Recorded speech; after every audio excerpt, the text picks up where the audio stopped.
Good, okay. Summer road events, new event. People in Frosthaven tend to be the solitary type, struggling to get by in a world of ice. Imagine your surprise then to see a group of 10 people standing around a donkey on the road. A particularly intoxicated Inox stumbles up to you.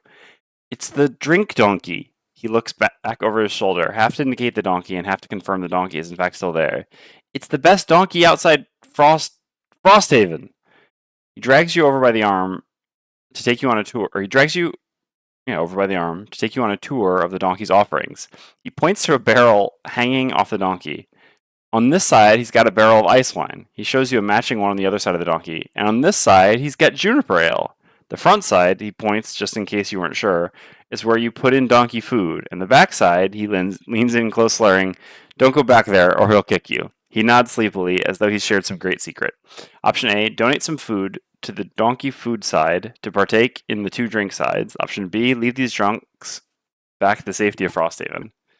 I don't think we're going to have enough people here to do a poll, so yeah, I'll just decide. And I mean, realistically, how could we ever not want to partake in the drink donkey? So yeah, let's do it.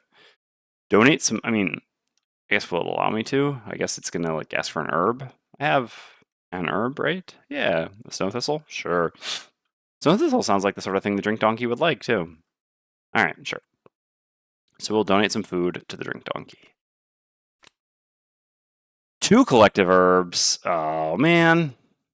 That's a shame. All right, well, maybe next time I'll cover this as well. I'm not mistaken. Yeah, 2 collective herbs. Let's double check. Yeah, 1 here. Yeah, or sorry, not 1 there. 0 there and 1 on the others. Yep. Okay. That's a shame. All that to make a cure potion, huh? You don't have much to offer the donkey as payment, and it doesn't seem right to take advantage of a group of drunks. You hurry on your way. No effect. Card goes back in the deck. All right, well, we'll try to have enough for the drink donkey in the future. Place the card on the bottom of the deck. Boom. Okay. Time to add some stuff. So, 114 work freeze. Didn't require any equipment, did it? No. Okay. Okay. Scenario level 4. Boom. All right, let's take a look at this scenario. So, the scenario is complete when C plus 4 ice pillars have been destroyed. Let's get a thing for that, I guess. Objects.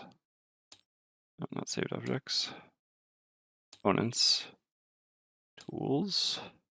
Note card. No, not note card, actually. That's not what I wanted. Objects. I'm just used to taking note cards. Tools. Counter. All right. So we can count down. So we should have to kill 7 of them. C plus 4. Okay. Doors 1 are locked. All right, that's just the doors in here. Yeah, I guess I can just look down here. Each ice pill in the scenario has L times 2 plus 2 hit points and L divided by 2 rounded up shield. So L is 4 here. So it has 2 shield. I guess the hit points are going to be automatically calculated correctly, I would assume. Yes, right? I mean, I'm just going to assume. Well, yeah, that is correct. Okay. Set the number tokens next to the map. These represent detonation charges. Do we have those? We do not. Oh, no, just make some. All right. These represent detonation charges. Any character occupying or adjacent to any A can forego a top or bottom action, discarding the card instead to gain 1 detonation charge and place it on their character mat. Each character can only carry 1 detonation charge at a time. Any character can drop a detonation charge at any time during their turn, including during movement, placing it in an adjacent empty hex. Excuse me. Whenever any detonation charge is dropped, it cannot be picked up again. All hexes with drop charges are considered negative hexes. They can be targeted by character attacks and can be affected by abilities that cause enemies to suffer damage. If a drop charge suffers any damage or any figure enters its hex, the charge detonates, causing all figures and objectives occupying or adjacent to its hex to suffer. So L is 4, right? So 12 damage, all right, which would be enough to launch other things. A carry charge will also detonate in a character's hex if the character carrying it suffers any damage from attacks. At the start of each listed round, Spawn the following monsters. Okay, so we get some infinite spawning. So what is this again? Any character can drop at any time, placing in an adjacent empty hex. Okay, so we can only place it in an empty hex. So we can't place it under monsters. That being said, yeah, there's like really good one here. Pretty good there as well. Oh yeah, yeah. Looks like we get some nice options here. So actually, I was gonna audible out of range Banner Spear back into melee Banner Sphere, but I guess for this, ranged attacks are going to be a lot better, huh? All right, well, anyway, let's grab our battle goals. 6 more of these.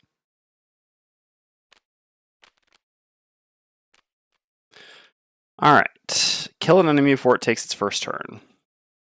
2 checks. That's very doable if someone's willing to work with me on it. Long rest. Yeah, well, full after having healed. Collect 2 or more loot tokens. Yeah. All right, let's try assassin. We need to assassinate something on Deathwalker. It's going to be a little bit weird for setup, but we should be able to make it work. Lose a card to negate suffering 5 or more damage. Absolutely not on Fist. Kill an enemy and open a door in the same turn in either order. Maybe doable. Remove a negative condition from himself or an ally 2 or more times. We should really just take that.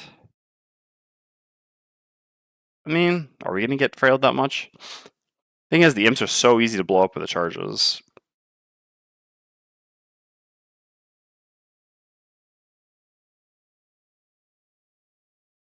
So when a condition goes away, like for example, if the hounds immobilize me and then I remove the immobilize at the end of my turn, or the end of my next turn, does that count as me removing it or no? I mean, does that count for this or no? I collect fewer loot tokens than any other character. No, I really want loot here because these have... Oh, no, does this one have the herbs I want? No, that's the next scenario I do today. This has no herbs that I care about, but also has no wood. Oh, God. I mean, this scenario, loot-wise, is just a disaster. Kill the last enemy to die in the scenario. Be targeted by attacks from 3 or more enemies in the same round. You can just try to kill the last enemy to die. The biggest problem with this is just having to remember something, but... Alright, so I'm actually kind of curious about this. So what would that look like? Basically killing an enemy and opening a door in the same turn. Wait, so the door is locked. Oh yeah, so when both ice pillars B have been destroyed, we read something which is presumably opening the door.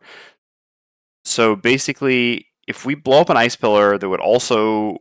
If we would blow up a charge that would kill an enemy, that would also blow up one of these, then that would open the doors, which, yeah, I think that's pretty doable. We can try to set up that situation, also to check marks, you know? Alright. Okay. So, let's grab our cards. Fist first. Have to redo some things here.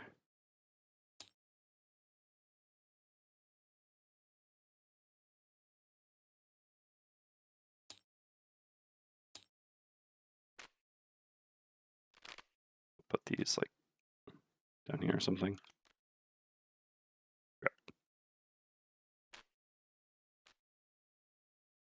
That's that. We need these. Are there any cards here we would really want to change? So we kind of actually do want move abilities, right? So yeah, we may need Eclipse. Let's take a look. If we're going to... Yeah, placing charges is so much better with movement, is essentially the moral of the story. Deathwalker kind of struggles a little bit with the whole, like... Because ideally what you'd like to do is, like, have a turn off, pick up a charge, and then the following turn, like, move somewhere, like with a move for jump, for example, place the charge, step back, throw a ranged attack, blow up the charge. Whereas with teleporting, there's not really any way... Like, yeah, the Deathwalker just doesn't do it effectively with teleporting at all. Alright, so, cards over here. This one, yeah, I mean, attack 1 is too weak, especially because if I fail to deal damage. Man, there's going to be a lot of loot in this scenario. This is pretty tempting. But again, the loot kind of sucks. Although, again, you know, we do need resources for the Haven. Okay. Oh yeah, also I get to choose my... I guess I saw the event. Too late now. Okay, well, I definitely want this. This is kind of a maybe. Definitely want this. It's kind of a maybe as well. I don't really think we'll want to summon the banner because the constant summoning. This is a maybe. This is a maybe. This is a yes. This is a yes. This is a yes. This is a maybe. Ugh. Yeah, not really convinced with my cards for the scenario on the Banister. Isn't the Banister supposed to be good? Alright, let's do the other characters first.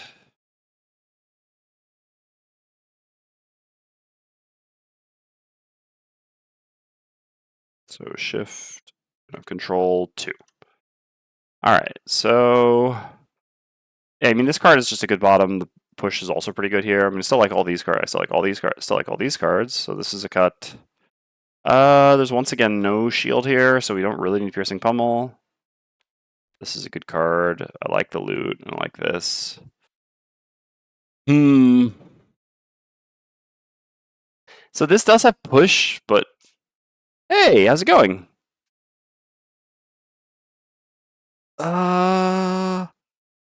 But this is a pretty hard push to set up. I don't think I'll use this. I think I'll just take the same cards I took last time.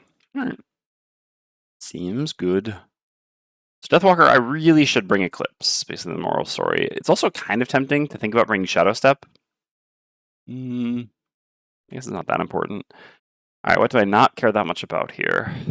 What is cuttable?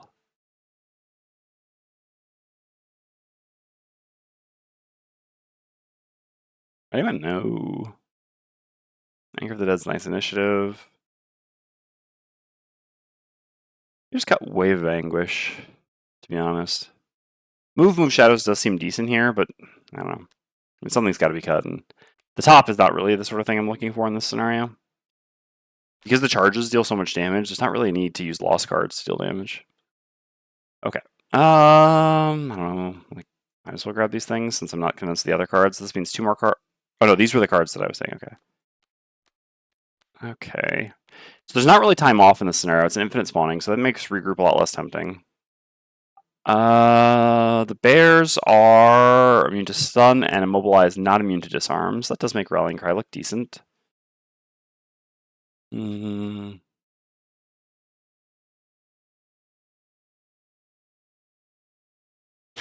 mean, the summon can actually be used to detonate charges, I guess. Oh god.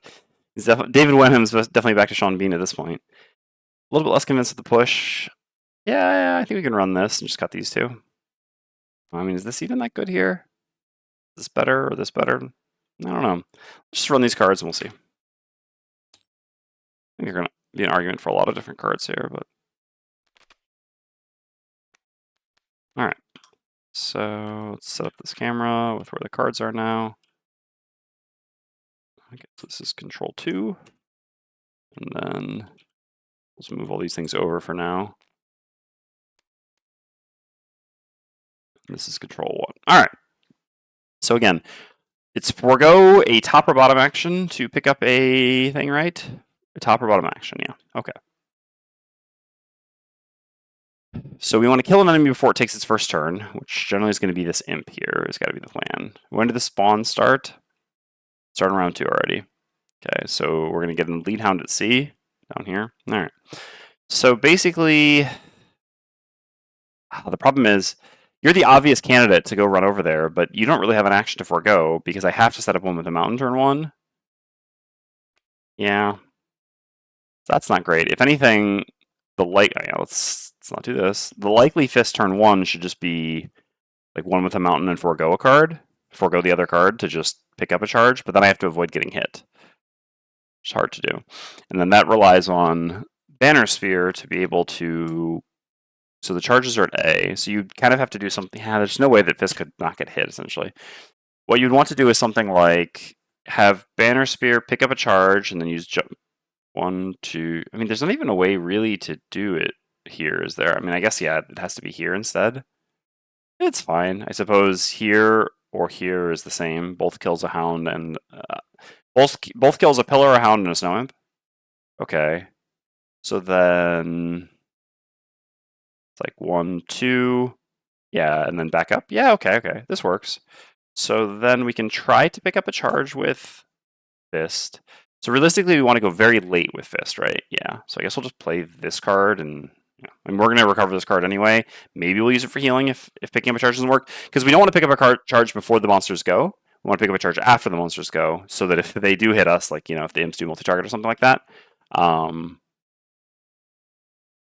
it doesn't blow up in our hands. Okay, so Banner Spear should just go really, really fast. The other card we played doesn't matter. So let's just play a card here that we don't really care about too much. I don't really see combined effort doing too much in this room. And then us, we need to go very fast as well, but a bit after that. So, all right. Yeah, it's the usual, like, what if the Hounds do the 6, right? If the Hounds do the 6, there's not really something I can do about that. I mean, no, I guess if the Hounds do the 6, it's actually kind of okay, right? Because then the Banner Spear will still place the charge. And then as long as the Deathwalker just goes before, I mean, I guess theoretically my battle goal on Deathwalker can be ruined if the Hounds do 6 and the Imps do 5, then I just can't actually, I can't actually sync this up. But, you know, that's kind of okay, I think. So I need to make a ranged attack. I need to have decent initiative here. Yeah, because I'd like to at least beat the 24. I don't want to have to not have it not work for multiple different cards. So I think I'm just going to do something like this and this here. And then, yeah, I'll have to move a tiny bit. Moving a little bit kind of sucks, though. It's so much better to pick up a charge rather than just, you know, moving a bit for no purpose. Like, I'm only moving to get in range, but I can even just use the bow to get in range. I mean, I guess I can just play this card anyway, and then if somehow I won't get hit, I can, instead of using this bottom action, pick up a charge. Because picking up a charge is very nice. Okay. This looks good. And yeah, 14 initiative is just, yeah, about as safe as we can get. I mean, about as good of an initiative as we can get. Using the bow is a pretty small cost here. We do still have the bow, right? We didn't swap it out for something. Yeah, we got the bow. All right. We'll worry about shadows at a later date.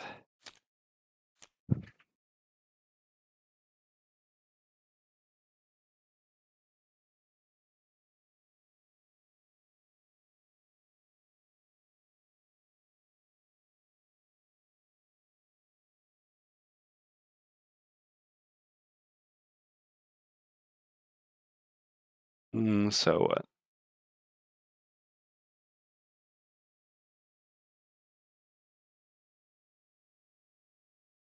3% chance? Cool. Cool.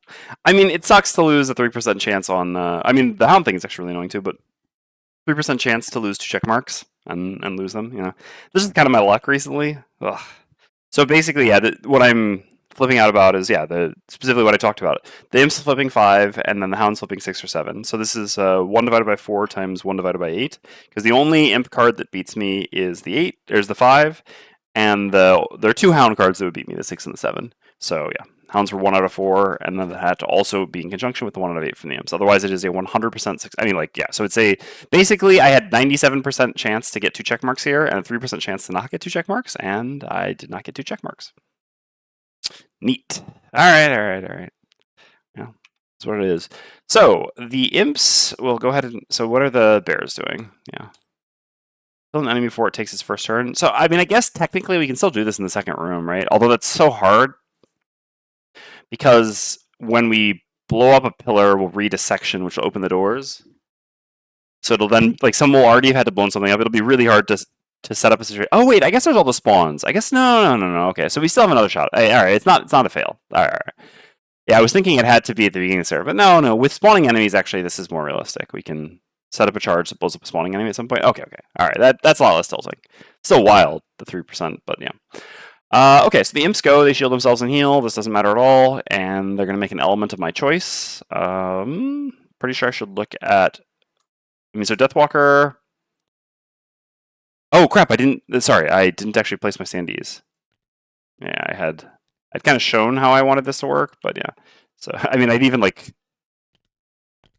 you know, and this. Yeah, I'd shown the Banner Spear running here. I'd shown the Deathwalker from there, and yeah, I wanted the Frozen Fist to be here because the Frozen Fist is the one with jump, so that it can easily place the thing there. Okay. So let's see what will happen here. If the Banner Spear can go, like, say, yeah. So there's basically no way the Deathwalker is not going to get to move here no matter what because the Deathwalker is going to get immobilized. This Hound card is just so brutal; it really should have been nerfed in Frosthaven. It should just be. I mean, even at a -1 attack, it would still be a brutal card, but at least it wouldn't feel so punishing. All right, but so what's going to happen essentially? This will stay here because I don't want this Hound to move up much, right? Yeah.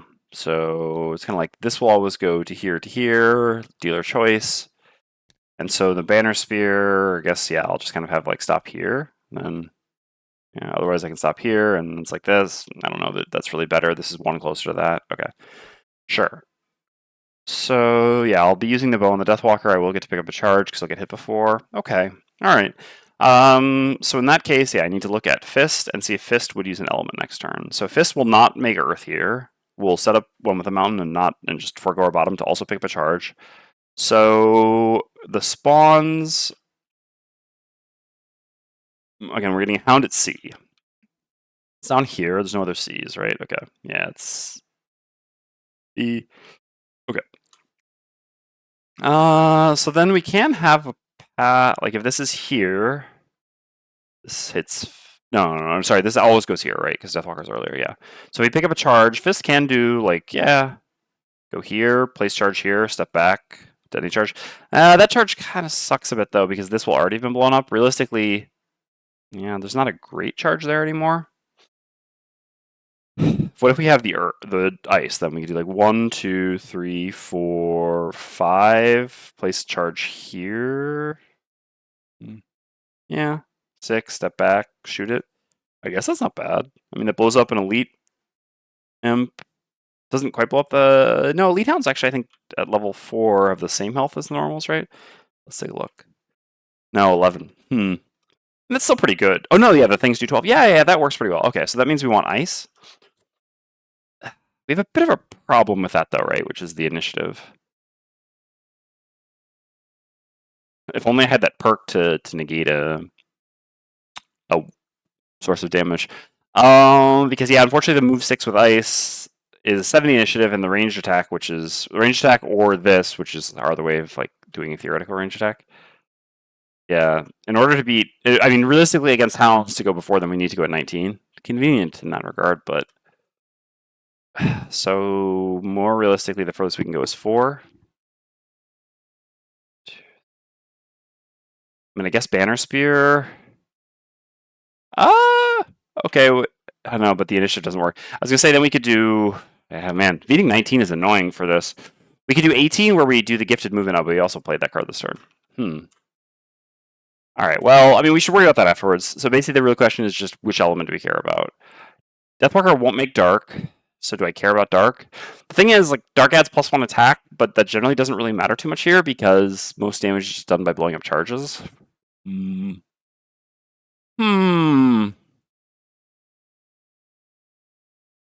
I think more of the story is I mean, I could have a use for ice. It's really tough to plan ahead. I mean, it's a lot to think about. All right, I'll make ice. Why not? Another making element. Yeah, we'll go ice over dark. I think it's slightly more likely that matters. Okay. Ice is made by the snow imps. Banner Spear's up. So Banner Spear will.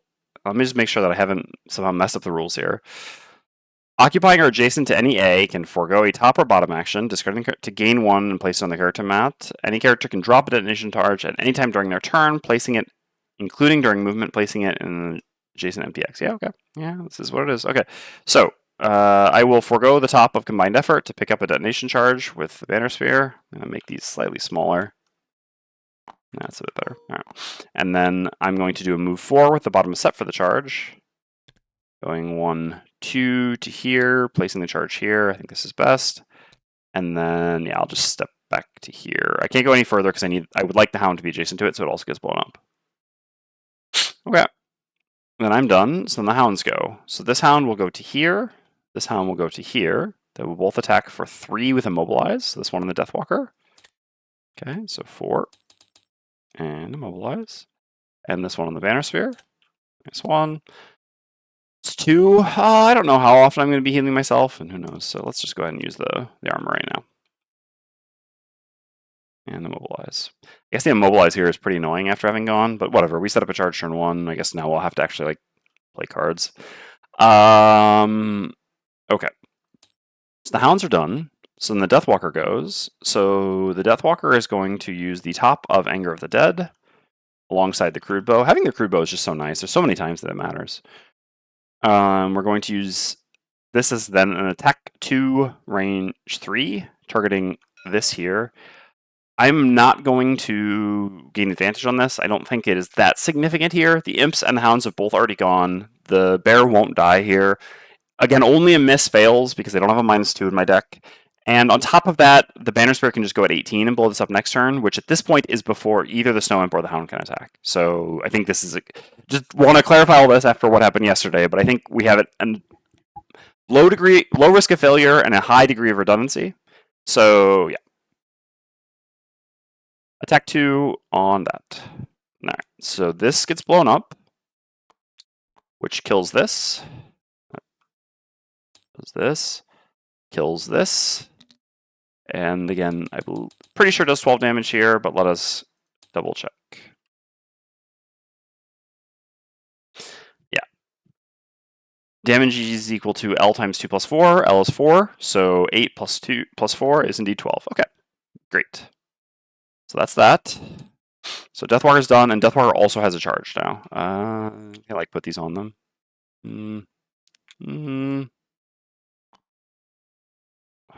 I put it in the mat, I'm going to forget about it. I guess I can put it like in the third card play area. That's easy to see. Okay. Yeah, I forego my bottom. I'm mobilized anyway. I literally couldn't do it, but I also just like picking up a charge when possible. Forego my bottom and pick up a charge. All right, so the Polar Bear is going to go. Polar Bear's focus, fortunately, is the Banner Spear, not the Deathwalker. So Polar Bear comes here. We'll be making an attack 5 wound on the Banner Spear. Okay, I'll go ahead and use my shield for this as well. So I take 4 damage and get wounded.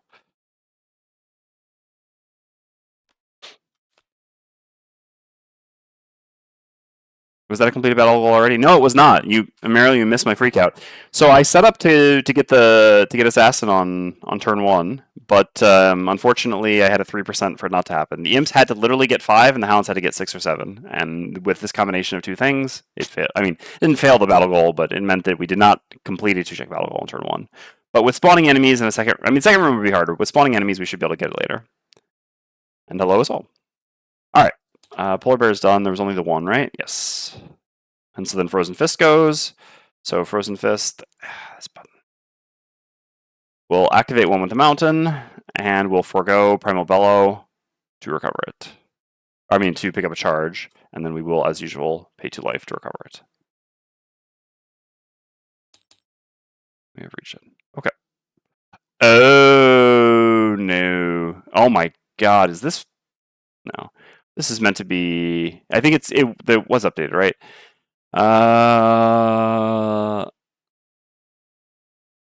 Yeah, suffers any damage from attacks. Okay.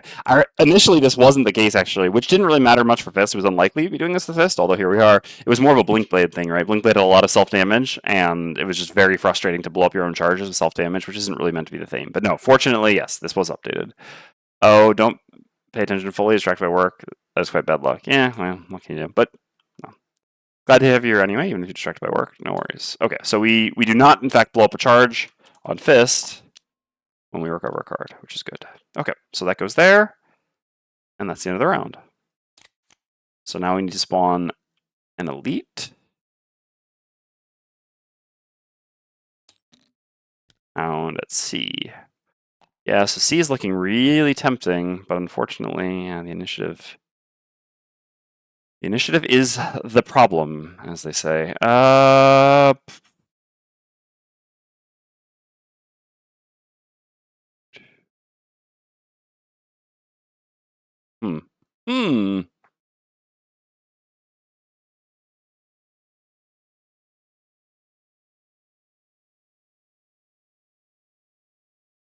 I don't really want to pitch a card.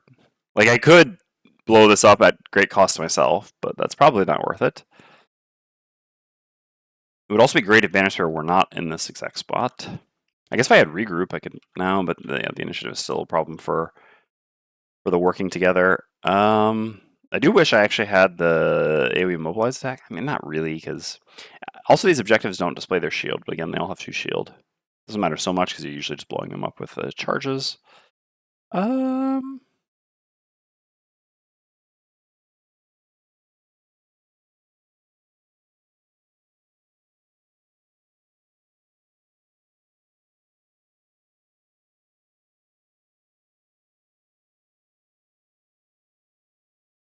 really wish I had I mean, Deathwalker could pitch a card here.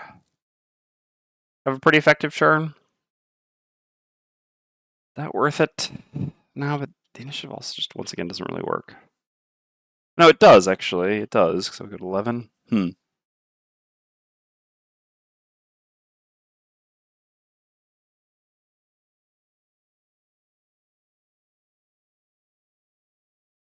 So what I could do is I could do a move forward with Deathwalker, going here, place the charge here, and then with Banner Sphere, I could just use Javelin Bottom to then pull this Hound into the charge, detonating it and killing the 2 Hounds and this objective, but also making Deathwalker pitch a card.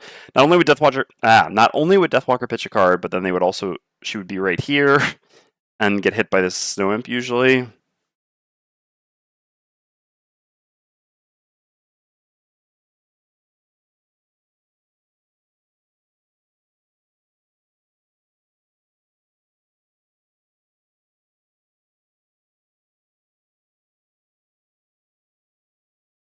I mean, this turn is pretty straightforward, right? Like, it's always just got to be this and this. Where will I actually put my charge then? I mean, honestly, I'll probably just drop it off right here, go here, loot this, or alternatively just move back to here. Basically, I have to go at 19 initiative because that beats the Hounds. Blowing up a charge here is not bad. I mean, it kills 2 enemies, right? And I don't know, the other thing I attack, I guess, is like the Polar Bear.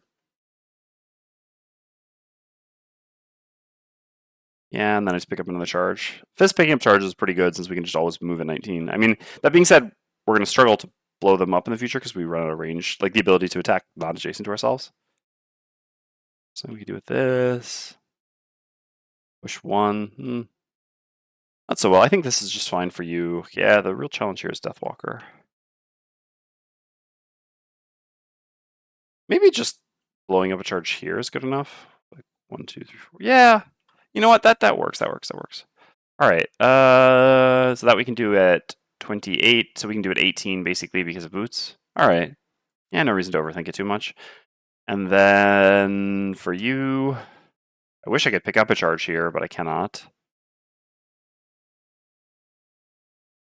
So I suppose I'm just gonna. I'd like to heal off this wound since we're gonna kill the bear here, and then I guess I'll just make a ranged attack. Do I have enough range to hit the? Yeah, I have enough range to hit the Hound. I mean, attacking enemies feels kind of silly in this. I actually wish that I had my top heal here, but I guess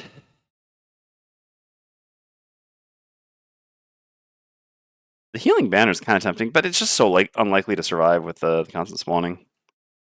All right, let's do something like this. I don't know that this attack really does anything. No, like this. I don't know that this attack really does anything, but I'm gonna go for it anyway. Okay, polar bear at 14, huh? That's pretty annoying. Yeah, I considered this possibility, but unfortunately, I didn't really have a way to do better than this with the Deathwalker here because I needed a ranged attack, and I'd already used my 14 initiative one. All right, well, that's kind of tragic. So that polar bear is going to get another shot on the Banner Spear. Banner Spear is going to suffer a bit here. All right, well, anyway. So the polar bear attacks at -1, so this is attack 4 on the Banner Spear with mobilize, but we are already mobilized. Take 4, all right. Not great, not great. Boom. Polar bear is done. Does that change my plans at all with the Deathwalker? Not particularly. I still can't, can't reach down there or anything like that. So yeah, I'm gonna do a move 4, 1, 2, drop the charge here, 3, 4. So Deathwalker's charge goes right here, and then I'm gonna do an attack 2 targeting this charge. All right, that blows it up, kills this, kills this. Okay. Oh, sorry. Actually, that wasn't the Deathwalker. Sorry. I was going to use the boots, but I actually don't need to use the boots here because I didn't need to go before them. Sorry, Deathwalker is actually the last person to go. But anyway, I'm just going to do that. I'm going to do what I was going to do on both my other character anyway. These two things are independent.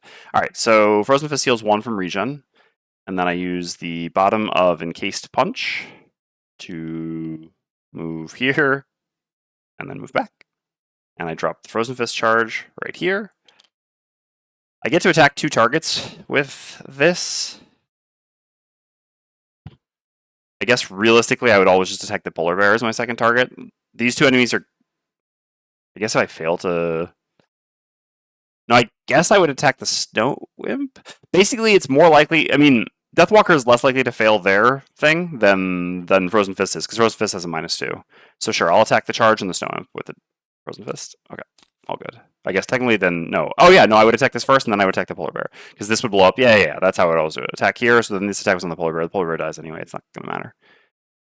There's just no reason for me to attack this. It has 10 health, it has 2 shields, so the attack basically just does nothing. I always have to blow it up with a charge no matter what. Alright, so you're dead, and I just end up back here. I have to find an opportunity to pick up this loot at some point. Both Banner Spear and you have your loot cards, if I'm mistaken, right? Yeah, okay, great. That's important.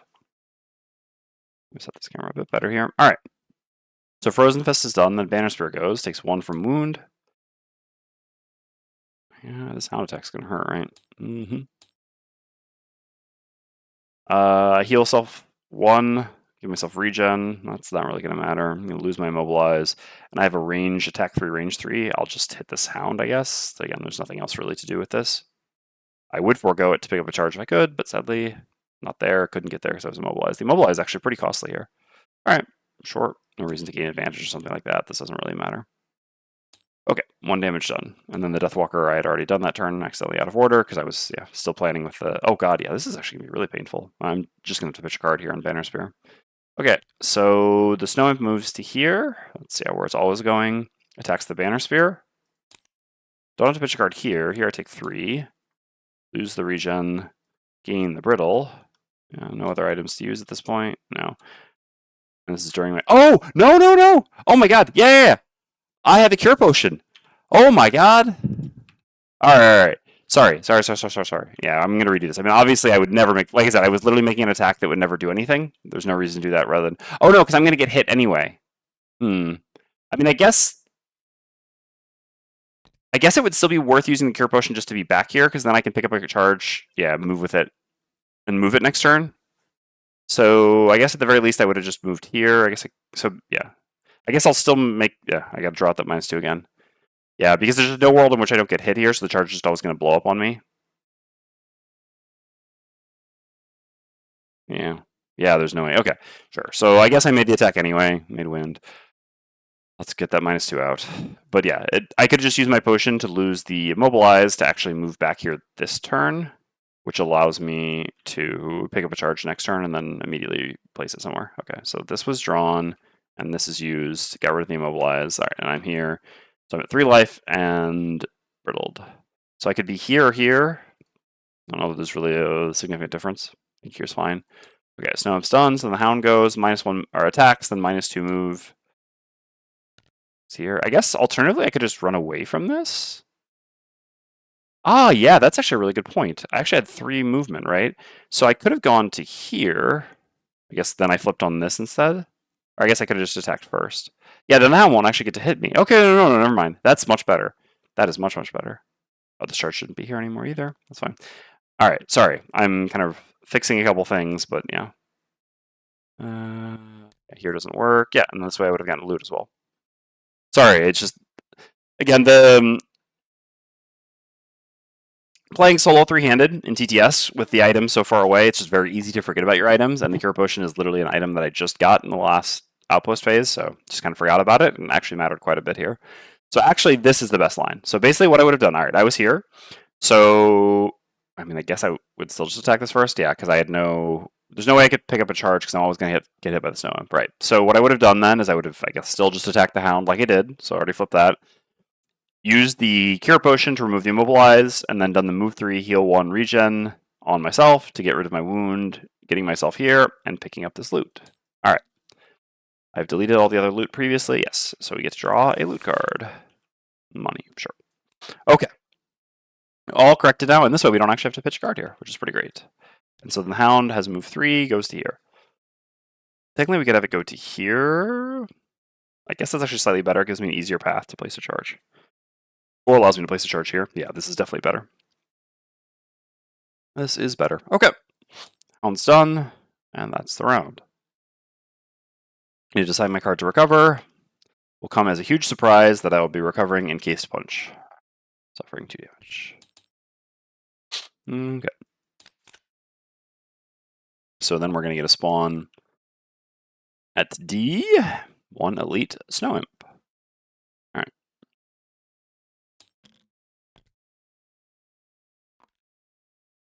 Alright. So, what are we up to now? So, no one has any charges anymore, right? Yeah. No one has any charges. So this would require a combined effort in order to place and bop. But that is doable. Yeah, Deathwalker, like I said, really struggles in this scenario. Just doesn't do the thing very effectively. Also, like because you're often just attacking charges, not enemies, you're not really getting shadows. And I could use Eclipse to make shadows, but I actually really should have just Stamina Potion Eclipse. Ah, yes, the house rule. All right, let's just Stamina Potion Eclipse here, actually. Basic Eclipse is just my best card, just because it's a move 4. Yeah, sorry, the house rule that I'm referring to, which is a house rule that I encourage everyone to play with, is the ability to use Stamina Potions at the end of the round. This is especially significant in solo play. I'm pretty sure I blew up another pillar, right? I think there were 5 pillars in the starting room, and I've destroyed 2 of them, yes. Right? Or no, there were 4 pillars, I destroyed 1. Okay, never mind. Yeah, okay, all good. Yeah, so in that case, I can do this. Yeah, so blowing up a pillar charge there seems very good, so I'm just going to play this, well, for initiative and throw it away. Deathwalker has good initiatives here and has ranged attacks. These are both good, but Deathwalker, yeah, just struggles to move and struggles to make shadows. And these are both bad here. Like, basically, the things that matter here are initiative, movement, and ranged attacks. Deathwalker has 2 of these 3 things. Movement, I mean, Deathwalker is actually very good at moving in general, but not the type of movement that is required for this scenario. Okay.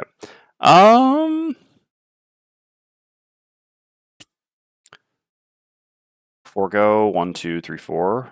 Yeah, place a charge there. All right, sure.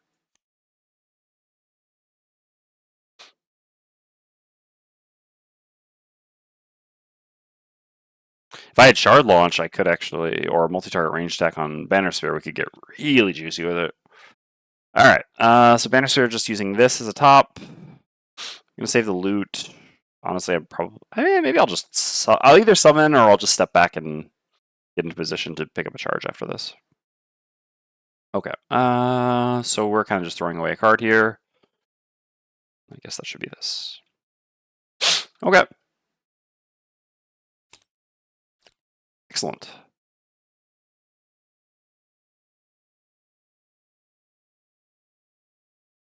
The amount of times I had to start around in Gloom Digital because I forgot to stamina, being able to stamina at the end of a turn, or I guess you mean end of the round, would be a godsend. Yeah, so I mentioned this actually a bit yesterday, I think, or maybe the day before, but basically, even when we were going over the items in Frosthaven, we even considered if there wasn't a way to just actually put this on the item itself. It ended up being too wordy and too convoluted. It just didn't realistically work. But it was literally something that we considered trying to put into the game that like everyone was fine with because it was such a popular house rule and because yeah, it ultimately just is such a nice quality of life thing. Again, technically, there's like yeah, okay, you could use this to. There's like all right, I guess I would put it this way: maybe like 10% of the time or 10% of people, I don't know exactly how you put it, that who would like always try to use it at the end to like be like, okay, well, I'm going to see what happens here to see whether I get this card or this card back. I mean, first of all, stamina potions have been nerfed a lot, so I think even if you do that, that's okay. But secondly, most of the time, it's just situations like this, right, where you're not really thinking necessarily about what you're going to do next turn. I mean, when you play only a single character, it's a lot easier to think about what you're going to do next turn. When you're playing 3 characters, for example, I'm like, there's already so much mental overhead of just like managing all the monsters, doing all the things for my 3 characters, etc. Such that, yeah, like they're okay. The Deathwalker's obvious turn here is picking up a thing and going and placing it, and I need a movement for that, and I didn't pay attention to that at the end of her last turn when there were 2 other turns, so that sort of thing. Morning, Wayne. But anyway, so highly encourage this house rule. I think it's a very good house rule and one of the more common ones for sure. Okay, Deathwalker's up first. I will forego Deepening Despair to pick up a charge, and then I'll do a move 4. 1, 2, 3, and then I guess just back to here 4. Maybe back. No. Yeah, I want to charge there, so I don't want that to place the charge here. Okay. It's a fun scenario. I do enjoy it. This entire snare chain is fun. I mean, the second one is my least favorite of the three, which isn't to say I dislike it, it's just pretty average. This one is my second favorite. The last one is actually my favorite, but this one is quite fun as well. Okay, then Banner Spear is up. So Banner Spear, I get to make an attack 2, range 4 advantage, targeting this charge here. Having advantage is really nice here. Having advantage is really nice here. Blows up this charge, which kills this. Guess I'll leave that there. And kills this. Okay. Beautiful. I had nothing to do with that now.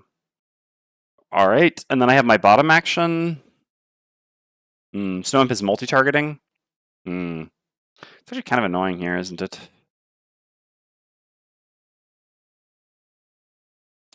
This is the curse multi-target. And we have wind. Actually, we just made light as well. Oh, sorry. This should also be dead. Man, all that loot. All that loot. Yeah, so summoning doesn't really work. I mean, the summon will eat one of the hits, but then I'll still get hit on the Banner Spear, which isn't amazing.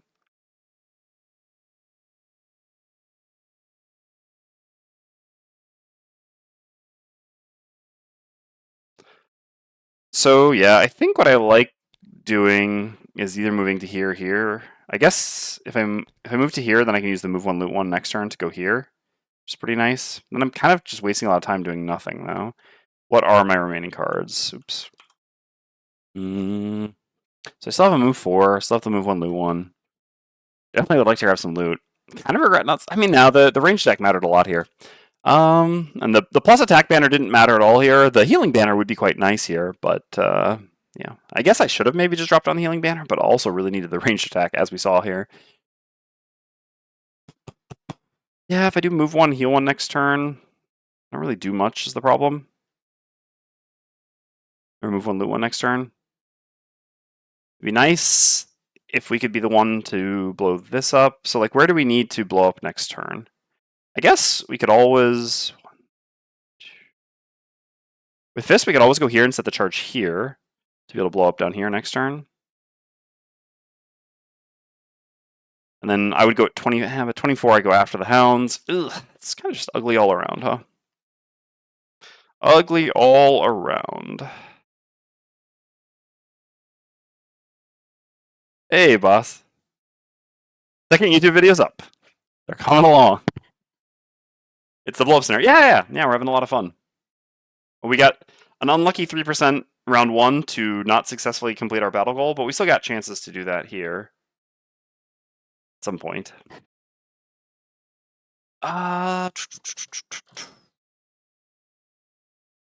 Basically, can I afford to take a turn off now on the Banner Sphere? Thing is, though, like, I think it's a good opportunity to do that. And I guess, yeah, in that case, I'm always just going to do move one, loot one here to grab all that. So, all right, sure, I'll go here with the Banner Sphere with just a default move 2. Wish I could get rid of this brittle. It's really worrying me a bit. Okay. Some resources. Sucks that neither of us can get, like, 2 of us have looting related battle goals or personal quests. Both of us brought loot cards into the snare and there's a lot of loot, and neither of us can actually advance at all. Okay. Frozen Fist is up. Yeah. No reason to do anything different here. Like, again, oh man, if only I had one more perk, I think I actually would do it. I could actually detonate it this turn to blow up the Snow Imp, which would be pretty nice because the Snow Imp's going to make a pretty annoying attack this turn. So what I could actually do, well, sorry, so start of my turn, I heal 1 from regen, is I would just go 1, place it there, and then just 2, walk into it, kaboom, use the perk to negate the damage, but I would blow up that and blow up the Snow Imp, which would be really nice.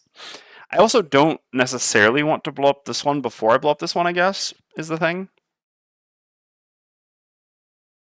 Because this will open the doors, I assume. And yeah, I guess. Could I pitch a card on Fist?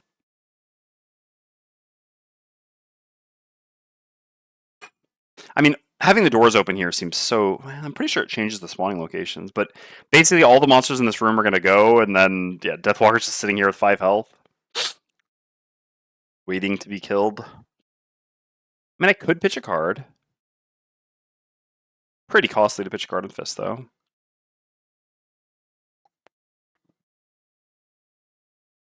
Hmm. Is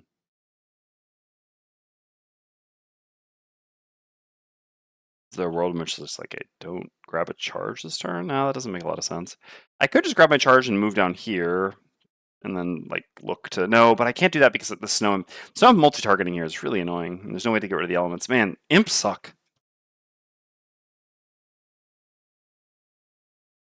Imps really suck.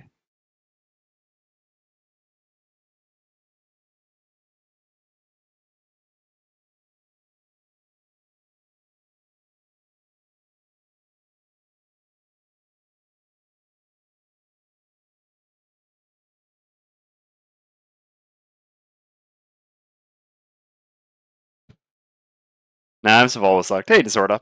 There's a funny thing about this, right? There's sort of a funny interaction here, but I would say that the game rules saying negative hex, like it's just negative hex period. But so to sort of explain, so snow imps have flying, right? So technically, snow imps don't. I mean, flying enemies typically don't. I mean, don't care about what I would call traditional negative hexes. But I guess there are now. Like I guess a negative hex. Yeah, I mean, a negative hex is just a negative hex. What I mean is traditional negative hexes are things like traps, hazardous terrain. Because there's a funny thing or funny idea, but it doesn't actually work because it's just like negative hex, negative hex. But basically, like you would place the thing there and then step back here, and then the imp would move away to lose disadvantage, flying to here. I mean, you could choose to have a flight there. And because it is flying, it doesn't care about the thing in that. But actually, the rules for the scenario are just anytime a figure enters the hex, regardless of flying. But anyway, it's a negative hex, so that doesn't work. Okay, so what do? Yeah, I mean, I think we're just like kind of forced choice here. Attacking sucks. Not grabbing a charge sucks. Should place the charge. So, and we can't let the Banner Spirit get hit. I think that's pretty much all there is to it. So sure, I'm gonna go one. I'm gonna grab the charge for going the top of Fury of the Mountain, and then I'm just gonna go one, place the charge here, 2, 3, get back to here so that I can pick up another charge, and the charge is here. And we'll blow that up at some point. It's set up now. We can actually wait for the second imp to spawn and then pop this. That's gonna be pretty convenient. Okay. No hounds, so the snow imp goes. The snow imp consumes the element of our choice. I could swap in a different element if I wanted. But yeah, no reason to do that. I'm just going to be doing like, I don't know exactly what next turn, but yeah. Maybe like probably like picking up a charge healing self or something. Anyway, all right, so the imp consumes, let's actually have it consume light because I really don't care about light at all. And this way there won't be any elements next turn.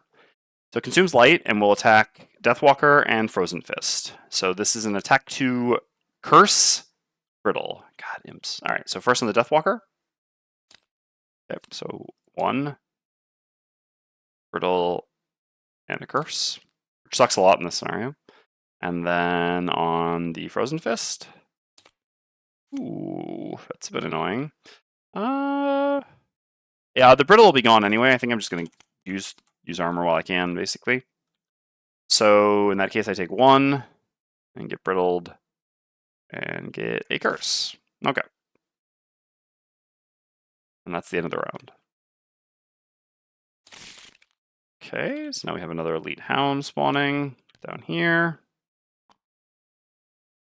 Okay. So we have a charge here. We are all brittled. I mean, fist. Oh, yeah. Oh, yeah. That means. Oh, I would have to take 4 damage to recover. But if I don't get back the move 4 jump, what am I even doing in this scenario? I guess I have another move 4 and I don't need to jump that badly here. Yeah, I think I'm going to have to take a turn off recovering. That sucks to do.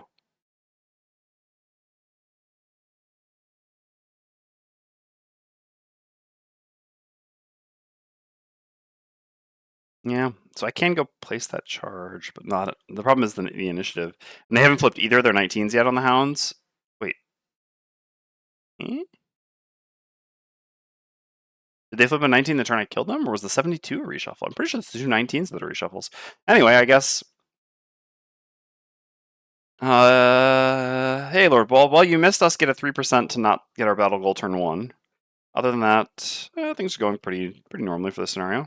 We're starting with this scenario today because I'd like to get this scenario chain going since it's calendar locked, and I enjoy this chain, and I also want the rewards. And then after that, we're going to go do scenario or temple entrance. I believe scenario 12 because it has the herbs we're looking for. This doesn't have anything we're looking for. Okay.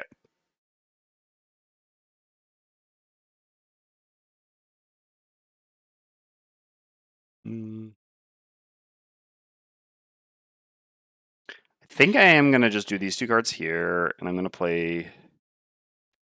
Actually, a way to make this work. Yeah, this works out honestly. I think really well. So Fisk goes like, yeah, Fist grabs a charge with the top action, and then goes 1, 2, 3. I guess to here. No, 1, 2, 3. Place charge here. Step back to here 4. And then Banner Spear goes, uses the top of Let Them Come, hits the Ice Pillar and the charge, blows up everything, heals both of us, heals off my Brittle, and then gets to do, I guess, kind of annoyingly, not the perfect move 1 loot 1, but still grabbing 2 of the 3 loot. Yeah, it's really beautiful. The problem with this, of course, is that the hounds are 50% to go faster than I am. I mean, I guess if they do, yeah, I just pitch a card on Bandage Spear, and I have Rallying Cry to pitch, and that's kind of the situation we're in. It would be great if the hounds went slower this turn. Deathwalker. So it would be nice to save that until another one spawns, but I don't think that's actually very realistic because of, yeah, I mean, just letting the Snow Imp attack again.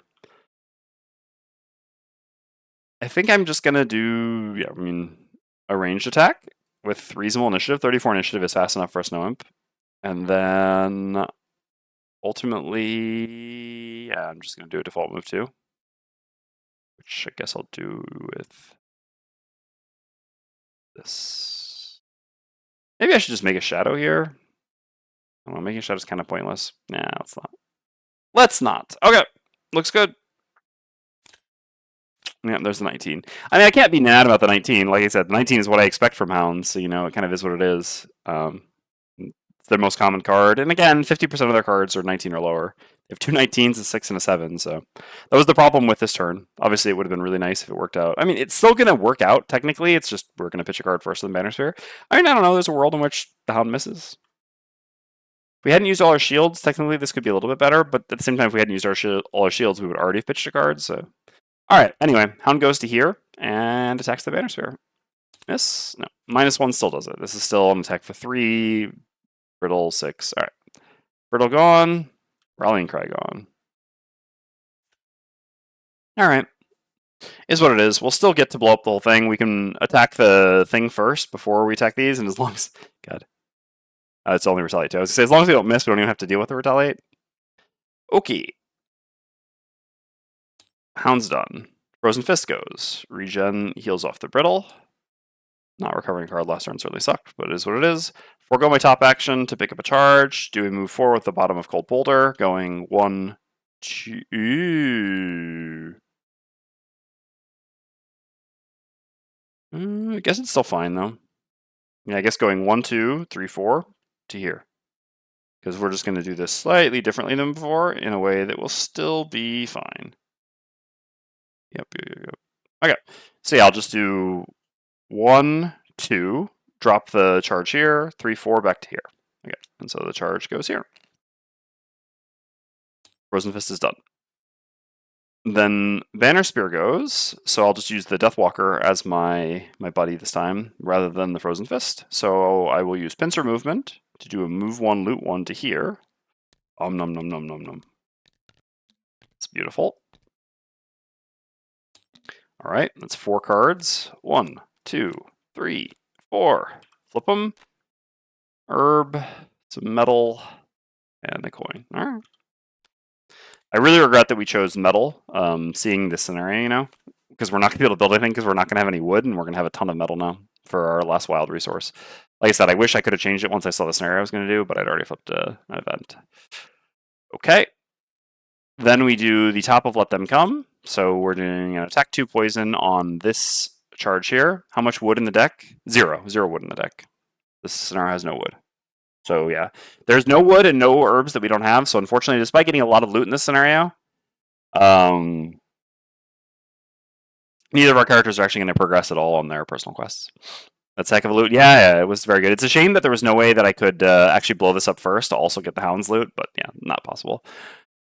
I would really like to long rest here on Banner Spear, so yeah, I think I should actually go ahead and use the Spyglass here. Oh, I guess I'm going to long rest when we're going to open the doors.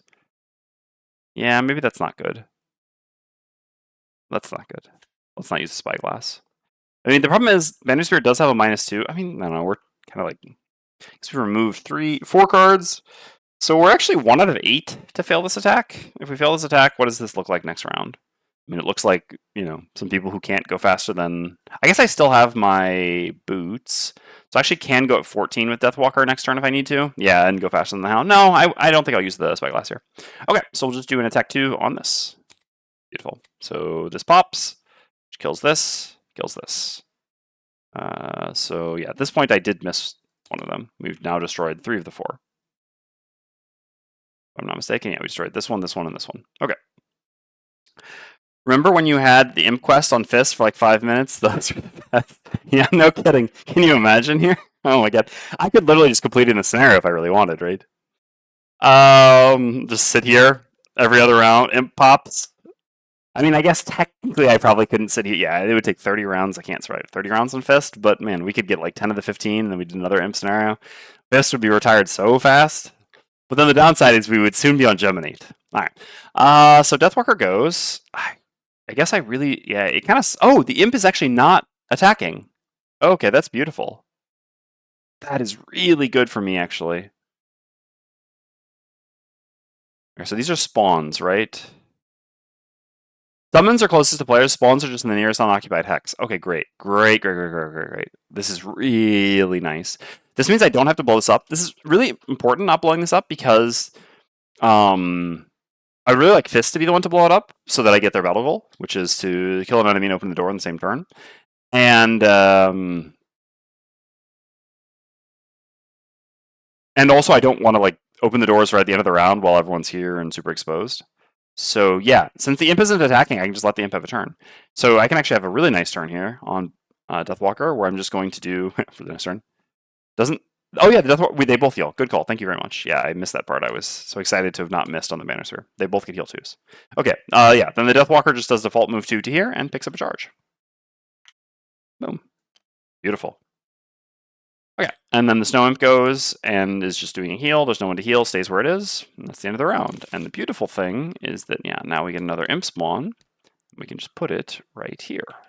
Now we can blow up this charge.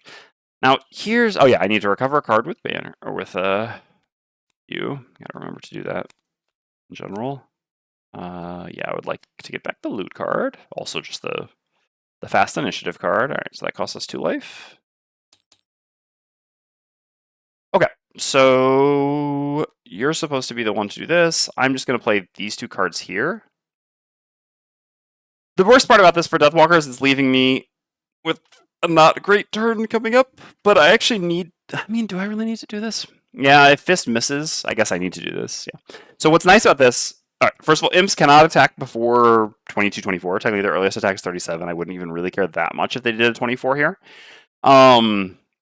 So, yeah, basically what I want to do is I want Fist to go here, to use Frost Eruption, and to basically just hit this. I don't care about hitting them. I actually will hit them first, though, to try to draw out that curse.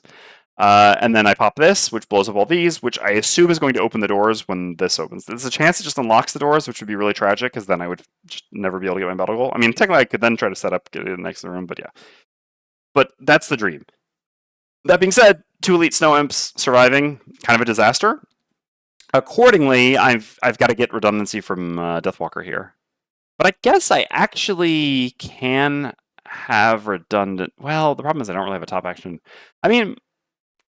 Yeah, because I like doing a... I mean, this is just the range deck, but I actually don't have to do a range deck. Technically, I'm playing Fluid Knight here, so I actually could just put the Shadow with Call here and then pop it, using that if I needed to. And otherwise... I mean, otherwise I'm just kind of like doing a default move anyway. Unfortunately, I can't forego a top to pick up a charge because I've already got a charge, and there's not a lot else to do here. Otherwise, a range 4 attack, yeah, isn't really going to do anything here either. No, actually, if anything, I think it's probably just better to do something like this. All right. Getting shadows down for the scenario doesn't really matter. Shadows aren't very significant in this scenario. All right. Oops. Oh, so Banner Spirit, man, I would love to long rest, but if the doors do pop open here when I blow that up, being sitting here at 5 health seems like not a great place to be. Did I really not bring the top heal? Man, I would love to have the top heal now. All right, well, short rest it is. He's not the bottom heal. Oh god, my move 4, super fast initiative. All right, I'm gonna reroll. I think this is like my second most important card for the scenario. So card importance is basically like this. The bottom heal, I mean, just because of the situation and the range attacks. These are the cards that I really care about. Okay, that's great. Excellent, excellent. I mean, it actually worked out quite well there in that spot, but it was unlikely to work out well in general. All right, I'll pay my 1 life. Boom. Okay. I mean, I'm pretty sure I want to go kind of early. It sucks to use a ranged attack. Maybe 32 is fast enough? No. Well, yeah, 32 has to be... No, because I guess if I just run away faster, then that works.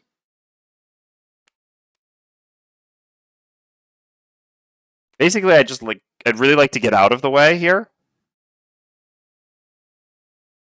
Before they go.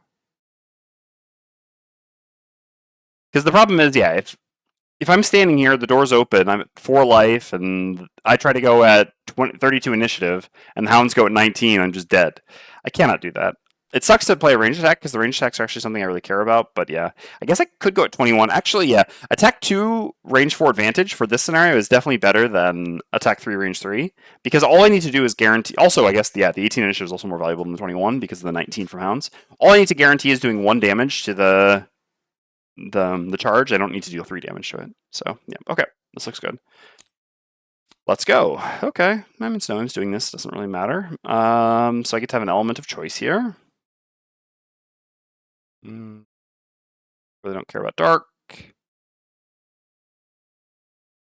Yeah, let's take...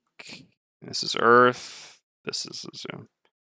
So both of those... I think I'll take Ice. I don't really want Blessed, but I'm really never going to play like these 2 cards next turn. I'm almost certainly recovering this card here. In that case, yeah, I guess I'll take Earth. All right.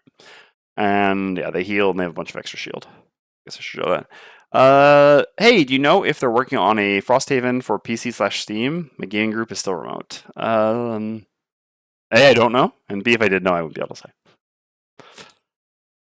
All right. So then Banner Sphere goes. So on Banner Sphere, I'm going to use the bottom of Meat Grinder to go to here. Sorry, gotta sneeze quickly. Okay, I'm back. Sorry about that. I think I just did the 1 heal. Yes, I did, but did not give the regen. Okay, great.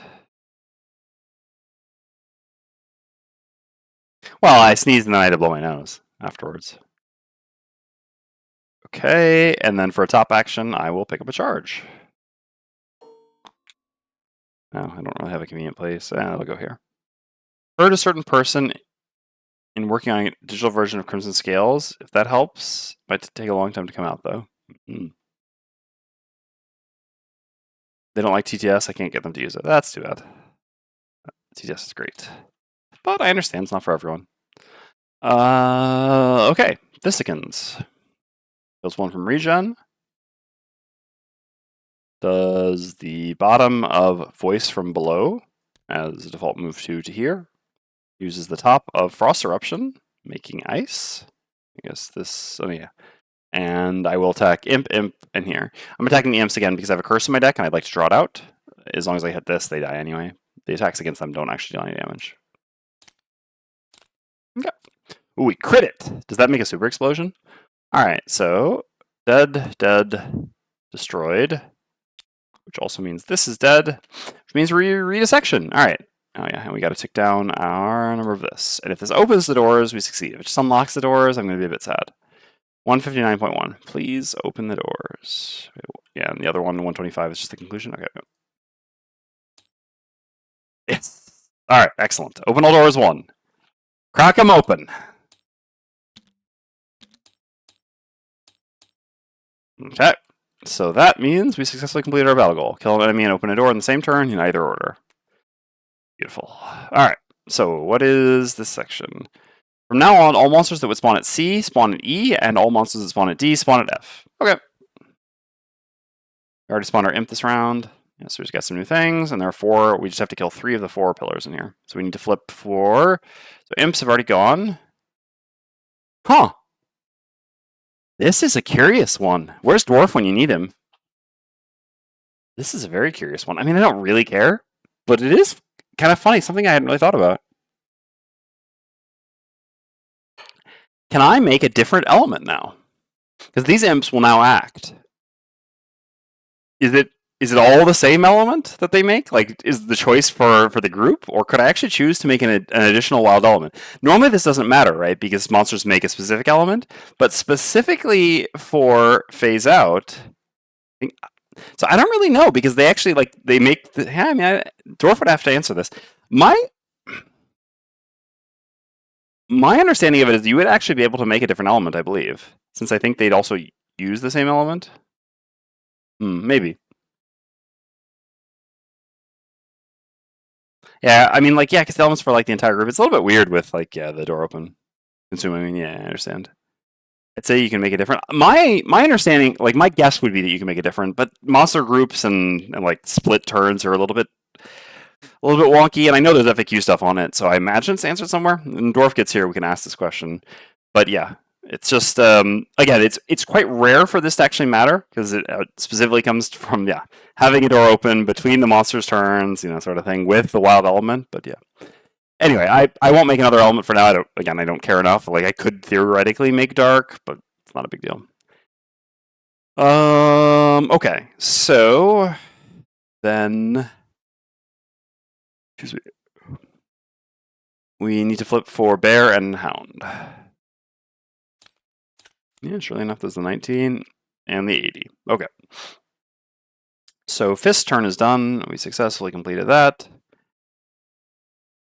Have we done... No, Deathwalker has yet to kill an enemy before it acted. Okay, so we do need to try to pay attention to that at some point here. Alright, so the hound goes.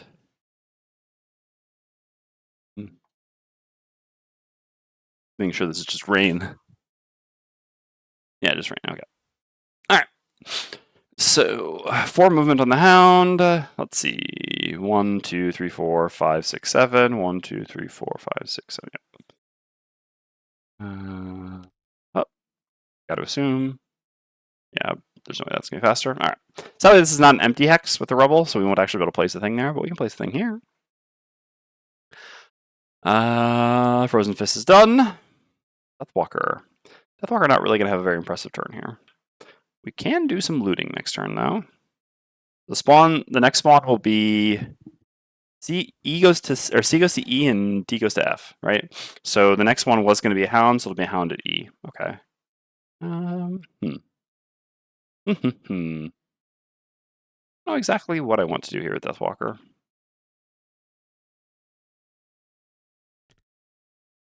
Like, go here, place this here. I could just go... I guess just going here, setting up to loot next turn. Hope my allies run in front of me. I could just place the charge here at that point just to be safe, but nah, then I'm just giving up a charge that I can bring into the next room. I don't really want to do that. I'd like to carry this charge with me. Yeah, I think I'll just move to there with a default move. I guess I can make an attack. Yeah. If I'd made dark, I actually could get a curse. From the FAQ, when does a monster consume an element? When does a monster infuse an element? If any monster in a set is going to perform an ability this round, elements are consumed at the start of the first monster in the set's turn. And elements are infused after the last monster in the set's turn. All monsters in the set benefit from any elemental consumption. Yeah, I understand, but that doesn't actually answer this question, right? Because the set finished their... Like, the set were finished and made the element... like, when there were no more of them, right? It's just... Well, so a set actually technically refers to all monsters of the same type. So... But yeah. So that's why it gets a little bit weird here. Yeah, if I had dark, I actually would get a curse here, because why not? Like, I would just make a range attack, because I just have a range attack for free. I guess I should still make that range attack, because... Yeah, I have a curse in my deck, so I'll just make an attack 3 with Deadbolt targeting the sound here. Oh, nice. Got rid of the null. Perfect. Yay, ambiguity. Yeah. In this case, I did not use it to my advantage. So that was that. So I have a charge on everyone but Frozen Fist right now. Okay. So then the Polar Bear goes. The Polar Bears go, I should say. They have -2 movement. So this one will have 2 movement to here. Oh my god, that is such a good spot for a charge. Although we're not really going to get it there, I think. This one just has 1 movement. I'll move it like this, I guess. That way, if something spawns here, but yeah. Okay. Man, I've got to forget not to end round because of the recovery. Recovery in TTS is a little bit annoying. So I don't have any large movement left on Fist. I guess maybe I should just be looking to short rest then at this point. Fist is not actually by the charges anymore, and not carrying a charge. Let's look at what everyone else is going to do. So yeah, here, Deathwalker, honestly, I'm doing a rather sad turn of just doing a bottom action loot too. There's not really...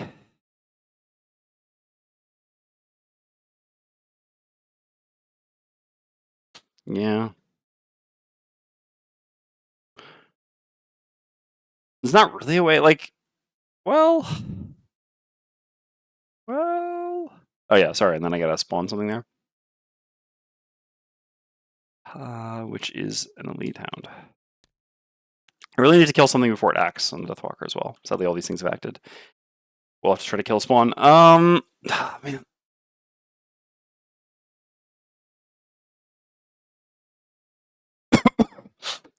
The initiative doesn't really work out very well.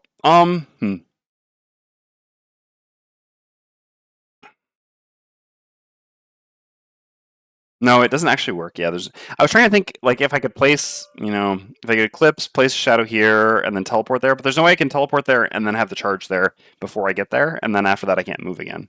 So yeah, it's just a shame that I don't have giant move, basically. Okay. Fist. Doesn't have the charge. Banner Sphere, pretty far away. Yeah. Yeah. All right.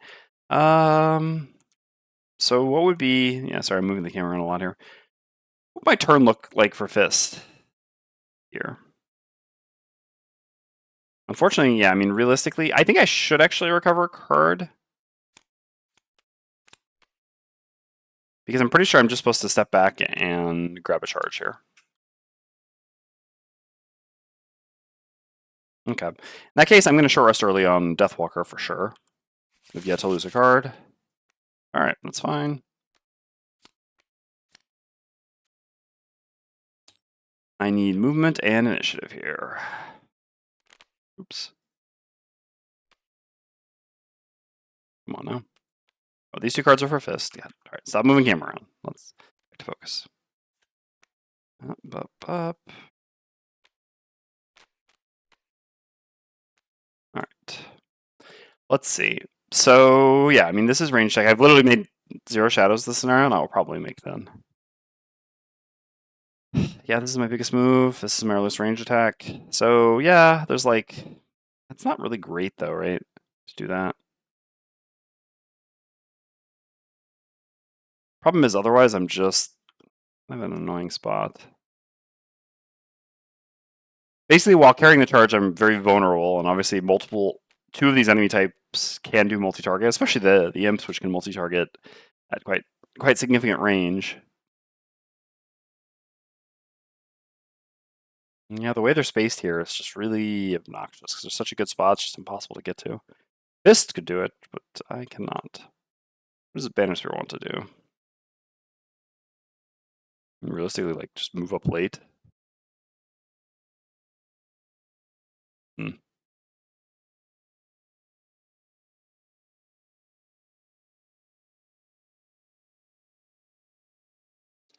I mean, I guess just blowing up the charge on this Hound and this Polar Bear is good enough. If I just do, like, 1, 2, place the charge, 3, 4, go grab the loot.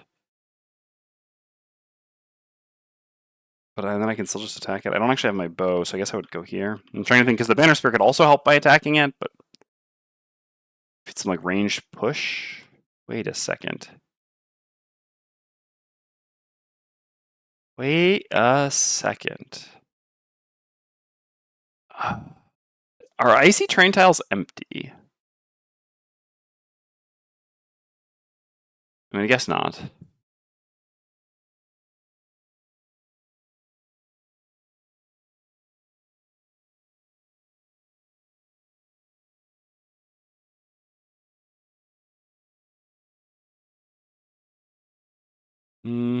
Doesn't specify on the ice section, but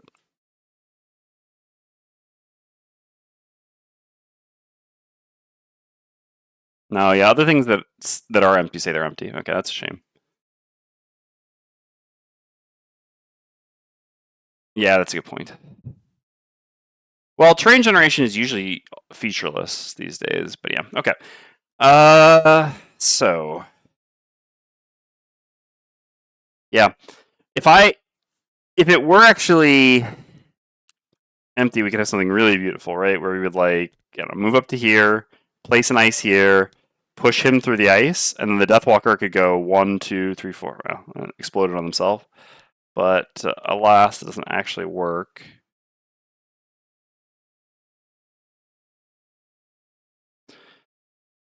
Maybe I don't recover a card. I actually think I want access to cards that I have here. All right, that I have in my discard pile that I can't get back here. All right, so technically this is in my discard pile. This was still in my hand. All right, short rest. Oh, so be it. It's one of the least important cards.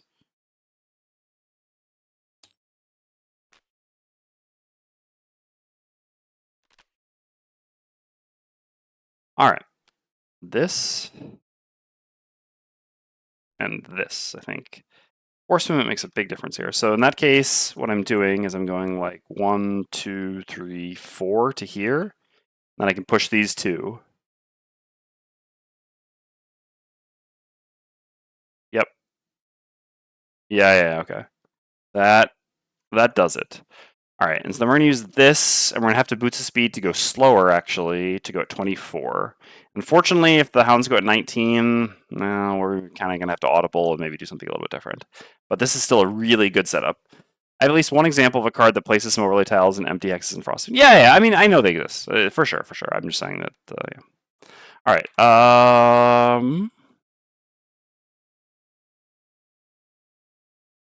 that's fine. Hmm. See, Bannister doesn't really have a lot they need to do this turn. I mean, they just need to move up, basically. But what I'm considering is whether I can get away with just going to here and picking up his loot. I probably shouldn't try to do that. There's going to be plenty of loot to get in the next room.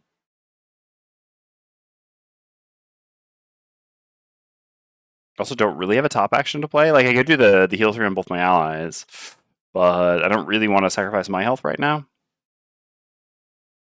Okay, I don't want to dig anymore. Let's see if Dwarf appears. So far, I found 2 kind of contradictory statements by him in the same Reddit thread. Statement 1, if a monster group infuses an element, then more appear and open door or spawn, the new group will also infuse the element.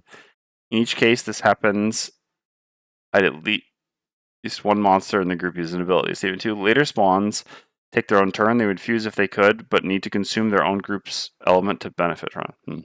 Yeah, we'll wait to see. We can ask him. Straight to the source. Okay.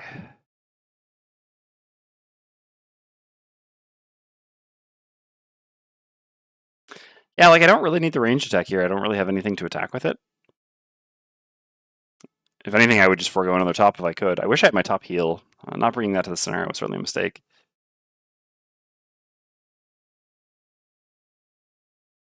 Okay. Yeah, let's play this. And I think I'm just gonna like throw this away. Maybe I'll just throw this away. I don't think I'll be using this in the next 2 turns. This has a better chance of being used. Okay. This looks good. Let's go. Okay. So 24 works. That's great. That's really nice. All right. So And the Hound even only has 3 movement. 1, 2. Yeah, I mean, he's going to do some damage, but that is what it is. All right, so I'm going to use my Boots of Speed on the Deathwalker to go at 24 initiative. So then I'm going to go first on Frozen Fist. On Frozen Fist, I'm going to use a move 4 jump, going 1, 2, 3, 4 to here. Then I'm going to do the top of Shard Launch, attacking this enemy and this enemy, in that order, I guess. Also forgot to heal from the regen. Oh, monster go. Ah, there's the man we're speaking of. All right, we'll get that in a second. Let me finish this turn. Good friend for the scenario. Oh yeah, Fist is doing great work for the scenario. Deathwalker struggles more in this scenario for sure. Just lacking move abilities. I Stamina Potion Eclipse just to use it as a move 4. It says kind of all there is to say. All right, I've yet to make a single shadow. So let's go here first. The Hound. Okay, drawing a curse is great. Happy to get the null out of there. This damage doesn't really matter. We're just doing push. Push you to here. And then the Polar Bear. Okay. 2 damage. This one, actually, the damage does matter. Okay, and I could create an icy tile here, but I really don't want to, because it's just going to accelerate the Hounds making it to us from their spawn. So I will not do that. And I remake ice, and that's it. All right. Dwarf, I have a question for you. So here, this actually happened, right? And if you tell me one thing, I'll actually shuffle a curse into the monster deck right now. So last round, the imps did. We were just in the first room. The imps went at 5 initiative and did their shield, heal, make wild element, right? And so I made an element. And then I blew up this thing, which opened this door, and there were imps in the second room, who are then also going to do the shield, heal, make an element. Can I choose a new, different element for that second, grouping of imps?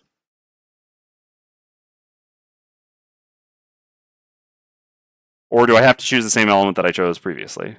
Because technically it's ambiguous, right? I mean, the element production is ambiguous, which is why the player chooses. So is it ambiguous both times, or is there, if the imps have already gone? Yes. The imps have already gone, so I can choose a new element? No, okay, well then we get a curse. Thank you. And Deathwalker gets an experience, which matters, because, yeah. I'm not getting, I mean, thus far, our experience totals are 1, 0, 0. Well, what can I say? This required some very specific actions, and they do not generate a lot of experience. Hopefully those experience is a scenario award, because this kind of has to be foreseeable. All right. So Frozen Fist is done. Then Deathwalker is going to go. So I'm going to use the bottom of Eclipse and move 4. 1, 2, 3. Oh, I actually am going to get blowed up here, huh? It is what it is. This is way too good to pass up.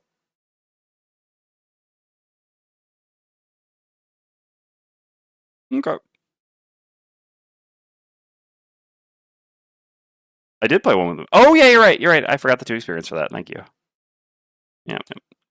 Well, I always forget that because it's just like an essential thing, but it does give 2 experience. Okay. So we'll place that there. Yeah. We are going to get blowed up. But that's okay. It's definitely worth it. I'm happy to pitch a card to... Well, the Polar is going to take it pretty badly here, but fortunately we don't actually have to survive this. Yeah. The Polar Bear is actually not moving, right? Okay, great. So the Hound is going to hit me, so I'm going to kind of end up pitching 2 cards here. The Hound's attack is actually not that high. All right, this should be fine. Okay, so we place the charge there, and then I'm going to attack it with default attack rather than Anger of the Dead. I guess, yeah, I messed up then, right? I thought I had to use a range attack. I should have actually just played Fluid Knight, so I was just going to default attack it anyway. Then I would have had to use my boots. Oh well, it's fine. Sorry. So we default attack it. Yeah, I was going down here, and I'm going to use the Spyglass for this, because I really cannot afford to miss this. This would be too huge of a swing. Okay, so here we go.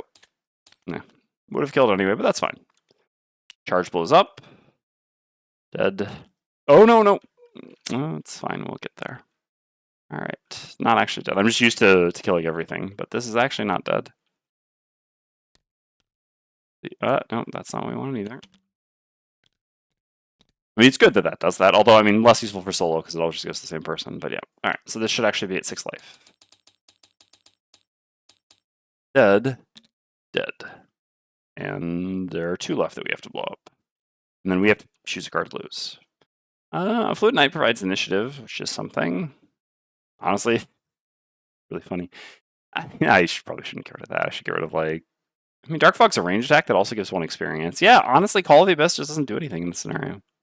That's so wild, right? Choosing to lose Call of the Abyss. But anyway, that's where we're at. And again, that's not a strike against the scenario. The scenario's great. All right, so Deathwalker's done. So our charge here, that's fine. All right, so polar bears go. They're not moving. They do nothing. Snow imps. No, I guess I will end up pitching a card here because the snow imp's going to mess with me, huh? Yes. So it's going to get to hit both of us. Ugh. Goddamn snow imps. Fucking imps. All right, 1, 2, 3 to here. There's nowhere else I could put it. Yes, there is. I could also have it go here. It's the choice. Why not have it stand on top of another loot and also, around this? Okay, so attacks the Deathwalker and the Frozen Fist. Attacks for 2 in each case. So Deathwalker first. 3. Okay. And Brittle. Frozen Fist.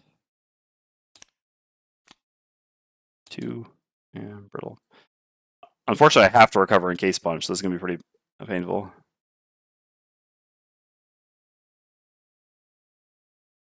And then we both get a curse. And curse, add curse. Okay. Snow imps are done. Banner Spear's up. So on Banner Spear, I heal 1 from the region. 1, 2, 3, 4. Maybe like this. Yeah, then that spawns there. And then I go early, drop the charge. Yeah. That looks good. That looks very good. Okay. Done. And the Hound goes. It's going to move to here and do something very painful to the Deathwalker. So we lose the Brittle and choose to pitch another card. I like my range attacks. Maybe I should just get rid of Fluid Knight at this point. All right. Fluid Knight is gone. That's fine. That is fine. All right. That's the round. So then we need to go grab an Elite Imp. Put here.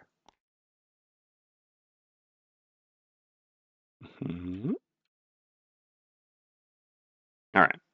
Imps, I swear to God. All right. They can't actually, right? No, the 43 is reshuffle. I mean, all right. Well, unfortunately we can also miss now. We don't have our advantage spyglass anymore. So yeah, there's a few more chances here. But anyway, we have the line here for getting the Deathwalker's battle goal while also just having a good turn. Oh yeah, and so Fist takes 4 damage. Brittle's actually pretty rough on Fist. It's funny because Fist is like kind of good against Brittle, but also pretty bad against it.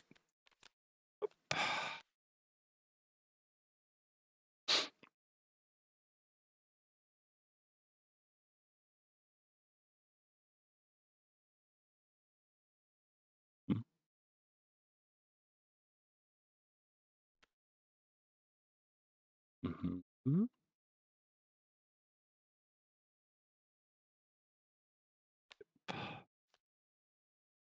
All right, this plays. Check. And at this point, I think I will actually do the allied healing, which also will give me my first experience. All right, this looks good. Let's run it. 19 from the Hounds is what it is. Not a lot that we could really do about that. So, Polar Bear 13. That's fine. We'll kill this one before. This one, not a lot we can do about that. Yeah. So I'm 43 again. Actually won't have an element. Okay.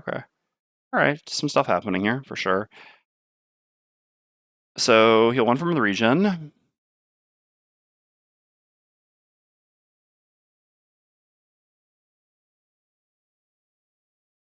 When he goes early? How does it matter that going early? Because no matter what, if he ends the round with... Oh, because you mean if he would go after? Oh, yeah, no, I get what you're saying. Yeah. If he gets hit. But usually if you go late, you're also... I mean, you're often not going to be the one getting hit with the... Because then you're just usually not going to be in position. But yes, theoretically, if you were to get brittled in a dangerous position where you're not afraid of pitching guard, you know what I mean. Anyway, sure. So Banner Spear is going to do set for the charge. 1, 2, 3, 4. Tank the polar bear, I guess. Someone has to go back and get one more charge, but I guess that's going to be Fist. Yeah, we only need one more charge. We only have to blow up one more of these. Yeah, okay, tank the polar bear seems fine. And along the way, I drop this off right here. I cannot miss this attack with Deathwalker. Okay. Okay, so then Deathwalker... Oh, sorry. And then I suffer 2 damage. I gain 1 experience, and heal both my allies for 3. Which is like, yeah, a net heal of 4, which is acceptable, and gaining 1 experience. I could poison this, no reason to do that. Nothing else to use. No, okay. Please don't miss, Deathwalker. Please don't miss, please don't miss, please don't miss. So important. I mean, the other one was really important too, so, you know, it's kind of like, what can you do? Yeah. So, Deathwalker goes. I'll just use the bottom of Deepening Despair as default move 2, going to here, and then attack 2, range 4, targeting here. Oh, thank God. I was so worried. Whew. Okay, so that blows this up. Killing this, killing this, killing this. And we killed an enemy before it takes its first turn. Alright, all good. Good, all good. I guess, well, no. We can still get the last one on Banner Spear as well. I mean, XP not good for this scenario, everything else doing pretty well. Alright, Deathwalker's done. So, Polar Bear focus, 1, 2, yeah, is going to be the Banner Spear. I guess I like, having it go here, so we can keep it around, yeah, one of the Ice Pillars, basically, because they can even go here. And keeping it around an Ice Pillar seems decent. I mean, I guess, arguably, there's no real reason to keep it around an Ice Pillar, because as soon as the next Ice Pillar dies, we just win.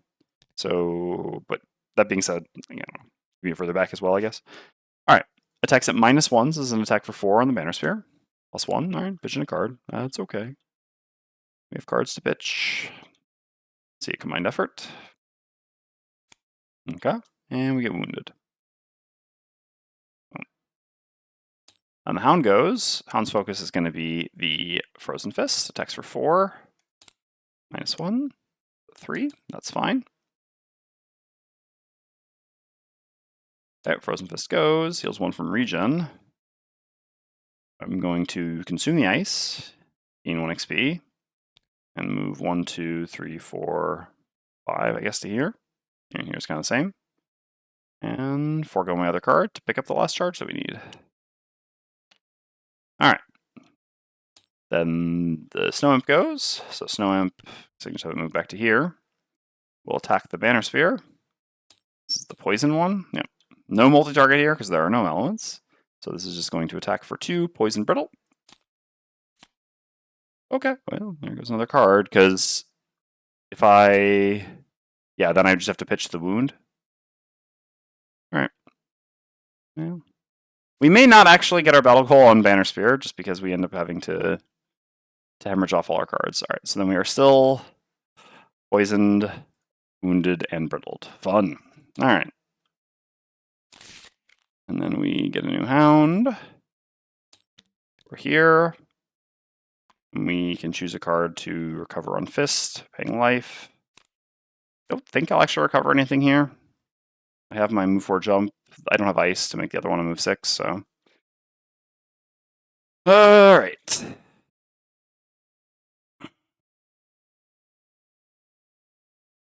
So we kind of just have to clear the way for the the ball carrier here, basically.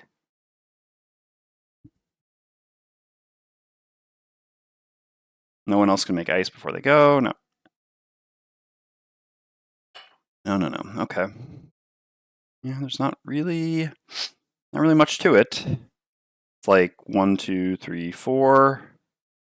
And then 1, 2, 3, drop the thing. You can just walk into it, boom. Sort of thing. I guess we really want Banner Spirit to blow it up. We also would like to grab some loot while we're at it. Did I play the loot card that turn? Could I recover that? I did. Yeah, I played Voice from Below. So I could actually just go to here, loot 1. And then if the imp moves, but it's unlikely to move. Actually, I mean, I guess this is the last thing to happen. So I could have had this go here. Yeah, this is better. Again, the thing that it pitched had no bearing on this. Because then, yeah, that allows me to do this. Okay. So let's recover that card.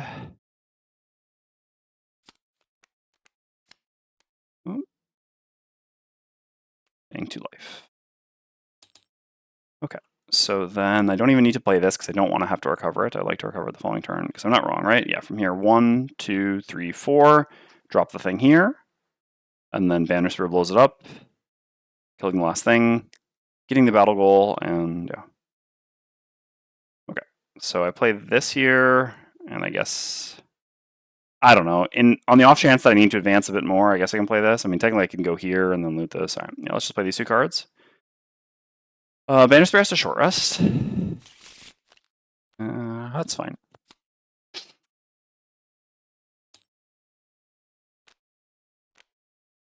Okay, so what I really need to do is do this bottom, and I can't gain much by attacking here. I would need to go after Fist next turn, so I'll kind of try to save this. So I'm just going to play these 2 cards here. Really early and heal myself, etc. Alright. Deathwalker, how can you buy some time here? I mean, killing this polar bear would help. I guess we could, like, punch it and then Deathwalker hit it. This sort of thing.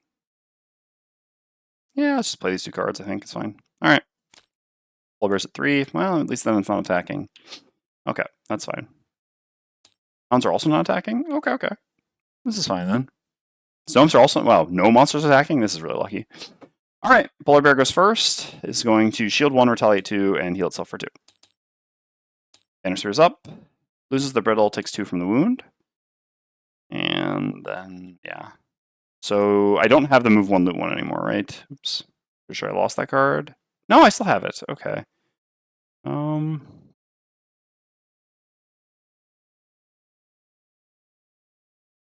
Yeah, so in that case, I'm going to go here. Yeah. All right. So I go here with the bottom of Meat Grinder, healing myself for 1, removing these 2 conditions, giving myself regen. Okay. And I get a loot 1 at. The 3 coin. Wow. Yeah, it looks weird. I definitely prefer the. I mean, I guess maybe. Is this how it actually was in the first printing? Hold on. I'll get out my box. We'll do a little show and tell. Be right back. No, I mean in Frosthaven. So. No, I know that. I'm talking about in Frosthaven because in the loot deck, basically, was what I mean. Sorry. Is this how it is in actual, like, in people's games? Does it look like this? So, because me, I don't actually know, since I just have. So basically, yeah, story time is, I got a pre-proofing, or like a pre-production copy for physical proofing, and so I had actually also backed the game. I mean, we actually got the game for free as a free copy for our work on it. All playtesters did, and so I just gave that to a friend to play, and I just kept playing my proofing copy. So the actual one looks like that. So mine, this is what my 3 coin looks like. So this is not what other people have. They have that thing there? Okay. Yeah, so this is what it looked like during campaign testing, right? What I have here?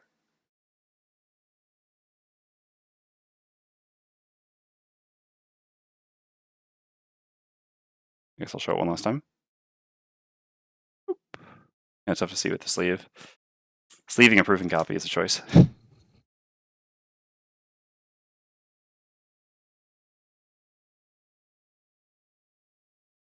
This is similar to the ancient coins. Yeah, that exactly. That I saw. I was like, wait, shit! I have an ancient coin in here. But yeah, this is what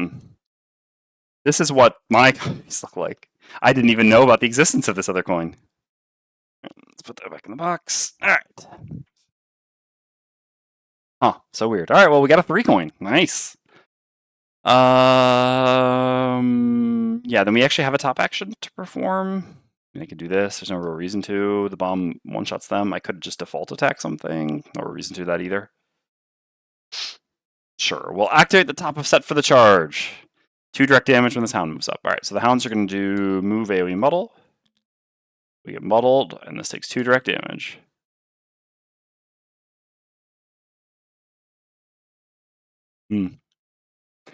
Okay. This goes, heals 1 from regen. We're just going to use the bottom of shard launch, move to here. No real advantage to going to there, I would say. Use the top of voice from below, make earth, and do a loot 1, getting these 2 loot tokens.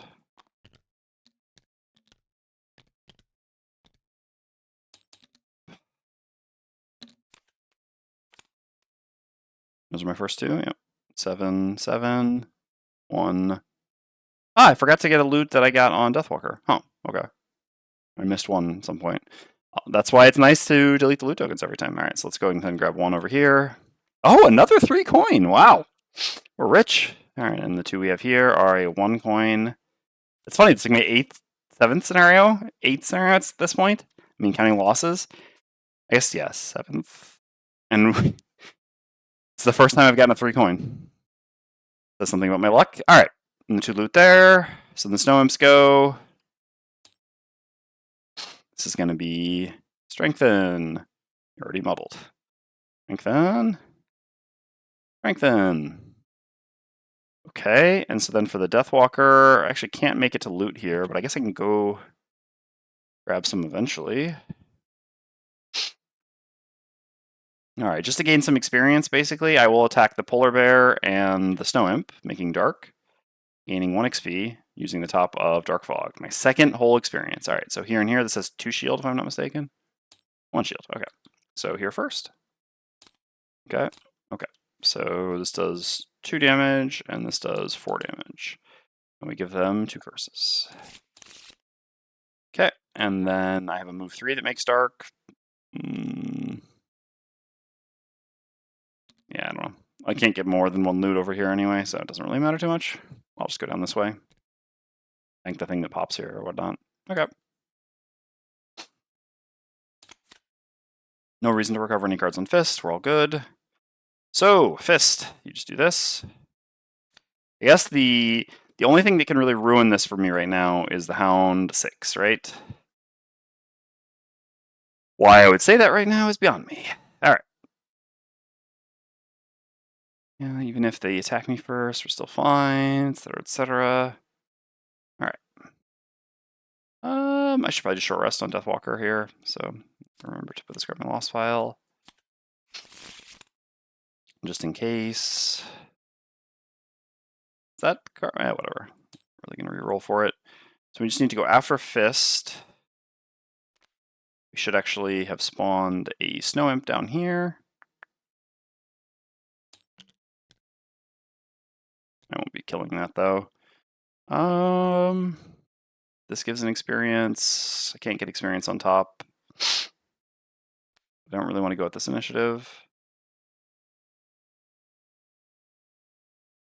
So, yeah, that's not great. All right, let's go at 32 initiative then. So basically, we just need to go after Fist. Well, after kind of Banner Spear and Fist. All right, this works, just in case. Polar Bear does immobilize, huh? Huh.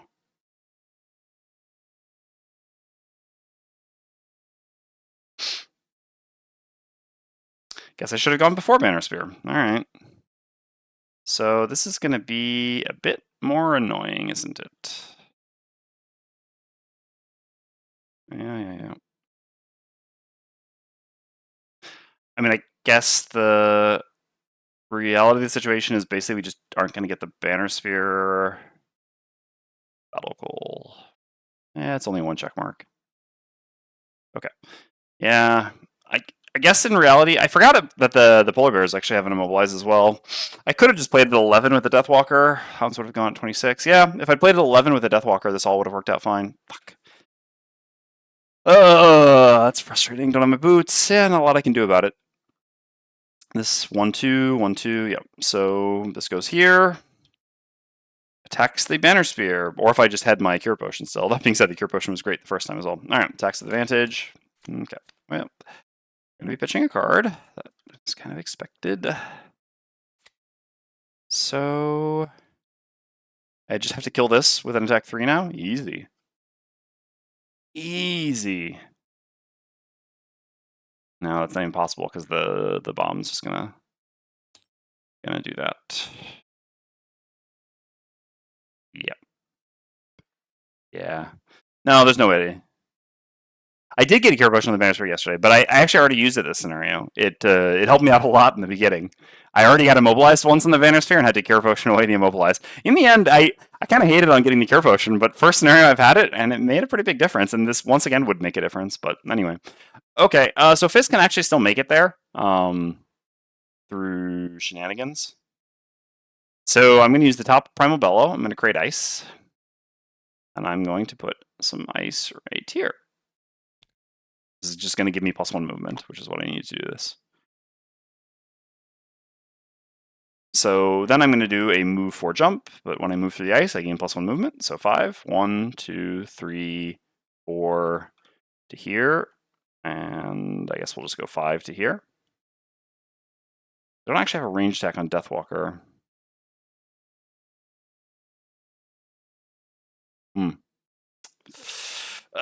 Can't get the loot. I mean, I could just wait another round, basically. Vanismo still won't be able to get the battle hole at that point, but this way I get a bit more loot.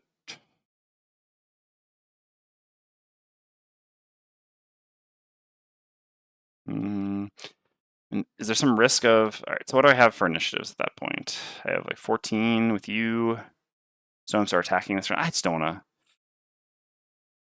You still get the extra move when you jump.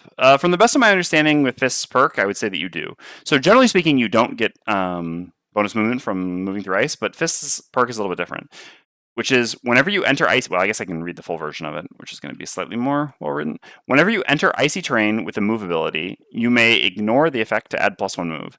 So, I don't know. I guess Dwarf can answer this. I mean, maybe this is in the FAQ. I guess we should double check before we actually do this. Worst case scenario, we can just make it work next turn. But from my understanding, you're still entering the terrain. So, I mean, you may ignore the effect. I mean, sure, I'm already ignoring the effect, basically. And then you just get +1 move. That would be how I would understand this interaction. Let's go to the FAQ, though, and see if there's actually a thing. All right. If there's nothing in the FAQ, then that is how I would rule it. Oh, yeah. Oh, you do not? Wow, okay. Huh, this is actually answered in the FAQ. You now get +1 move if you jump over the icy terrain. You do not gain the move bonus while jumping because this perk replaces the normal effect of icy terrain for you. If you are jumping, icy terrain has no effect on you to replace. Well, that's not quite how the perk is worded, but I suppose that is... I mean, in all fairness, I made a ruling yesterday of rules as intended rather than, like, the spirit of the rules rather than rules as written, but that's not actually what the perk says. Yeah, because again, whenever you enter icy terrain, which you do, you may, with a move ability, you may ignore the effect. So you may ignore the effect is arguably the part where you could, argue that even rules is written, that it gets a little nebulous. But the thing is, with jump, you're already ignoring the effect, effectively. So you may do something you're already doing. Even logically, this still actually works. Like, okay, I still ignore the effect, and then add +1 move. But yeah, I mean, well, the FAQ doesn't answer this. And again, like I said, in all fairness, I think the FAQ does respond to this question in the spirit of the rules rather than necessarily rules as written. And that's the exact way that I approached yesterday with Fist Mastery. So it is only fair that I approach this that way as well. All right, well, that's good to know. So that means we just can't make it there this turn. You don't get extra move when you're jumping. Sorry, that was Isaac. Yeah. Like I said, technically, I don't think that's correct rules as written, but rules as intended, certainly can understand. So we don't place this here. How would we do this then?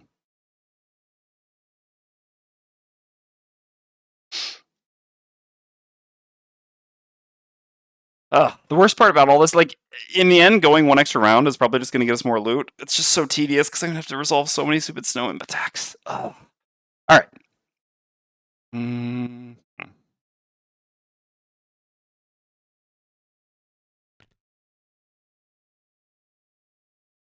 Yeah, I bet.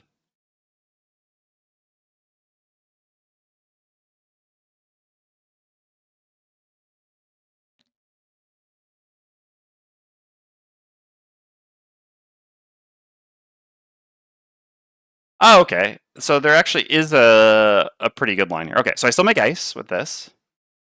And I place the ice here. Corridor tiles are empty. Then I use... Wait, hold on. Hold on. Jump is optional, correct, Dwarf? This I remember being even brought up during Frosthaven testing. For the best of my understanding, the final ruling is that you can choose to use jump or not. You can't choose to partially jump, which would be what makes sense to me. I assume that's correct. All right. So jump is optional, but shows in the start. Yeah, that's exactly how I would interpret that as well. Okay, so then in that case, I do one. Ah, yes, because then I will not use the perk here. Basically, is the catch, right? So 1, 2. So when I enter this ice, so this is when you enter ice with a move, icy terrain with a move ability, you may ignore the effect to add +1 move. I will not ignore the effect here because I don't actually want +1 move. I want to get slit. So 1, 2, slide to here, 3, 4 to here, and then I drop off the charge. Boom. So I have a ranged attack. Yeah. This can still work then. All right. And then we also get loot. Okay, we're getting there. We figured it out. Man, a lot of money in this scenario. At least we'll take that. So Frozen Fist is done. Oh yeah. So then yeah. So all right. This all worked. Ah, good old Primal Bellow. I love ice. All right. So Banner Spear goes. I'm going to attack this charge here. I'm actually going to use the ranged attack from Javelin. And yeah. Also, sorry, Banner Spear should be immobilized, which is going to be a little bit annoying. Well, it's going to reduce some of the looting, but just a little bit. So I'm going to make a ranged attack here. This is already disadvantaged anyway, and I do have a -2 in my deck, so this actually increases my chances of dealing 1 damage. Please don't miss. Okay, well, that very much hits. Okay, so that destroys this, which kills, and kills. And this actually gets us the battle goal as well. And then after that, I will use the bottom of pincer movement to do a loot 1.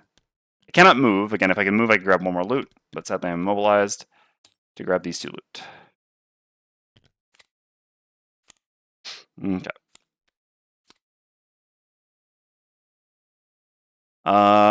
Then the Hound goes. I guess technically I got to do this. So yeah, draws modifier, attack, whatever. I can just pitch a card. Doesn't really matter. Pitch 2 cards. I play. Boom. Technically, I don't even know if I needed to pitch a card there. Yeah, I actually did. Okay. And the Deathwalker goes. I won't play out everything past this, so I'm just going to use this to move 3 to grab this loot and gain 1 experience. And I'm not going to bother doing this imps attacks. They have no bearing on the outcome of the scenario, nor battle goals. We have successfully completed the scenario. Got all our battle goals, and grab 1 more loot with the Deathwalker before we forget. Oh man, so many. This scenario has been jacked for coins. Or juice, not jacked. All right. I'm going to go grab my water, or refill my water because I'm out, and then we'll do the conclusion and get back to town. Be right back. Okay. There we go. And around, blah, blah. Time for the conclusion. Oh no, it's this one. Okay. There's no reason. I don't usually read these. Gain 5 collective hide. Come on, you could give me like lumber, right? Because there's no lumber in the scenario, or again experience because you're never getting experience in this scenario. But no, 5 collective hide. All right, 86.1 in 4 weeks. Excuse me.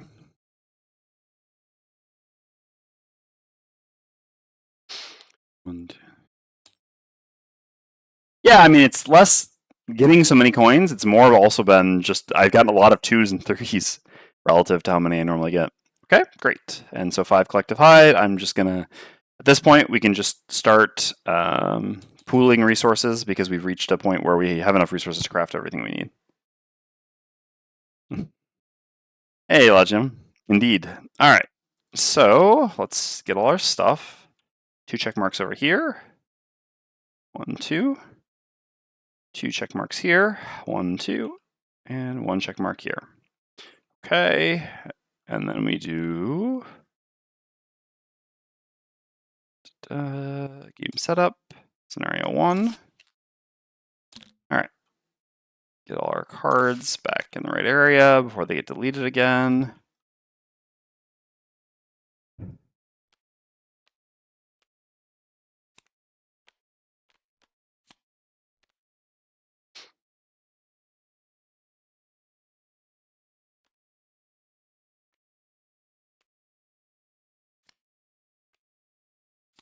Okay. Do you add the loot to the characters? No, I do that. First, I gather up all the stuff from doing that. Then I add the loot after doing, like, I do game 1, and then before I do delete map, I do the loot. All right. So here we gained 15 gold. So that's 22 gold. No. Well, I don't want the cards to get deleted when I do scenario 1. When I do delete map, that's when stuff will get deleted. But I just started by moving the cards down regardless. All right. That's that. And we do not gain a level there. Okay. These. And here we go. Here we gain 9 gold. So 12 and 1 hide. Again, I'm just going to start pooling resources. So I'll transfer all those over in a second. 9 loot tokens here. That move 1, loot 1 is pretty good. Okay, so let's see what all we got.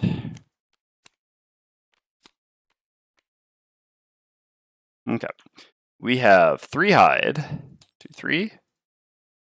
We have 3 metal, 2, 3. Yeah, I really regret taking a metal rather than a lumber with my wild resource. That's going to be pretty costly here. We have 18 gold. This puts us to 28. We can finally buy the axe. We have to build a trading post. And 1 snow thistle. So we still can't. We can't actually brew any more potions still. I mean, technically we can brew a potion, but we will not be brewing that one. All right. Did I miss anything?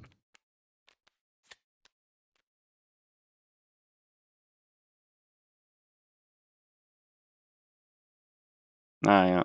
Yeah, good loot actions are nice. I mean, I don't bring this to every scenario, but when I do, I'm always happy with it. It's just so hard to find a spot in 10 cards thing, right? Okay. So we've added all the loot.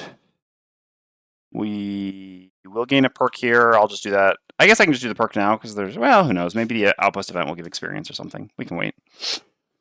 We can wait. Now let's just do it now. Otherwise, I'm just so sure I'm going to forget. All right.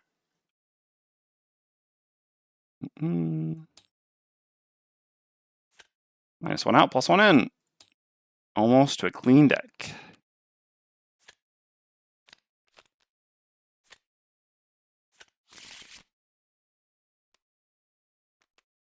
Okay.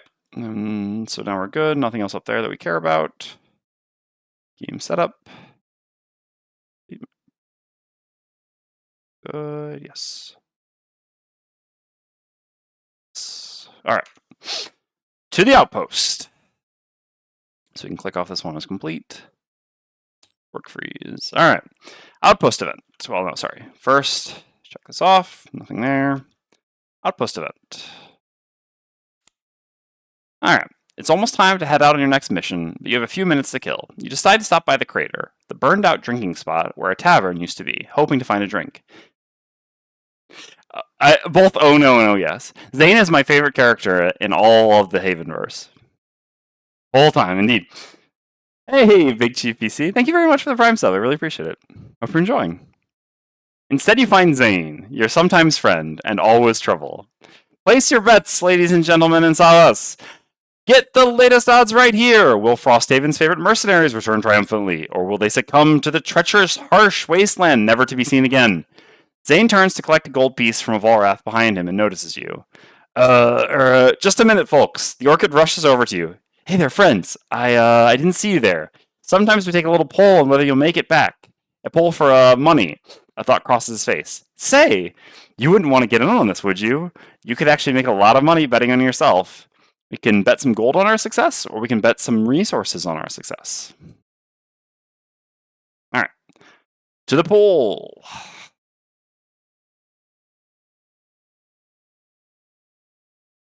Does Alexander voice Zane? Excellent.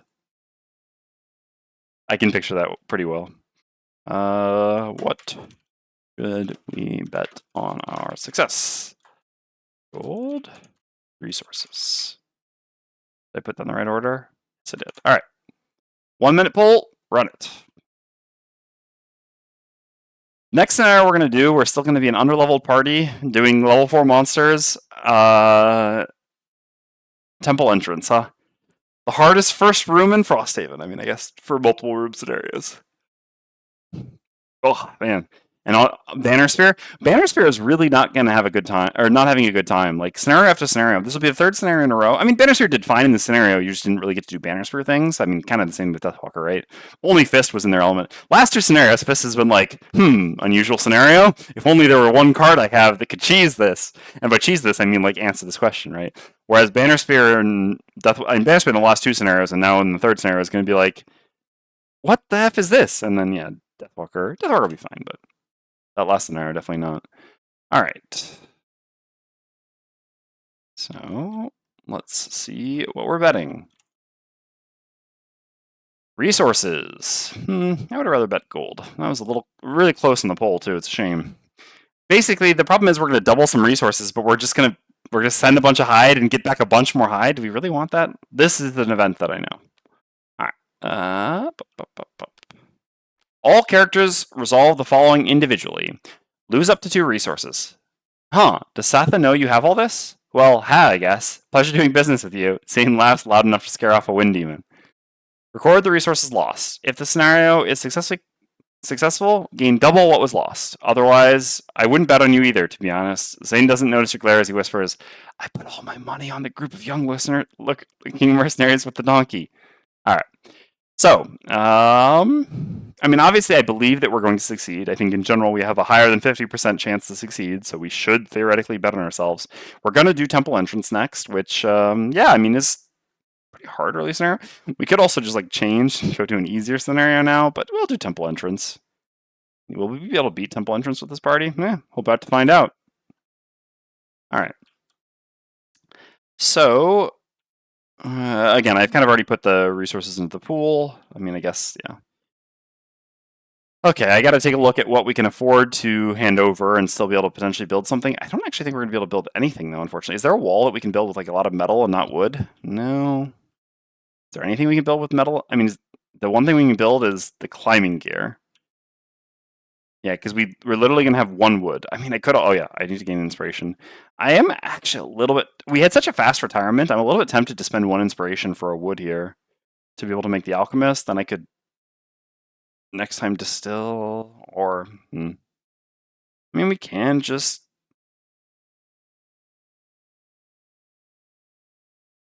build the climbing gear. Climbing gear will eventually help us to get... I mean, basically, we'd like to go do this to continue down the Algox path. Yeah, I mean, we literally just cannot get to the scenario right now without the climbing gear. I don't really like doing the... everything is wood at the start makes sense. Probably burn in the tag. Thank you, Dwarf, for the posture check. You can't buy wood, or that's the one... Yeah, that's the one I'm counting. I literally have 0 wood right now. Again, like I said, I recognized as soon as I...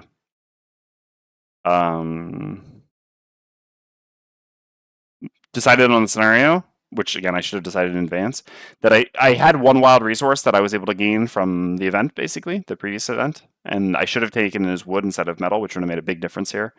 But yes, unfortunately, now I have a single... basically, I can have 1 total wood. All right, let's put everything into the communal, because I'm really tired of doing this. We're good on... We have enough resources now. We don't need to mess with this anymore. So let's just +4/+4 there. As CGO said, essentially, only the first wave of characters does this actually matter not to do. I mean, like, does it matter to keep the resources separate? It's true. Yeah, and this is just going to save us time. So basically, yeah, we have like 2 realistic options here. One is that we spend an inspiration. No, I mean, I guess I'll just make the climbing gear and hope to try to find some more wood. I don't really want to spend an inspiration. Okay. The communal pooling, yeah, of course. I think for the first... I mean, the first group of characters, I didn't do it just because, yeah, I mean, it does actually matter there, but by now it essentially never matters anymore, and it just saves so much time to do it like this. Okay, so for the climbing gear, I need to have 3 metal, but I guess I'll get to build 1 metal. Are there any items that I need to make still with metal? So you're buying the... No, I guess you're not buying the axe. Well, I guess we already just said we were going to allow... We're so close to having the trading post at this point. I guess I shouldn't actually buy it. Ugh, that sucks. No, I'm just going to allow it. No, fine. We're so close. We won't do it. All right, so I can't buy the axe yet, so I guess I'm just not doing anything over there. So I'm not filling out that slot. Here, my intention was to fill out the slot with the heavy sword, so I guess I need a metal for that. You don't have any slots to fill out except push. Okay, so basically I need to keep a metal here. Oh my god, I forgot that I had the looty boots. Yep, and that's, again, this is the problem of like looking everything up here, we just never see items. Try to picture in picture, but there's just no way to do that because I have to picture in picture the cards, and the items are so far from the cards. God, we got to remember we have the looty booties. We definitely would have one more loot after that scenario if we had them. That's fine. Live and learn. Okay, so I'm just going to go ahead and process the buildings right now. Again, this doesn't really matter. I won't spend the wood on it. So like go down to 16. That's one of each resource. One. Okay. So yeah, I need 3 metal here and 1 metal for the sword, and that's it, right? I've already got my armor made and everything. Yes. So I need 4 metal there, so I can basically wager 3 metal, 3 hide. Okay. 1, 2, 3. 1, 2, 3. Because each person can wager 2 resources. Okay. I can't note that there. I'll just note it on the leaders thing. No, I guess your thing's all taken up. I guess no, these are all. Oh, also we read Zane's name. Excellent.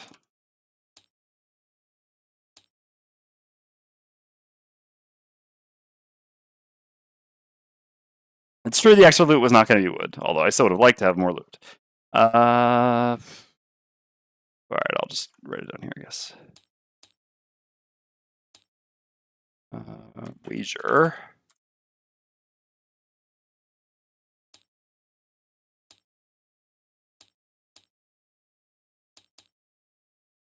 Alright. There we go. Okay, so then I'm going to go do the... Have you named the Shadow Beast yet? No, I have not. If you have a suggestion, open to it. Alright, let's go grab our heavy sword. Boom. And then...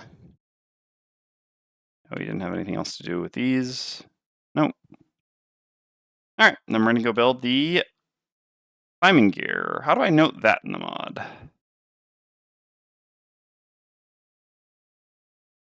Well, I guess we'll get to that in a second. All right, so we need to go read. So this costs us 1 wood, 3 metal, and 2 hide. 1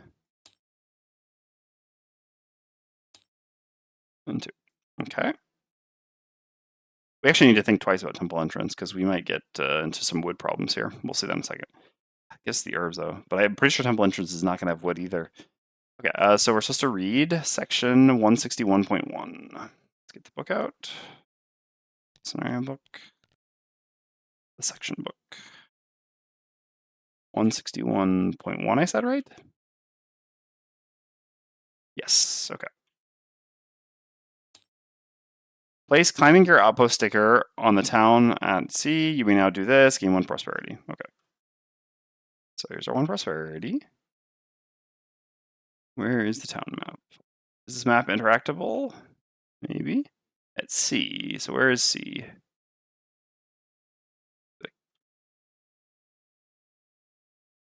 Da, da, da, da, da. I guess it's in the workshop. Sea down here.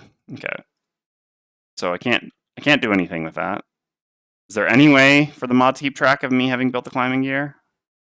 And I can just decal this. Does anyone know? Is there like any? Yeah, so like these are the 3 places. Man, I'm not gonna be able to put the boat here. Oh, that's sad. Building card? Building card doesn't have any buttons on it either. Nothing I can do here. I can downgrade, but it doesn't do anything either. Bottom right of the map. Unlock sticker. Good call. Thank you. That's the climbing gear, huh? Okay, neat. Thank you, Lord Bulb. I had not seen that. Alright, so we got the climbing gear now.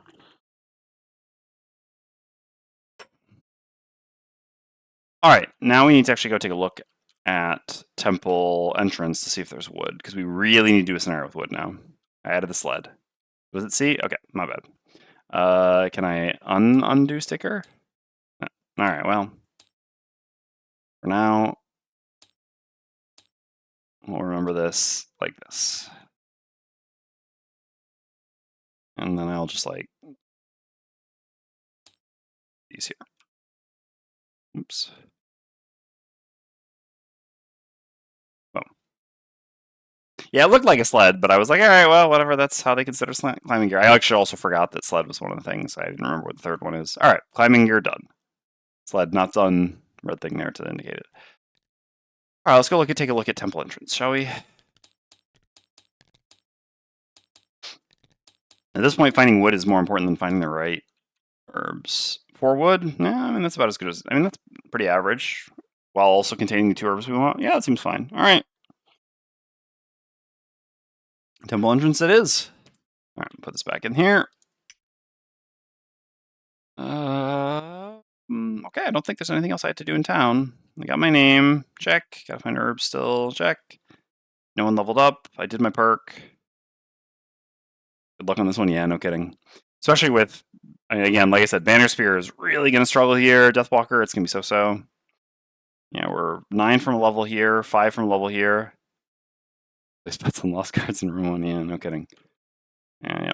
Well, as I said, the hardest room 1 in Frosthaven. I mean, of normal room scenarios. Bunch of Rat Bad Time too. Yeah, many classes do. Okay, so I forgot to get rid of this. Remove event. Beautiful. All right. Let's do it. So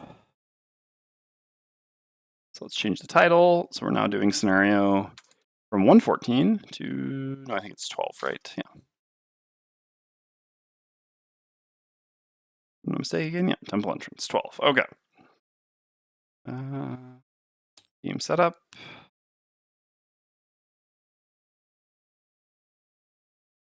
Precisely, boss.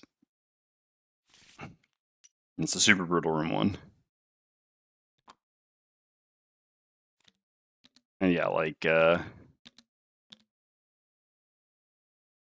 Banner Spear can basically do nothing. In this scenario, in this room at least, like, yeah. It's just impossible to do any sort of formations, but you also can't summon the banner because at any point, all they have to do is flip 1 AoE and then the banner immediately dies. So Banner Spear is essentially useless here. Like, just literally cannot do anything in this first room. None of their cards do anything. Deathwalker is fine, but obviously requires some setup time that this room doesn't really provide. I mean, I'll just have to do Eclipse, obviously. And, yeah, Fist will be fine. I mean, Fist obviously has to set up, you know, this, but that's okay. It's like Fist I love that about Fist as well, right? It's so on brand. Because Fist, like, you know, you generally can like always find a card that you have that helps you to deal with even kind of gimmicky or very specific scenarios. Fist basically just like doesn't give two shits about any scenario type. He's like, oh, this gimmick, all right, that's fine. You know. This gimmick, that's fine. You know. Geminate was awesome for this. Yeah, I could see that. I don't remember what we were playing when we did this in our campaign. Okay. I might have actually been playing Geminate here. So, whatever can we do? Let's take a look at our cards. So we gotta set up some hand. Oh yeah, we gotta grab Battle Gold. No, Road Event first. Road Event first.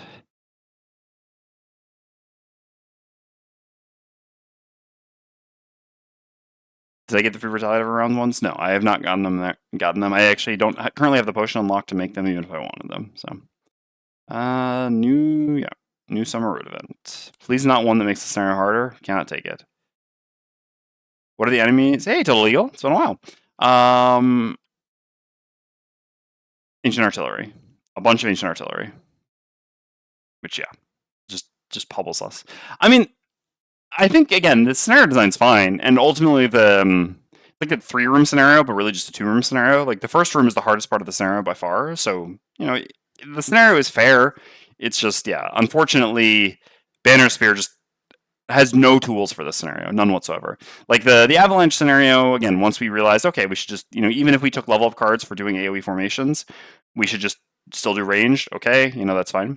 That still works. But yes, there's just no, like, there's no build, there's no combination of cards, there's nothing the Banner Spear can do here. They are just a complete liability. Like, I would have a much, much, much greater chance of winning this scenario if I just told Banner Spear to sit one out and did this 2-player with Fist and Deathwalker rather than actually having Banner Spear here. Like, they're playing on +2 and having literally a deadweight character in the party is going to be really rough.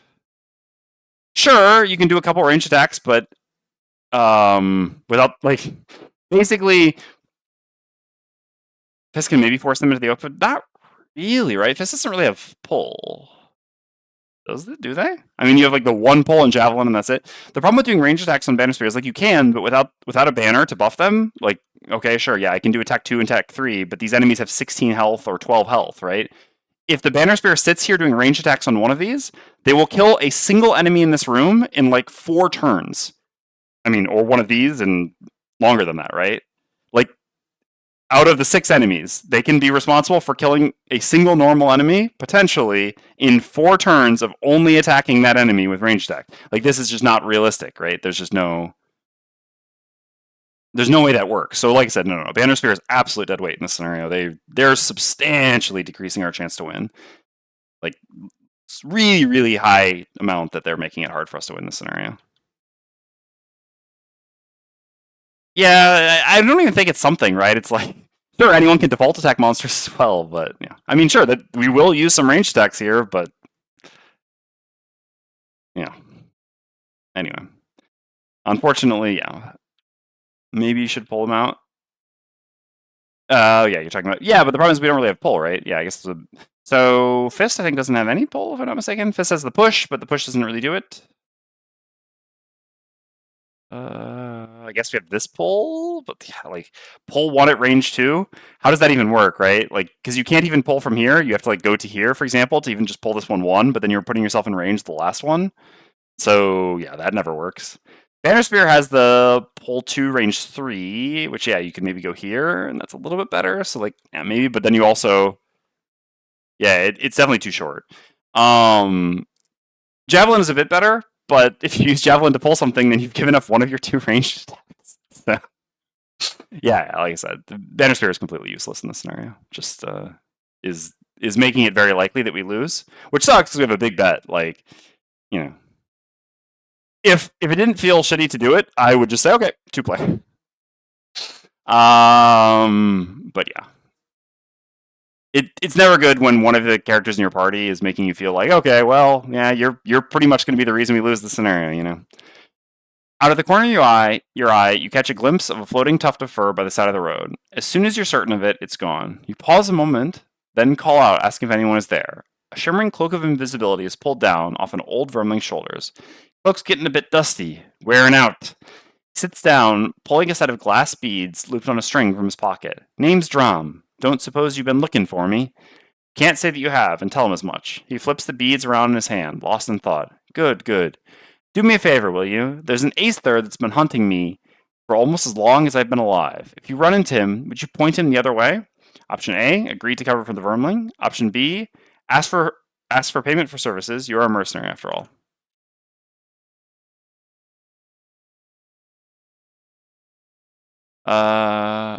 Oh yeah, I was just thinking. Oh, anyway, I'll make a poll for this.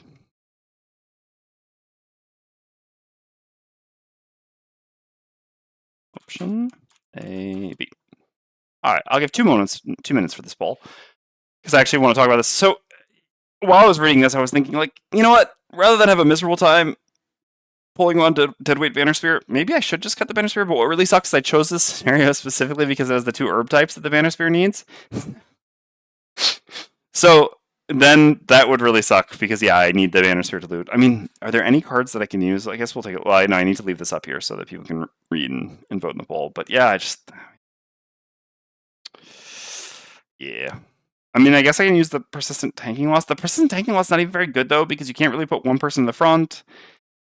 They do so much multi-target. Yeah, there's just like nothing that works here. And also then you're reducing the range attacks, which makes you have to go. Yeah, I don't know. Banner Spear, it's crazy, but like every one of Banner Spear's cards is just poorly suited for this room. No matter which angle, you're like, yeah, maybe I'll do this. You're like, no, that doesn't work either. Maybe I'll do this. No, that also doesn't work. I mean, in all fairness, Banner Spear's level 5, if we had that, would be very good here. Hold the line. Because, yeah, shield is good, and the fact that it also gives shield to your adjacent allies would actually be very good here. That would be like the one Banner Spear card that does something.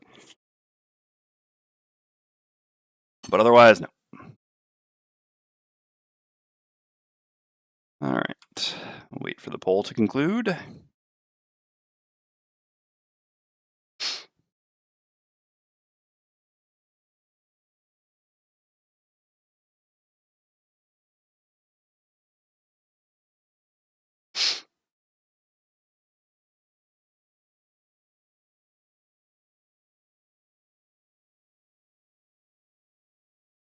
Okay, well, I'm going to guess that this isn't going to turn around in the last 10 seconds, so we're going to ask for payment for our services. All right. Drum smiles. Not much to offer. Never had much myself. He explains that a persistent hunter, Malik, selected him from the infinite beings in the multiverse as his next kill. Most would roll over and accept the inevitable, but as Drum puts it, I've been dodging him for years. He may catch me eventually, but I have no interest in making it easy on him. All right, payment for a service. But if you see him, you've never met me. Gain 15 collective gold. I don't know where this gold should go.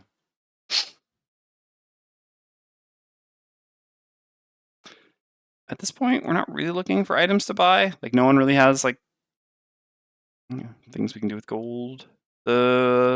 These things didn't actually cost gold, do they? No. I don't know. Just put it on Fist, I guess. This is my favorite. Alright. 15 collective gold, done. Remove event. Alright. Well, time to die. Oh.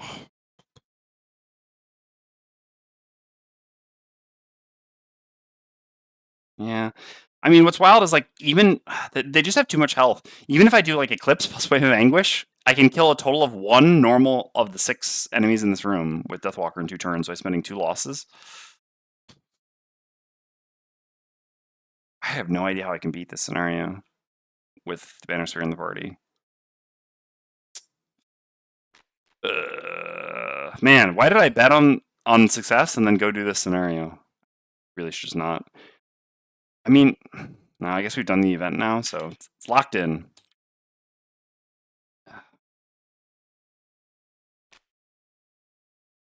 Maybe I should just decrease the difficulty by 1 for this, to be honest. Yeah,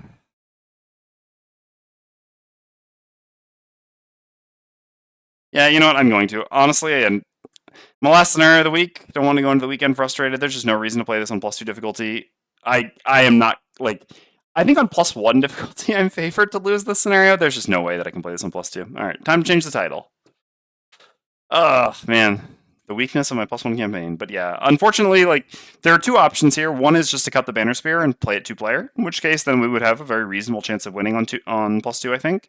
But this just sucks because, again, this scenario has the 2 herb types that I'm looking for with Banner Sphere, which is specifically why I selected this scenario to do. And so that would suck. Otherwise, yeah, I can just go down to +1, and then hopefully at +1 I can beat it. Even then, like I said, I'm really not sure. All right, let's just go to +1. So I've got to delete the map. Otherwise, I can just do a different scenario, which I kind of regret that I didn't do, and then just come back and do this later when I don't have the Banner Sphere. But unfortunately, I've already done the road event, which, you know, is done after I choose the scenario. So is what it is. I guess we're stuck with this one at this point. But yeah, it would have been better to just do this after retiring Banner Sphere. Okay. Yes. All right. Let's temporarily decrease the difficulty here. Hurts to do, but this is why it scales. This is why it scales. All right. Reset temple entrance. Hopefully on this difficulty it should be beatable. With this party. Scenario is fine in general, like I said. What I wouldn't give to have a trap in this. Oh. Or Blink Blade. Or Coral. Or Kelp. Or Shackle. Yeah. Anyway, you get the point. Okay. Never perform an action with a lost icon. As Deathwalker? No. Never short rest. No. I just the first room takes longer than a rest cycle, even on +1 difficulty, and I can't long rest in here. Kill an enemy with an attack that is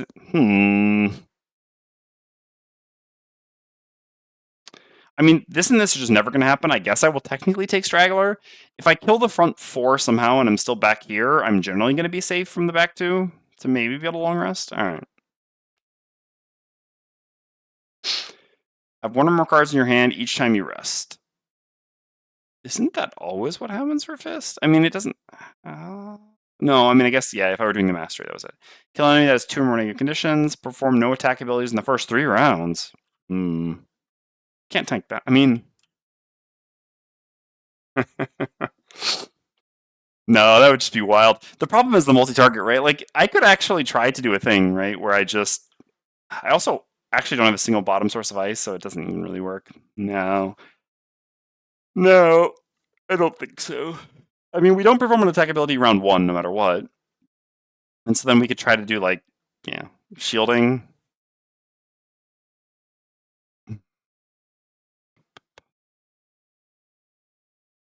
The scenario is already going to be hard enough. I shouldn't make it harder for myself to get battle goals. All right, let's not do that. So, 2 or more negative conditions.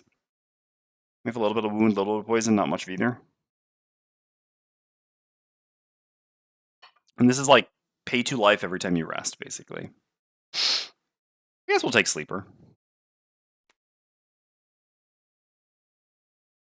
I mean, it's kind of... let's just take Bully. Let's just take Bully. All right.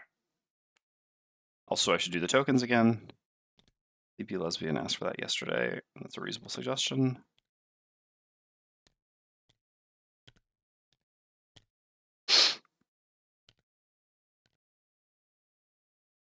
All right, kill him, and then yeah, this one again. No, thank you. And no more than 3 turns next we started. Never use a potion. Ugh. Ugh. So, artillery immobilize. I'm very, I'm very likely to want to use my cure potion at some point here. Yes, Rambler. All right, we got to track that. It's pretty unlikely that I get it, but anyway, that's fine. Okay. All right.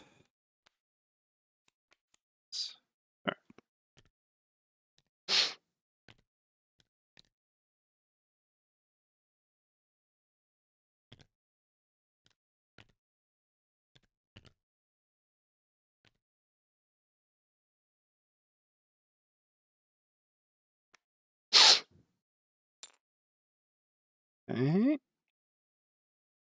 Set up our hands.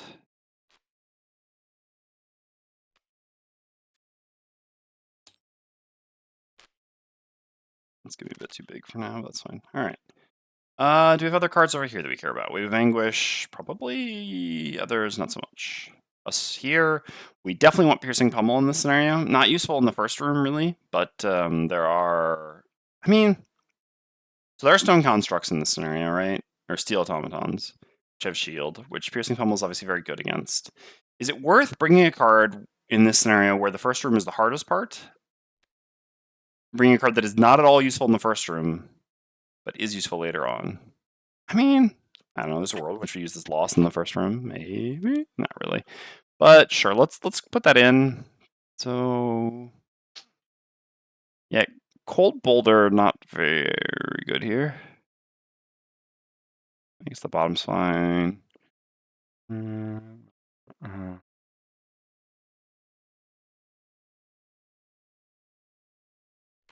Guess I'm gonna cut this. That's true. They do. That can happen. Yeah, the 17 initiative. All right, let's cut this one. This is a fine cut. No, I mean, I like this card pretty well. It's pretty easy to make ice, and then this is an attack 4, gain 1 experience that also is going to like negate a bit of damage. Maybe that's better than Voice from Below. Yeah, that's probably better than Voice from Below. Also, we don't really want to stay clumped up with people in this scenario because of the AoEs from Ancient Artillery. All right, that works.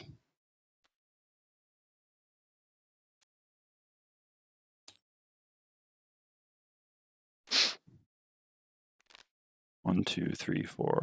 Did I bring Wave of Anguish up here? No. Okay.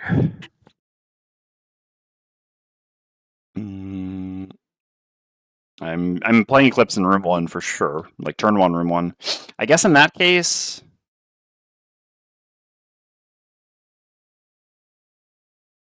what this looks like is maybe I don't. Yeah, I guess I don't want Call of Doom. Yeah, because my turn 1 is just going to be Call to the Abyss bottom with Eclipse top, and then we go from there. Okay. So there is some good news. Yeah, this is not good. Deflecting Maneuver is actually very good here. I said all the Banner Spare cards suck here, but that's not true. There is one card. Okay, so we want this. We want this. We want this. These are givens. Problem is, this is just so likely to die. We could just throw this down here, but nah. All right, I mean, this is fine, I guess. Realistically, yeah, this is a ranged attack. Bigger move. So if I pull one, so I can pull one as far as like here even. In which case, yeah, so we can do something to one of them. I mean, I should take this. Has a couple different applications. Just take this. 8 cards. I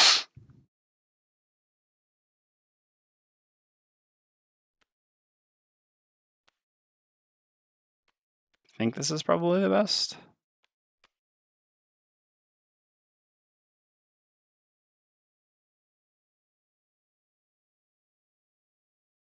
This I don't care about at all. This I have to cut. Yeah, and then these two, I don't know. I mean, this top doesn't really matter. The initiative is nice, the bottom is nice, but let's be real. This is the hardest one, or the most painful to cut, but again, any turn where I'm going to do an AoE, it's going to have to be combined with the bottom of Javelin, basically, not really with the... I mean, technically I could do the bottom of Javelin one turn earlier or something like that, but yeah, so combined effort's just not really going to do much here. I think, oops, let's put them where they belong. Okay. Okay. All right. What happened there?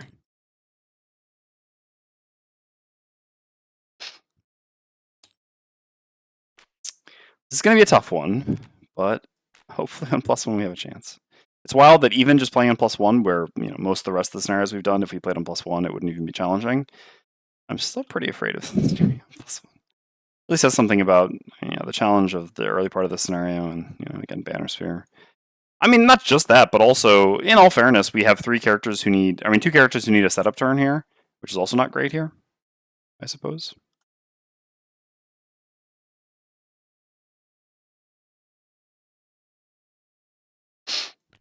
I mean, we're going to go as fast as possible with Deathwalker, but that's still, All right, so what does this look like? Range on them can be anywhere from 5 to 7, technically. If they get 7s, I mean, yeah. I expect you to die. No,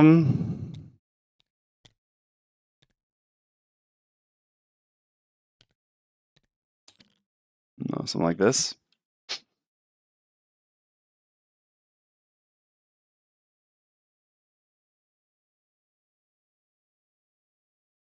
Probably better like this, yeah, to avoid clumping. 1, 2, 3, 4, 5. Yeah, so this one doesn't reach me unless it hits the 7. So I guess actually starting here is probably better. Although, we're not really going to be doing any pulling like that, but... deflecting maneuver bottom. Just start with a range attack, I guess.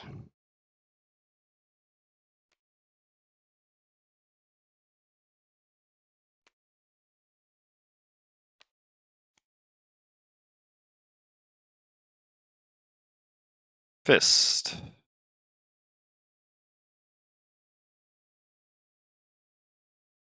Yeah, go a bit later, do this. Chance of death, not insignificant. So space like this. Yeah, makes no sense. I'm gonna have 3 shields of 13 effective health. Should be okay. Right, and yeah, here, Fall, Eclipse. I don't love our initiatives here. We're leaving a lot up to fate. But what can you do? Okay.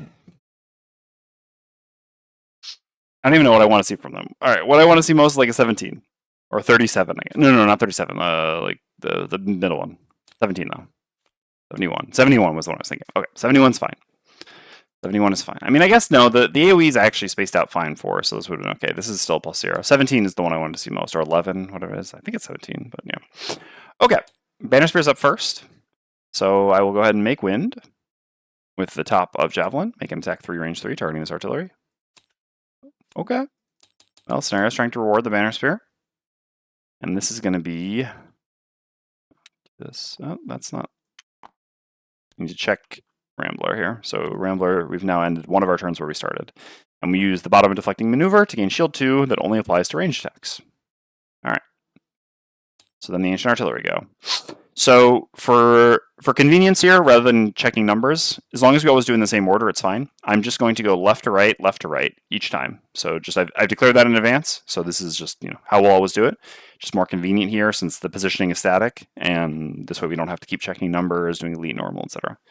Again, ordering only matters as long as it's consistent, and here we will consistently always do the same ordering. So here we're going to have these two attack here, and then these two attack here. Okay, so attack 3, attack 4 on Frozen Fist. Okay, so 4, take it.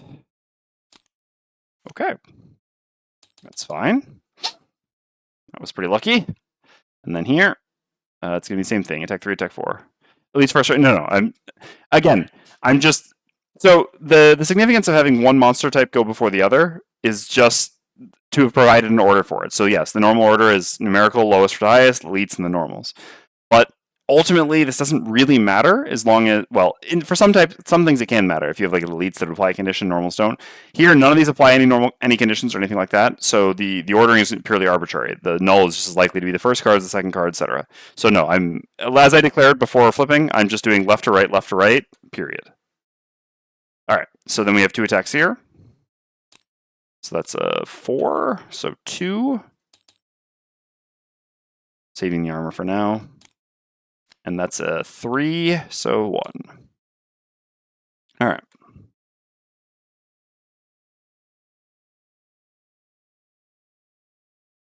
So, Deathwalker's up next. First, I'm going to place a Shadow and Hex with a range 2. What am I going to do here next, basically? I basically just want to kill one. All right. Well, I'm going to make Dark here no matter what. Yeah, having the upgraded bow would have made a big difference here for Forceful Spirits, because then I could hit both. As is, if I want a Forceful Spirits, I would have to like move up to here. Which basically on Deathwalker, I never want to move up in this scenario. Okay. Let's go take a look at our cards to see how we. So we have 4 shadows to place, 1 within range 2, and 3 which 1, 2, 3, 4, 5, 6, 7, 8, 9. I just want to make sure I didn't too many cards. So what are my shadow-based attacks going to be? Just so good.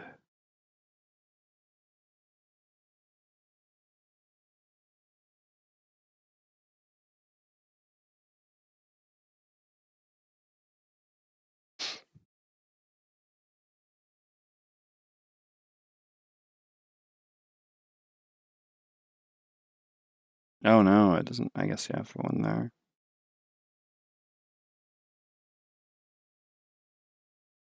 So basically making it a 9-card class here, 8 cards if we eventually play Quality Best Top, which I guess we probably just won't then. So we just play a 9-card class. Yeah, okay. Sure.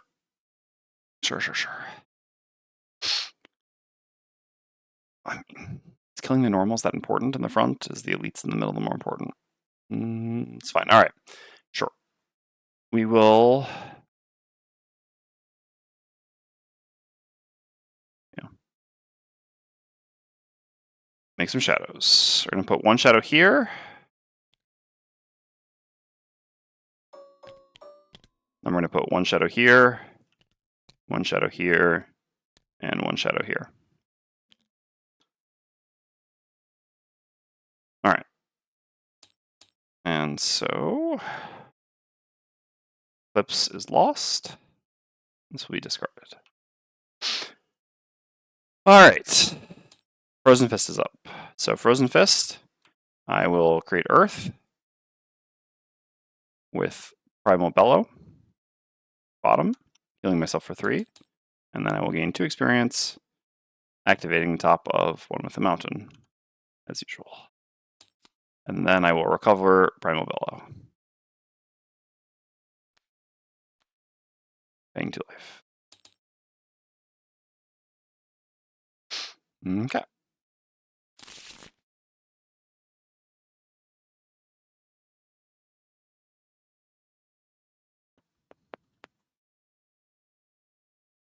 I guess, sorry, I should have. So 1 had to be range 2 no matter what. So I guess actually what I want to do is put this one under you. I always forget, like, yeah, how you can target in the shadow, basically, and put this one here. That's why I can apply some wounds just in case. All right. It's time for Wave of Anguish. And yeah, initiative matters a lot here. I do need to move all of them eventually, but I can just do that next turn with Deepening Despair and have enough movement, so yeah. All right. Works. I mean, it would be a lot better to get the wounds on ones that matter. Maybe I just move them this turn. I do Black Barrage. Does that move them enough? Yeah, it does, to get wounds on both the elites afterwards, which is really nice. The problem is then the fastest I can go is 18, which gets beat by the 17. I mean, I guess, all right. I suppose if they do the 17, they're not doing a lot of damage this turn. And then at that point, I can just maybe take it slower and just Wave of Anguish bottom, Black Barrage top. Yeah, all right, that makes sense, because getting wound on those two elites is so much more valuable than wounding these two, which are likely to die to the Wave of Anguish anyway. Okay, that makes sense.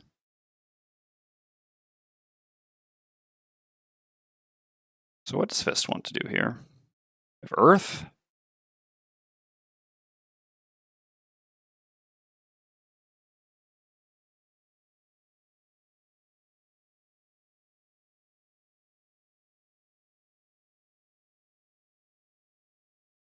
We kind of have to move up, don't we?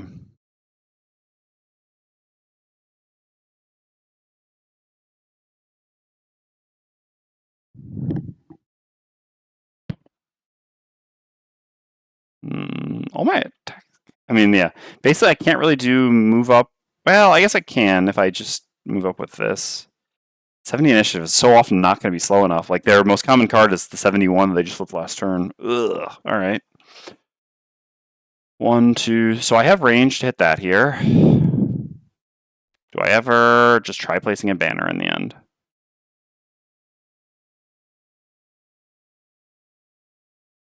No, I don't think so. I think I'll just summon this to maybe tank a hit and yeah, just attack with this. Definitely going to fail Rambler here, but that's fine. Yeah, Fist, you're the one having a bit of an issue here. I mean, you have fine things to do, just, well, I mean, I guess we can just hope that 70 is slow enough. If it's not, I don't know, we can maybe adapt somehow. Okay. Yeah, 71, surely enough. All right. Yeah, that's really unfortunate. Would a default 2 move done enough? No, not really. Not really. I mean, 71 is just a fine card from them. I'm not going to complain about getting that. It's just, yeah, didn't work out for this, but that's okay. That's okay. All right, Banner Spear's up first. So Banner Spear. Oh yeah, but the summon just not. If anything, the summon is actually going. The me doing left to right is also a bit of a problem for summoning, but whatever. That's what I declared. Yeah, that makes the summon not good. This was not a good decision. Anyway, it's okay. I'm going to attack this Ancient Artillery, creating light, and doing an attack to range 3 or range 4 with advantage. Okay, so dealing 3 damage. And I'm literally going to, I mean, I guess I'll gain 1 experience by summoning this with my bottom action and then immediately dismiss it.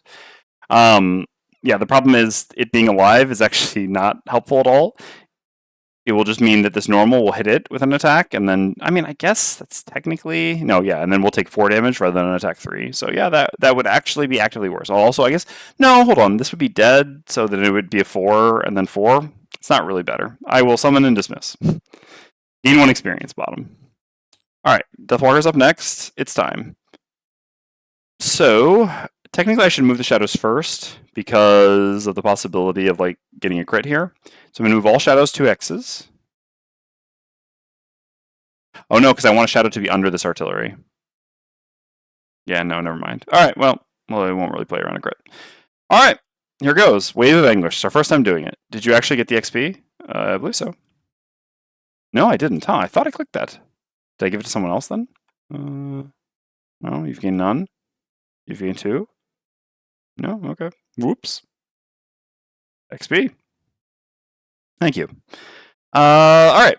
So, yep, Wave of Anguishing time. We gain 1 experience, and from each of our shadows, we perform an attack 3. So we'll start down here. It's so much nicer when you have Call active, but alas. Okay, that's dead. And then it doesn't really matter. All three of these can only attack this. So 3 attacks here. 3, 4, 3. Beautiful. All right. And the Deathwalker did Deathwalker things. But yes, at the cost of 2 lost cards. I mean, again, this scenario, room 1 is high tempo or high pressure enough that it's absolutely worth spamming losses here. But okay, then we move all shadows 2 hexes. Certainly comes at a cost. Like I said, though, Deathwalker can manage this scenario. Banner Spear is really the one who cannot. Yeah, no kidding, Emil. No kidding. Alright. Shadows creep forward. We're done. So Fist goes. Yeah. Heal 1 for my regen. And I think I literally will just do nothing here.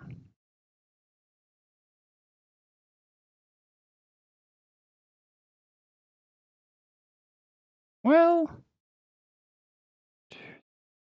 Yeah. No.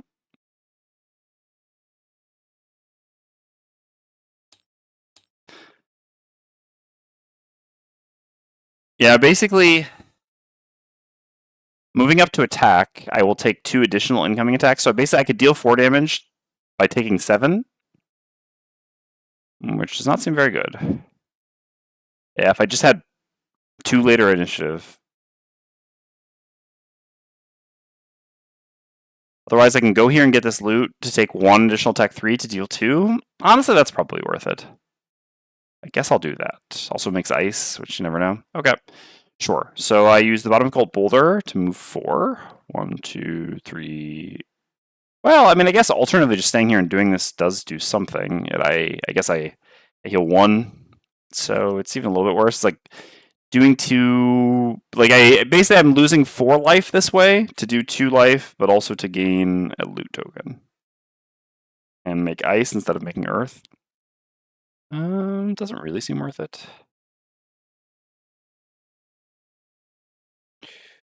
It sucks that reach is there. I can't, like, otherwise I could try to go tank with this because it's pretty good here, but yeah, I can't really do that either. No, I think I'll actually just play it slow. I think I'll just play it slow. All right, I'll make earth. I'll put. Yes, hold on. 1, 2, 3, 4, 5. Yeah, no, it's crazy how little you can advance in this room, basically. And I can't even go to here because they're doing the splash attacks. I guess I'll put the ice here for some future slippity slidey action. And yeah, whenever I suffer damage from an attack this round, I heal 1 afterwards. And I will do nothing with my bottom action. Okay. Ancient Artillery go. So this elite attacks me for 4. -1, so 3. I can just use the armor later. So I take 3, and then I heal 1. Oh no, I had to place this adjacent. Sorry, this is not the other card. Yeah, this has to actually go here. Oops, there we go. And then this one attacks the Banner Spear. +0. At this point, I might as well use some armor. Take 1. All right. Well, Banner Spear's out of actions. Yeah.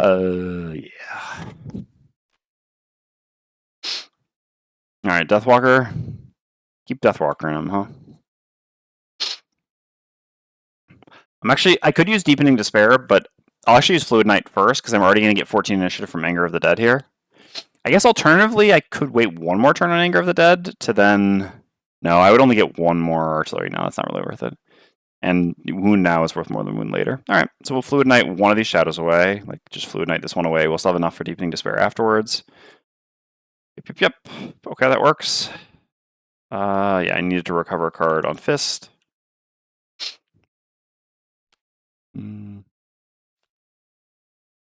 Probably Shard Launch still. Oops. Costs us 2 life. Okay, so. Yeah, I still just don't. So I have Earth.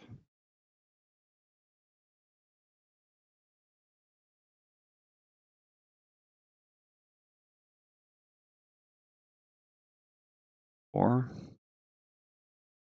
think I'm just gonna keep tanking back here for a bit. I don't really have the initiative to make things work, and I'm just gonna do this. Use this to heal 4, and use this to negate damage suffering, and then I'll even recover this card. Just tanking that elite for a bit there. Otherwise, yeah, that's about all. I mean, one. Otherwise, yeah, depending on what they're doing, theoretically, I could move up and attack with this by using a default action. We'll see. But most likely, I'm just going to tank of it. We're pretty much everyone in this party is just sitting around watching Deathwalker do work. Yeah. So Bannister literally has no actions that do anything. I mean, no real actions anymore. So I have just like a self heal. Yeah, which I guess I want to do later. After that, I have nothing. Yeah. Okay. So I will do this, and I'll go a bit later because I'd like to get the regen for 2 rounds, basically. 71 and 67 is the same against them, and this way I have the flexibility to move 4. But yeah, I'm straight up out of actions at this point. 95. Oh, that's the... Oh, no, it's just range +1 attack, that, huh? Well, good thing we're not advancing. Okay. Deathwalker's up. So Deathwalker, I will use the bottom of Anger of the Dead, wound all enemies in a hex with a shadow. So wound you, and wound you. And then I will gain 1 experience, make dark, and remove this shadow to perform an attack 5 against this ancient artillery. And this is my biggest attack that I'll make, so I will go ahead and use the spyglass for this. Okay.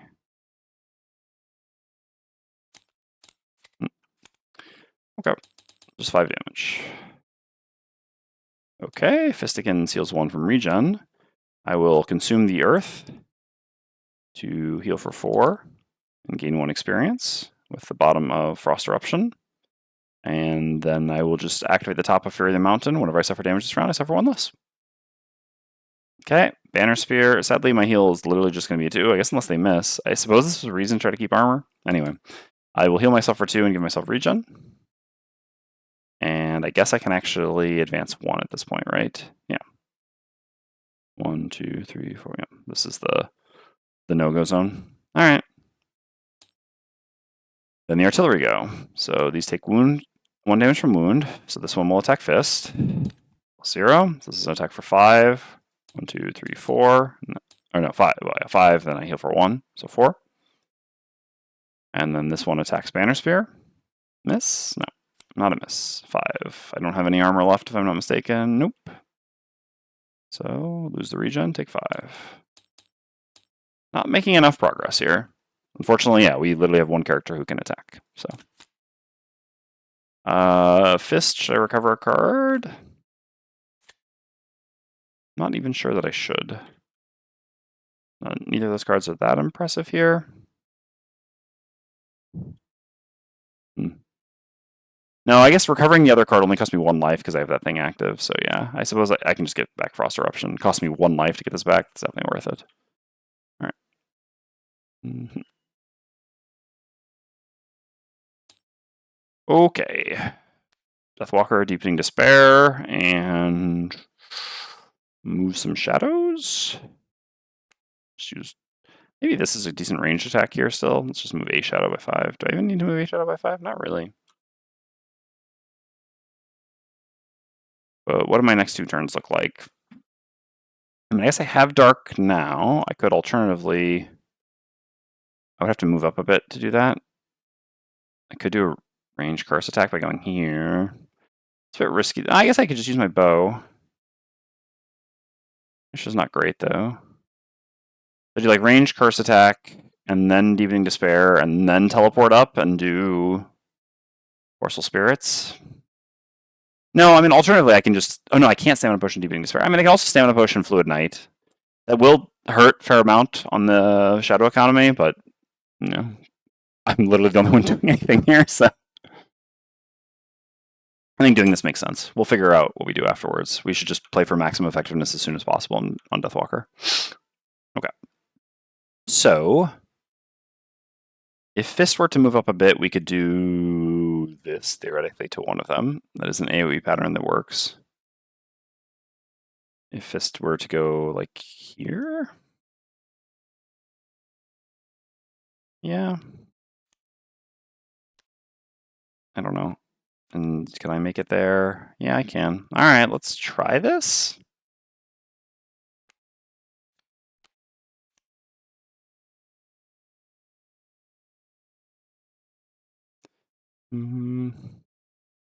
Still have all my armor on Fist, right? Yeah.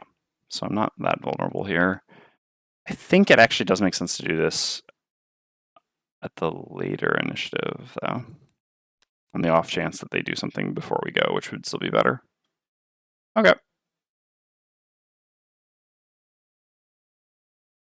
Well, no, I mean, I guess we're likely to kill. No, this is fine.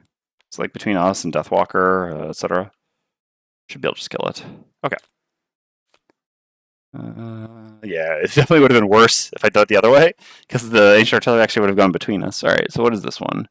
3x AoE? Or the 5x? I think this is the 5x AoE, right? Or sorry, the 7x AoE? Yeah, this is the 7x AoE. The 37 or whatever is the 3x. Okay, that's the thing. Yeah, there's a thing. Like, so the one turn I go for an AoE pattern with Banner Sphere, they're like, yeah, AoE patterns? No. I mean, like I said, this is just why Banner Sphere is just a complete liability here. Everything Banner Sphere does is hard countered by this room. All right. Except for the bottom of deflecting maneuver. So, Deathwalker's up first. We're going to make dark. We're going to attack this ancient artillery for an attack 4. Okay. 4 damage done.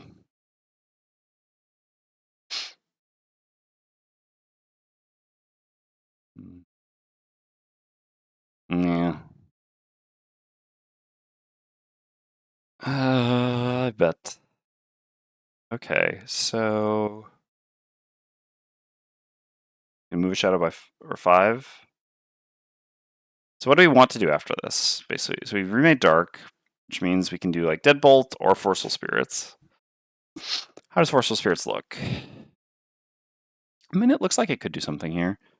If these two were to go over here and mess with it, but we just want to kill one before it goes here, so no, that's not good. Yeah,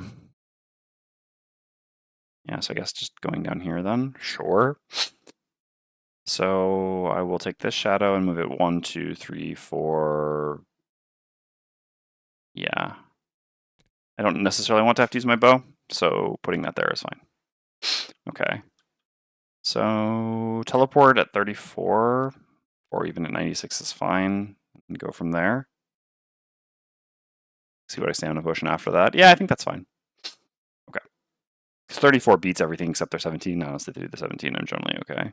I mean, for that turn, the 17 would be kind of annoying, but yeah, I mean, it would actually be pretty annoying.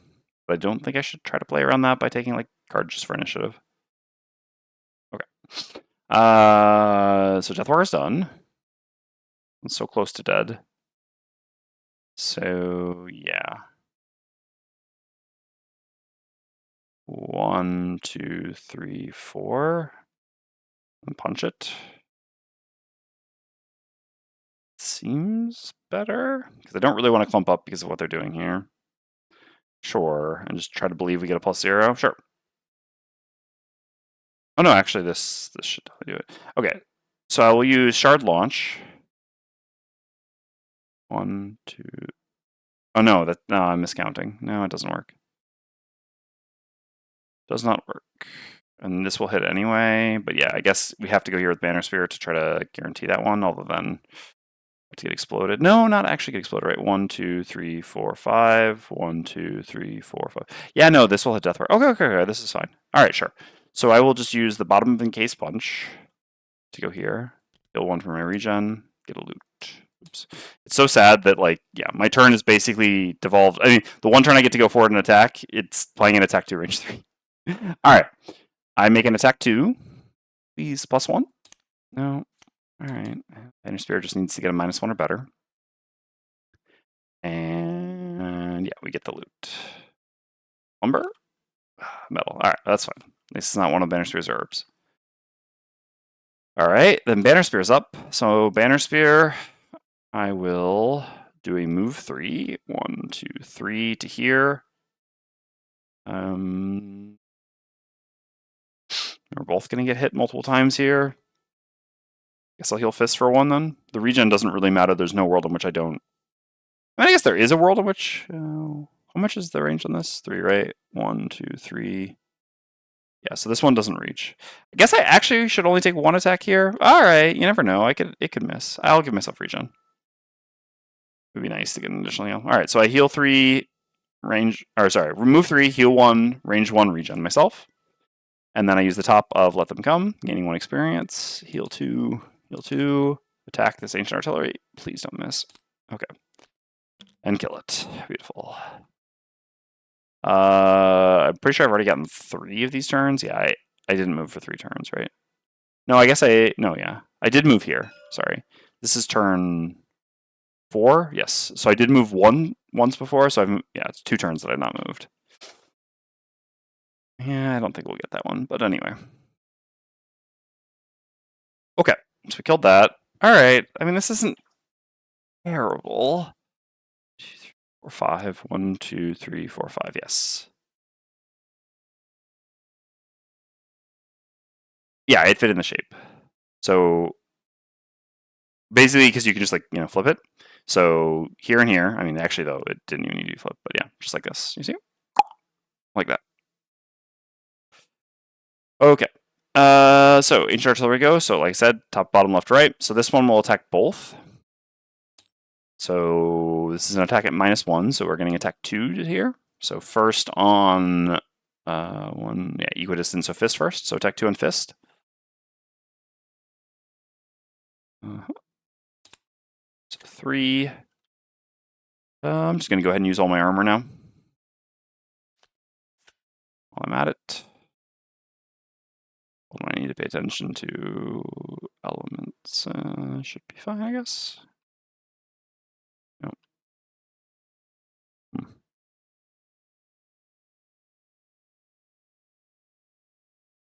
Anyway. Okay, and then on Banner Spear. No. So yeah, there were 2 chances here, a -2 or a miss. Both could have kept the regen, but anyway. All right, take 3. Lose the regen, and then this one takes 1 from its wound, and just attacks the Deathwalker. So this is for an attack 3. Just looking a lot of +1s there, eh? Hey, fellas.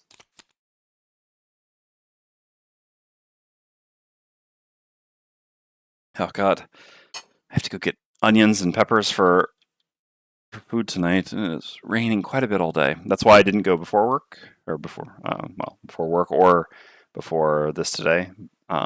Was because the rain hoped it would clear up and I could go after, but yeah. All right, what are we up to here?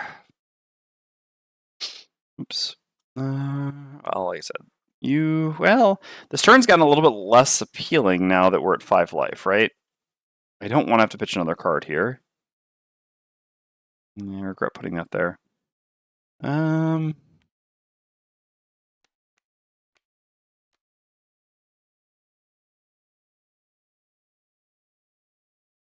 Think yeah. I mean, I guess I'll just, no, I mean, this isn't going to work, but I think I'm more interested in this at this point, just doing the ranged curse attack rather than trying to teleport in. I think teleporting in is a bit too wild.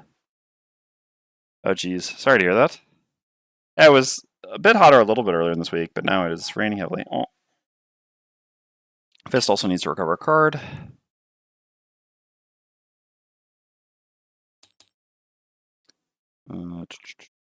Where are my cards? Down here. So move 4 jump doesn't get me anywhere that I can attack with. I guess I have shard launch, so that is like the one thing that can attack. Whereas 1, 2, 3, 4. Yeah, I can't go hit 1, 2, 3, 4. Yeah, I can't hit that with that. Not shard launch, the other thing. Otherwise, if I don't, no, I mean, I just have to take Encase Punch. It's my only mobility card left. I mean, I guess this is also, no, I need to take this. All right. Yeah, take this back. No, my wife's not away right now. I'm cooking a 2-person dinner tonight. Oh, no. If my wife, I mean, even when my wife's away, I'll still cook, like, I often will cook, but it's not really a single person dinner because I make a larger quantity and then have leftovers for the next 2 days.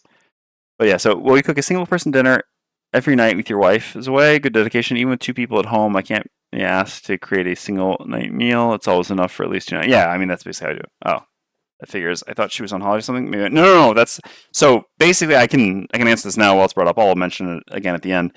So no, she has vacation for the next 2 weeks. So essentially, her boss takes vacation in August. So Jessica can't take vacation in August. So she's taking, which is like here in France, everyone is on vacation in August. Like Paris is just there's no one in Paris. I mean, there were people in Paris this time for the Olympics, but yeah. Anyway, so Jessica's taking the next 2 weeks off, and she's still not completely sure whether she's gonna go visit her sister and her mother in the south of France for a week, but whether that's gonna be the first week of her vacation or the second week of her vacation.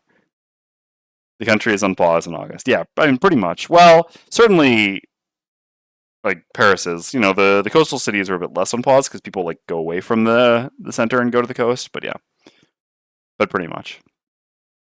Anyway, so all this to say that I plan on streaming all week while she's gone, but I will not stream all week while she's here because I'd like to take advantage of her vacation time while I'm have a lighter workload and get some quality time. Accordingly, I had hoped to be able to say today whether my streaming schedule for the following week, like whether I'd be back, but I still don't know. So what I'm going to do is, like I said, the week that she's here, I'll still stream once. So Monday I will stream again. And then it's possible that next week, Monday will be the only day that I stream. Or it's possible that I will stream Monday through Friday again, and then the following week I'll only stream once. There must always be a boulangerie open. Yeah, that's true. There are boulangerie open. That's about it. Okay. So this plus this. Probably later. Well, it's an exciting mystery indeed. And then, honestly, I think Banner Spear should probably just long rest early. Yeah, I think that's definitely the line here. Long resting is decent. This way I have cards to pitch in case these cards just literally do nothing here, so might as well just long rest early, get some life back. I mean, basically the best thing I'm doing here is just, tanking hits, so a long rest essentially heals 5. Doing a heal 5 turn, yeah, that's pretty good. Alright. I don't know, maybe it should be more like this then. To try to not get hit by both of these. Yeah, that makes more sense, actually. Alright.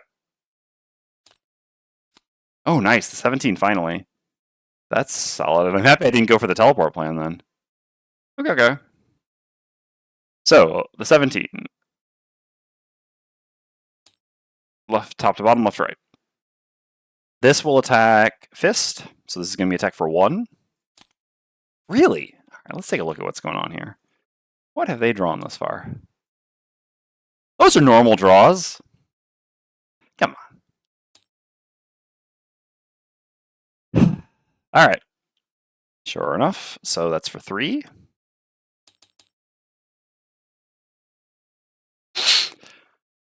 And this one takes 1 from its wound. Its focus is going to be Deathwalker, so attacks Deathwalker for 2.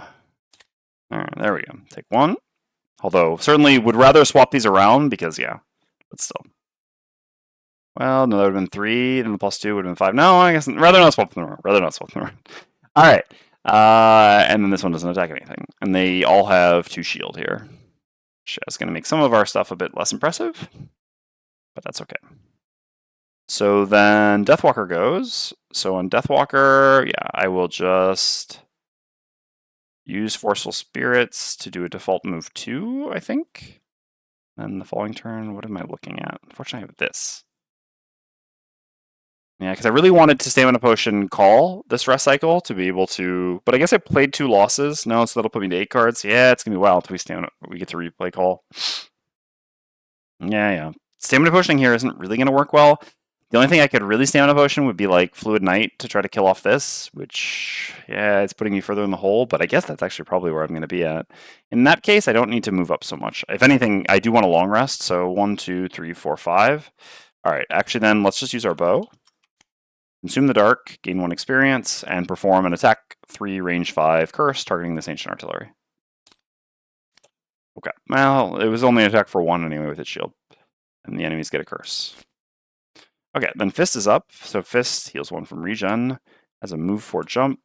Otherwise I could just heal 2 myself and bless. Honestly, that's probably better. I go over here and make an attack 2 on something with 2 shield. Yeah, it's not very impressive. All right, sure. Let's just do this then. So I'll activate Encase Punch to remake ice, and I will use the bottom of Frost Eruption to heal myself for 2 and give myself a bless. Okay, and then Banner Spear gets a long rest. Heals for 2. Okay, so refresh this, refresh this. On Fist, we need to choose which card to get back of the 2 cards we played. So we have ice. I still don't really know how we can go make effective attacks, is the thing.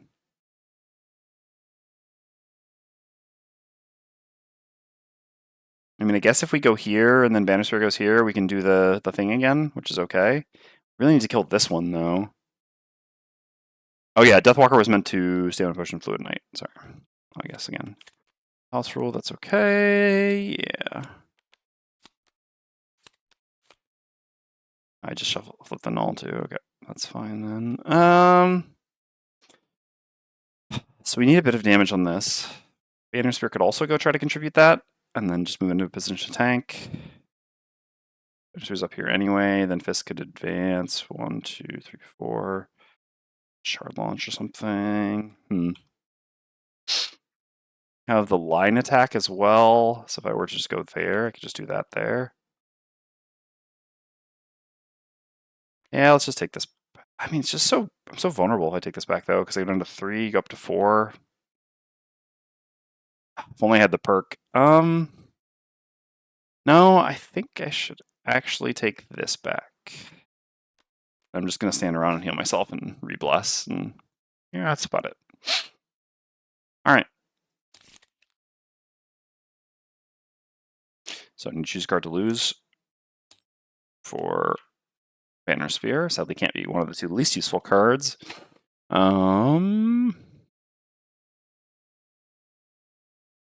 This can be useful later. I mean, there are Night Demons and Stone or Steel Automatons in this scenario, both which hit really hard. So certainly this can tank some hits pretty effectively. Honestly, I think it's just going to be let them come. Even though it was good here. I mean, well, no, it wasn't really good. It was acceptable, I should say. Is it better than my last 2 cards? That's still not saying that much, I guess. Okay. So, what are we doing then? I really kind of need to hit that. Looks like moving then? Yeah, so I mean, these are the cards that are even played here. Still have my boots? Yeah, I still have my boots, so I'm always beating them with that.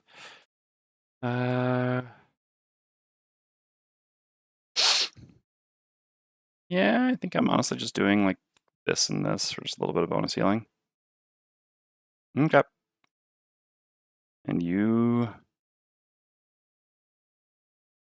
I should just go earlier to be safe. Just play this card to get rid of it. All right. Here goes. Yeah, 71, sure. All right. We're struggling through the room, but we're getting there, slowly but surely. Obviously, this is an extremely important attack from the Deathwalker on this, but we'll get to that in a second. So, range 5, right? 1, 2, 3, 4, 5. Okay. So, Banner Spear is going to move. Yeah, then we're really counting on getting the kill, huh? Okay.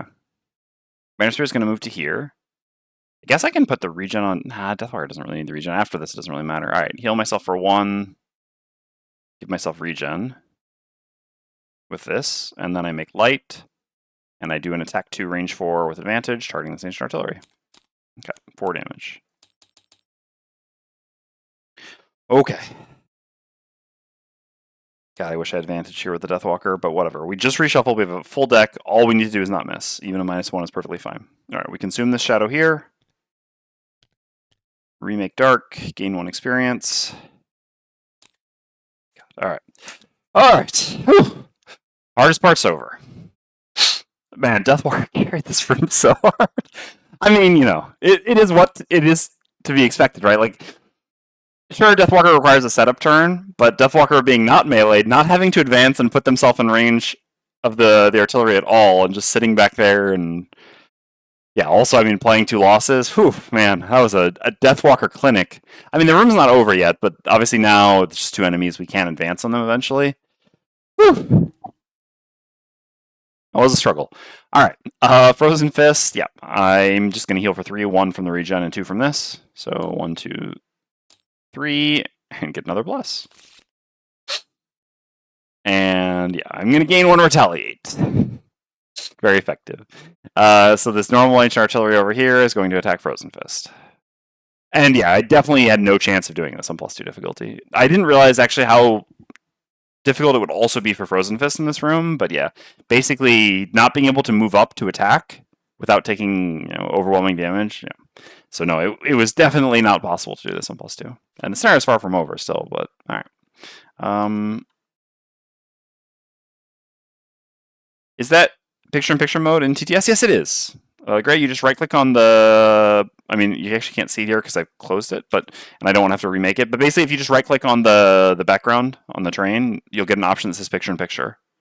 This can move 1. No, I mean, I heal with the bottom action, not a top. So if I move, then I don't get to heal, and I'd much rather do a heal to bless self.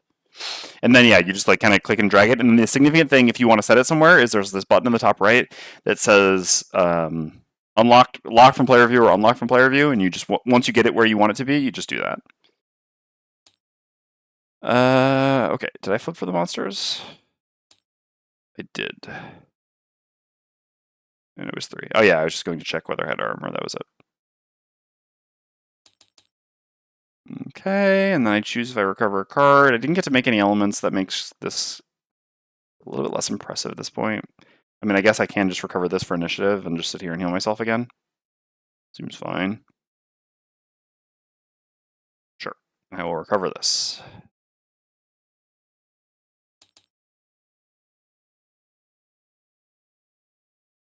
Yeah, it's definitely helpful.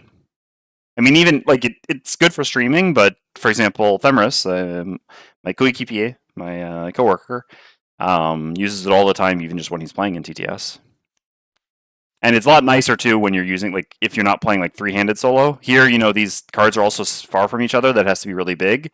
But for example, when you're just playing like one character, you can just create this, for example, around your hand zone, and then that's really convenient. Or you can set it around the board as well if you spend more time like looking at your hands, stuff like that. Yeah, there are a lot of great ways to use it. It's a really nice feature. Okay, so what are we up to now? So if it's just sitting still, healing, tanking that one. I was found annoying how far you have to move in TTS Gloomhaven between the hand and the snare. Yep, well, that's how you solve this. All right, long rest here. So, Banner Spear. Could toss your regen. Yeah, sure. Just do like this and this. No rush. Basically, I don't really want my useless people to advance on the artillery until Deathwalker is back up, and I think Deathwalker deserves a bit of a rest. Also, yeah, Battle Goal. So, yeah. All right. Ancient artillery, doing that one. So that's going to be the 3 hex. All right, Frozen Fist is up first. So I'm going to heal 4. 1 from the regen, 3 from Primal Bellow. Make Earth. 1, 2, 3, 4. And Piercing Pummel will once again do nothing. That's fine. All right, so the artillery have effectively 5 range as well. The only way the artillery ever have different than 5 range, I guess I can't show you the card right now. They have like one card that's 7 range. Otherwise, all of them are effectively 5 range. Because even like the 57 they flipped is a 5 hex or 7 hex AoE, but it's range 3 with a diameter of 3 hexes. So this is effectively 5. Here, this one, you can't see it, but I can show it here, is range 4, but 2 hex diameter basically. So, yep, still range 5. So the only attack is just the normal on the Frozen Fist again. Oh, really? All right, back down to 1. Ouch. I mean, we weren't going to recover any cards here on Fist anyway. We have no cards left, so this is like, it's resting time, but still rough. Okay, Banner Spear. Sean Bean's back. Resummoning Sean Bean. Putting him here with the intention of having him run up to tank something. And this is only range 2. So I'm just going to heal the Deathwalker for 2, and then when the Deathwalker goes, they'll heal for 3 more, essentially, from long rest plus the regen, so getting back up to full. Also, I heal 1 from my own regen. We just started our Frosthaven campaign the other day. Thought about getting the physical version, but none of our IRL friends like to play IRL Gloomhaven. Yeah, fair. I mean, yeah, then this is a great way to play online.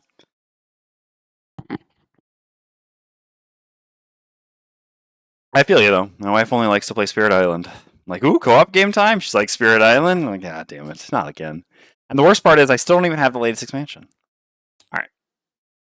So let's go down to this here. We need to get our lost cards. So these 2 are lost. These will refresh.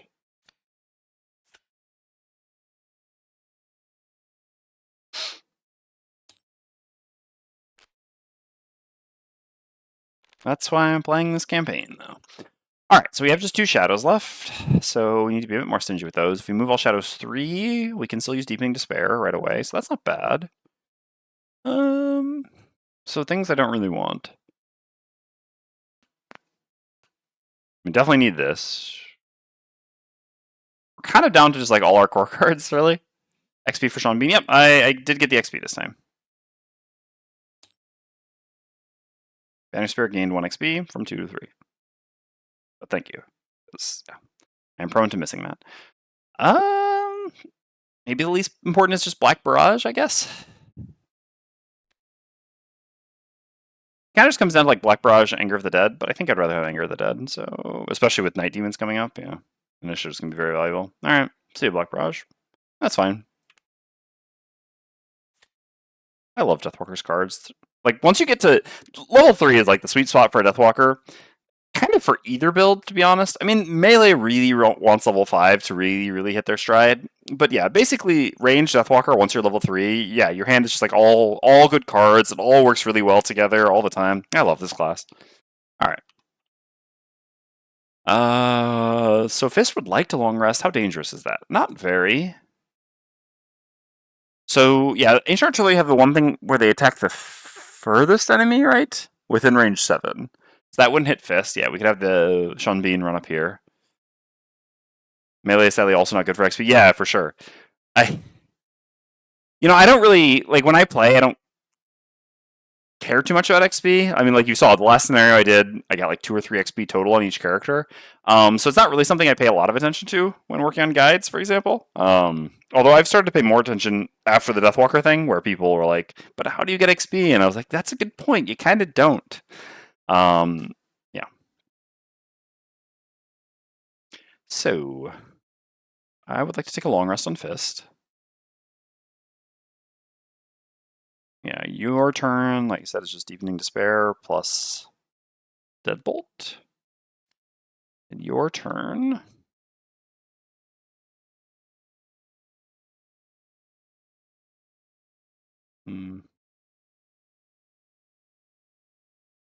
Oh, I don't have my range 4 attack anymore, huh? But I would really like to go get that loot. We do really want to pick up loot in this scenario. Then I don't do anything.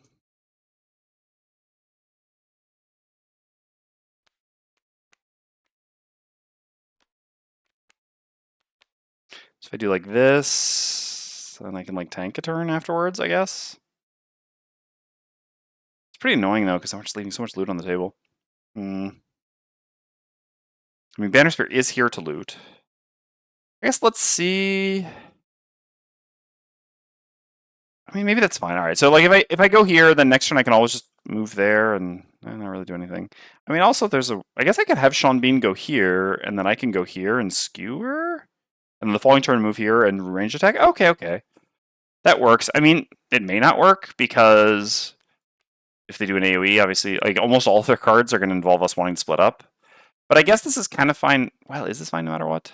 Yeah, I mean, worst case scenario, then I'll just like move forward to here, have Sean Bean go over here, and then yeah, like go there and range attack with the default next turn, which is also fine. Like I can do that at 15. Okay, yeah, this works. This plays. Yeah, surely enough. There's the bad grouped up stuff. Okay, so I can go do a line attack.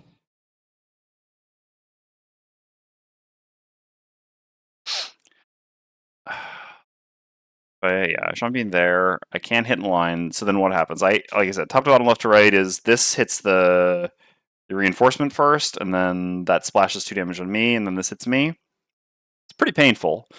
Alternatively, but then at least I get to make an attack 3. The other version is like this goes here and I go here, and then it's just like basically the same except no splash, but then I get to pick up this loot.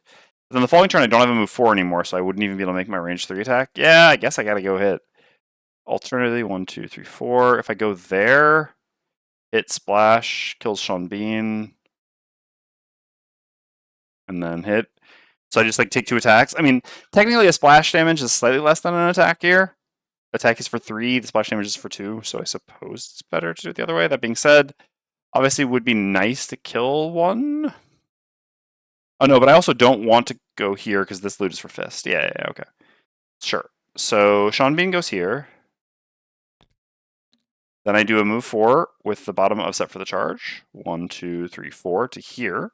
No one from my region. Pretty sure I didn't do that previously. No. Okay.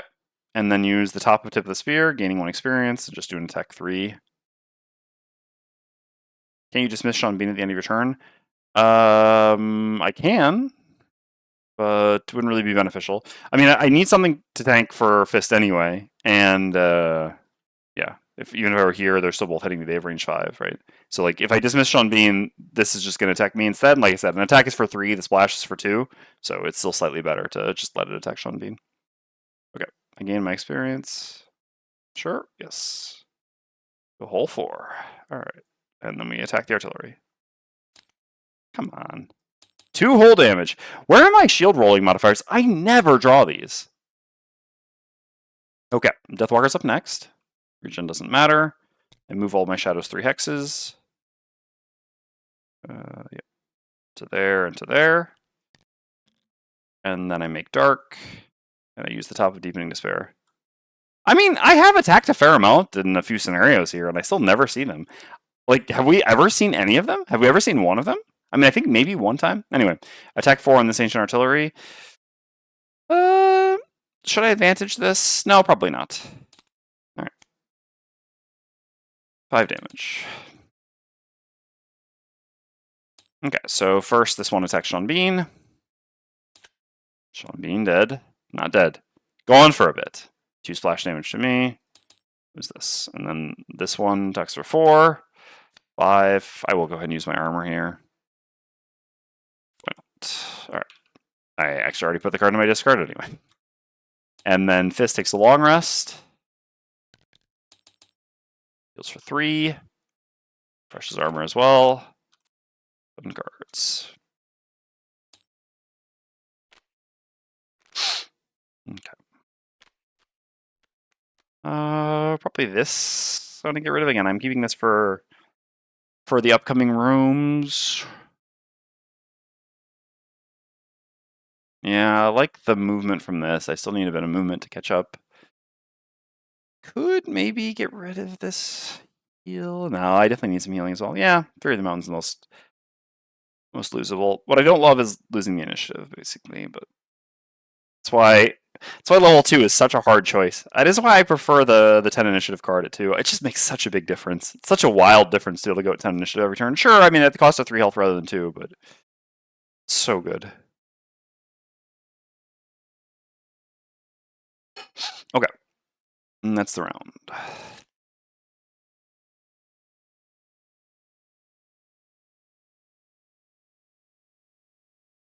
So we still, yeah, just 2 on this because we long rested. Here we did long rest as well. All right. So what's up now? We have dark.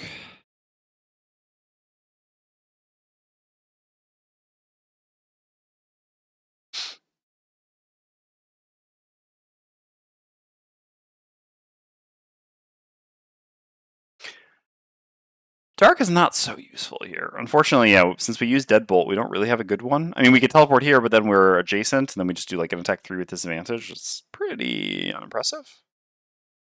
All right, well, what else are my buds doing? I mean, I guess you're just going here. It's like the move jump. Oh yeah, I wanted to... I had made an element the previous round, right? I'm pretty sure. There.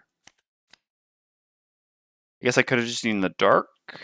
If I'm unlikely to use, When I long rested, I wanted to use the circle of elements. I hadn't used it yet. I meant to do it, and then I just got distracted. So which element do I want here? I guess I can use ice with this as a top. Yeah, I think that. Otherwise, I could use ice. Yeah, I mean, regardless, I guess it's ice. There's no dark. There is ice. Okay.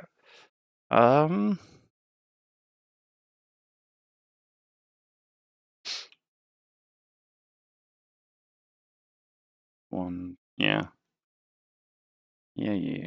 Yeah, I mean, this is the bigger attack, so I guess we'll use these 2 cards, and then we're gonna have to deal without this still for a little bit. Alright, sure. Seems fine. Yeah, so my plan here, I mean, I could pull it out, but yeah, I don't have a bud. Alright, so we're just doing this and this over here. And then you...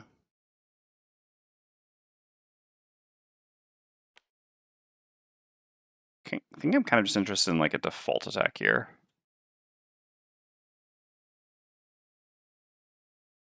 Because I don't mind teleporting forward. This way I can then, do this. For that, I've got this combo into default move. Yeah, that, yeah. Yeah, all that lines up pretty well. So I guess, I'm just punching here. So hold on. This plus this afterwards. With this to make a shadow. Guess I just do it with this. And so, and then what's happening? Then I'm doing these 2. No, but then I'm not actually making a shadow with this, right? I have to make a shadow with that.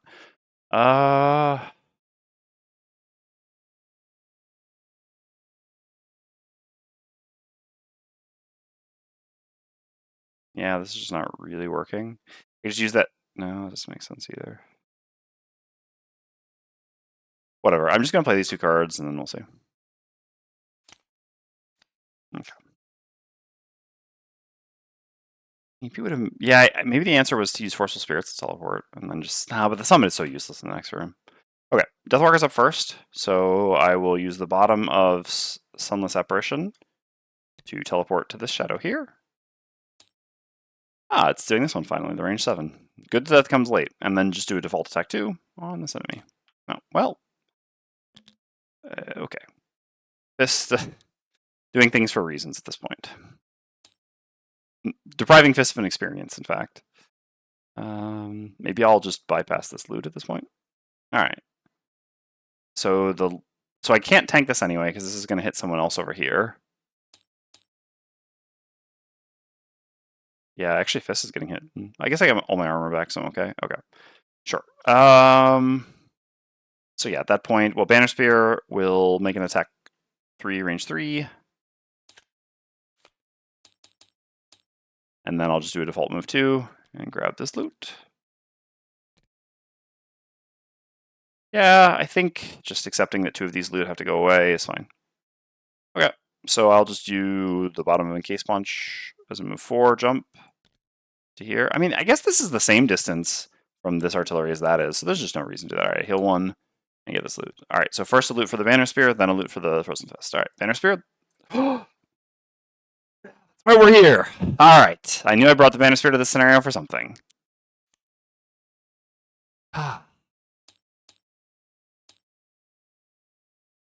Technically, we can actually get it. Was that the one that had more or less in this scenario? Oh, yeah, sorry. I actually forgot to read the scenario. Good thing there's not a scenario effect. Whew. That would have been an annoying asterisk. Scenario is complete when all enemies are dead. There's 1 corpse cap and 2 rock root. All right. What that means is that we've still got 2 herbs in the deck that get us a retirement on Banner Sphere. This would be such a sad way to retire Banner Sphere, this being their last scenario. Oh my god, that would be so tragic. Alright. The Ancient Artillery goes. 1... Oh, no. Fist loot. Lumber? Damn it. Alright, whatever. Every metal we draw is 1 less metal in the deck. Yeah, this loot's definitely being left behind. I've got to go grab that loot. Although, I mean, on who? That's more the question. Anyway, Ancient Artillery attacks Fist. -1. This was already -1, so that's 2. Again, I'll go ahead and use my armor here. So take 0. And then I'm just going to recover at the end of the round. Song of my people. I should stop moving around so much. All right. I mean, basically, I get 2 full rest cycle room in here, huh? That's certainly something. All right, long rest for Death or Banner Spear. I haven't actually lost any cards other than the one from the rest, though. Okay, that's fine.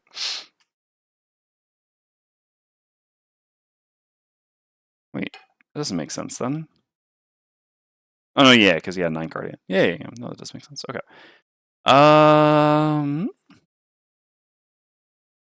there's no ice, so I can't quite make it over there. Deathwalker. So I have 2 turns. One is creating a shadow, basically. Maybe instead of... No, because I can just set up call top after this. I should really use call bottom for creating a shadow here. Thing sells 8 health. Maybe we could kill it with a crit. So I should just do this sooner rather than later. And then maybe I just don't even make a shadow. I mean, we'll see. I'm going to be down to 1 shadow. That's pretty rough. But whatever. It is what it is. This is definitely the line. Okay. Deathwalker, yeah. I mean, Deathwalker's paying the price for everyone else in this room. So be it. So I could go punch this with Fist, and then afterwards go back and grab the loot. All right. Yeah, so it's just between these two. I guess I wouldn't mind having this option for healing afterwards. I don't really care that much about this. They're both attack 2s. Okay. There goes 71, sure. Sure. So, the Song of My People. I heal for 1. 1, 2, 3. I don't actually need to go that far. Really reason not to. I could even go like 1, 2, 4, and then be able to go pick up this loot afterwards. I do really want all the loot here, but we also have to beat the scenario. I mean, I guess from here I can also go to the loot. Doesn't change much. All right, we'll stop here. I still have...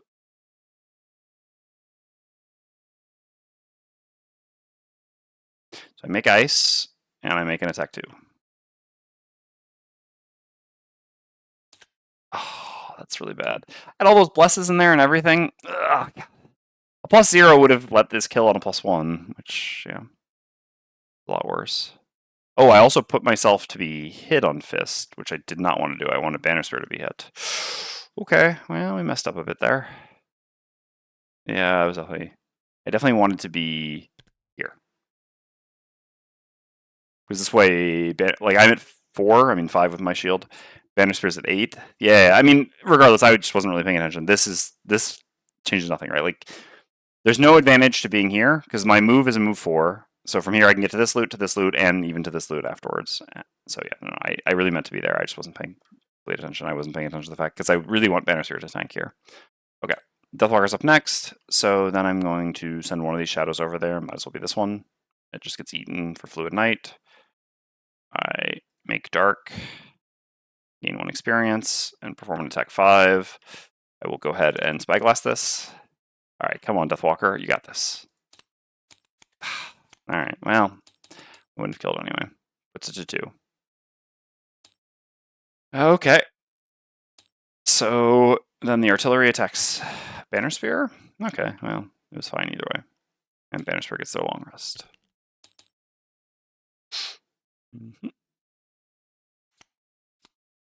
Oh, I forgot to delete loot after the last scenario. We've gained 3 this far, and that's correct. All right, I can just delete everything here. I guess I can delete down to the correct number. So yeah, it's 2 there and 1 there. Yeah.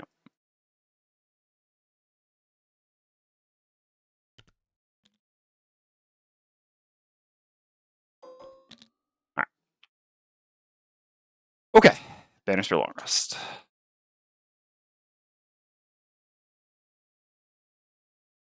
Oh yeah, and recover card with Fist. Do that first before I press. So just get this back. Did I heal 1 with Fist at the start of the turn? I think so. But,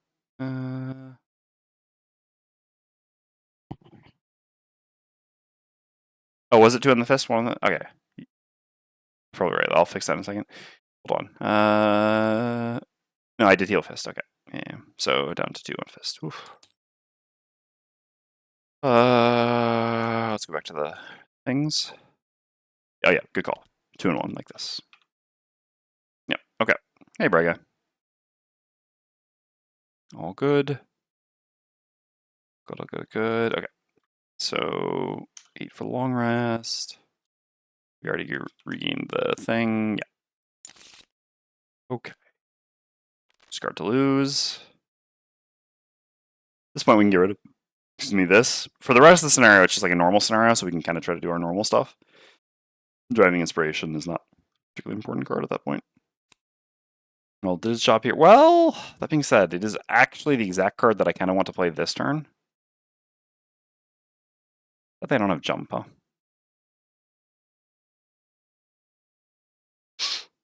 Yeah, so Deathwalker is just doing this. Yeah, it is the exact card. I mean, technically Javelin works, but, you know, Javelin doesn't have advantage, which doesn't give me the peace of mind. Let's get rid of Deflecting Maneuver, actually. Deflecting Maneuver, not that important. I mean, Deflecting Maneuver top is a fine action. I'd be happy to play it after using Javelin, but yeah, no, this is actually better. Okay. Okay. So this, and I'm pretty sure we're doing this to start, yeah, to try to get ourselves up to full. Yep, makes sense. Just like attack it and then go there, because yeah, we unfortunately, this is 5. Oh, we have jump boots. God. I mean, I guess I can go there with the jump boots anyway. I've been forgetting my jump boots this entire time. Those probably would have made a difference at least once here. Well, maybe not. Who knows? All right. Anyway, Fist is on. I honestly, I shouldn't go get that loot pouch. I really need to beat this scenario at this point. After getting that herb, I really don't want to lose. So yeah, let's just go grab the loot in the top right of the room. Like these cards. And create like an ice. Doesn't really do much. I did bet on myself beating. Yeah. That loot is too costly. It cost me too much time. Well, does it actually though? Because after this, Deathwalker is going to long rest, and then the turn after that, Deathwalker is going to set up call. Well,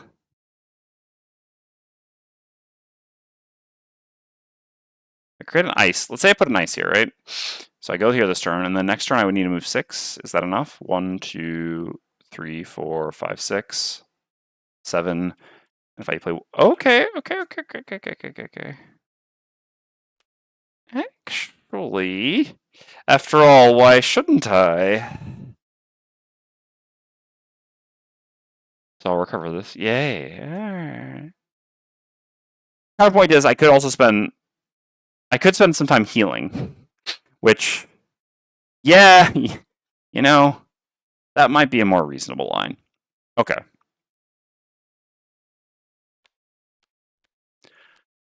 So I'd like to do this bottom, so that means I don't want to play this card here. Guess that means I'm playing this card. Yeah. And this.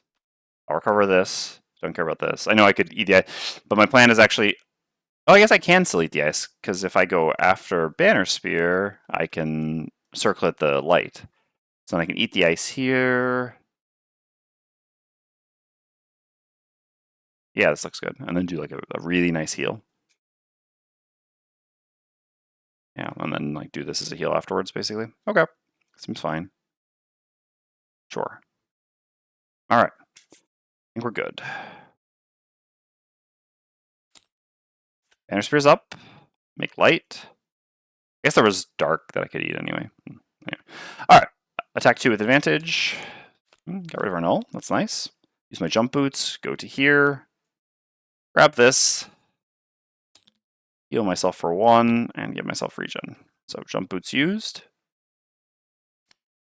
And no, metal. Man, we've got almost all the metal. I really need some wood.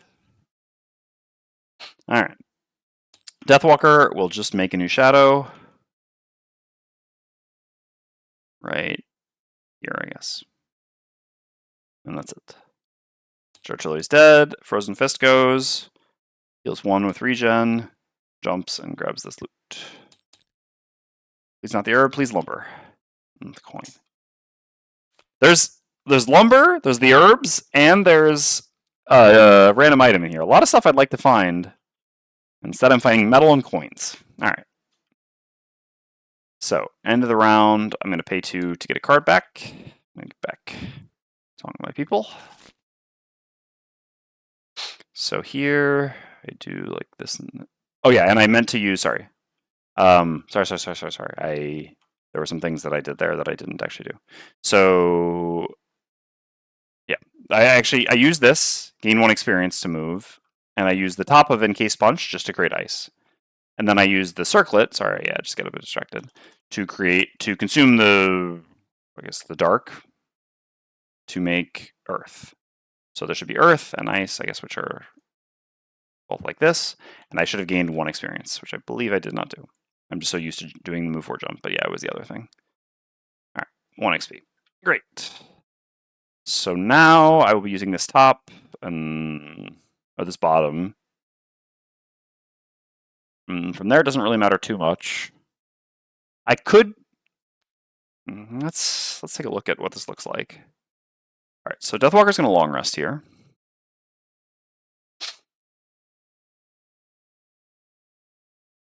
Banner Spear, I guess, should move towards the door and heal Fist here, and then after that we'll like set this up. So what does our 3-turn sequence look like? Yeah, I mean, anyway, this is fine, I think. Okay, all right.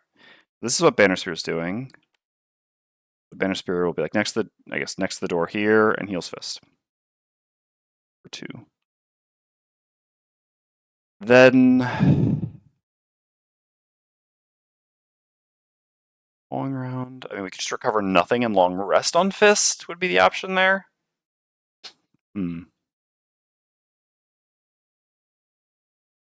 It's a bit early to go through a second rest, but I guess that's okay. Then we would have a lot of health, right? So what would that look like? I mean, we basically, yeah, we would be full, right? Because we heal 4 on our turn, 1 from the regen, 5, 6, 7, Banner Spear. No, we should just keep fisting along. So in that case, what would I want to do with the next turn?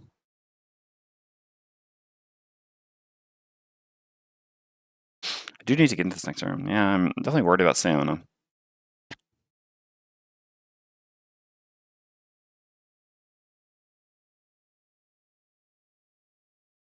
I guess I shouldn't. I suppose on Deathwalker I shouldn't actually set up call top. I should just use the bottom. So I'll just use it to place like a shadow there at some point. Okay. This is looking pretty tough. So that means we go in next turn. Okay, well in that case, yeah, I'll just like play good cards next turn. Well, in that case, I want probably to do like this bottom with this top. So then let's just throw away Primal Bellow, which I guess also makes ice. Okay. Yeah, all right, Banner Spear is up. So heal 1 from the regen. 1, 2, 3, 4 to here. Heal Fist for 2. We're all regened up. All right, Fist heals 1 from regen at the start of turn. Consumes ice and earth. Gains 1 experience. Heals for 4. Gets a bless. And then I can create ice and a featureless hex, actually. I guess I don't want the enemies getting to me any more easily. But yeah, shadows are not features, so I can just put that here. All right. And then suffer 2 to recover this. All right, Deathwalker long rest.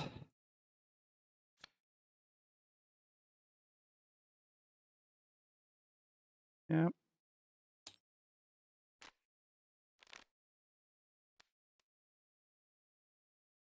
I think this has got to go at this point. We'll just have to settle for having only 1 teleport.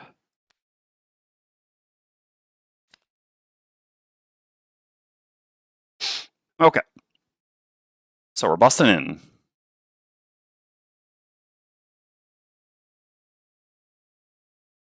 This does not have armor anymore. Yeah, Banner Spirit does.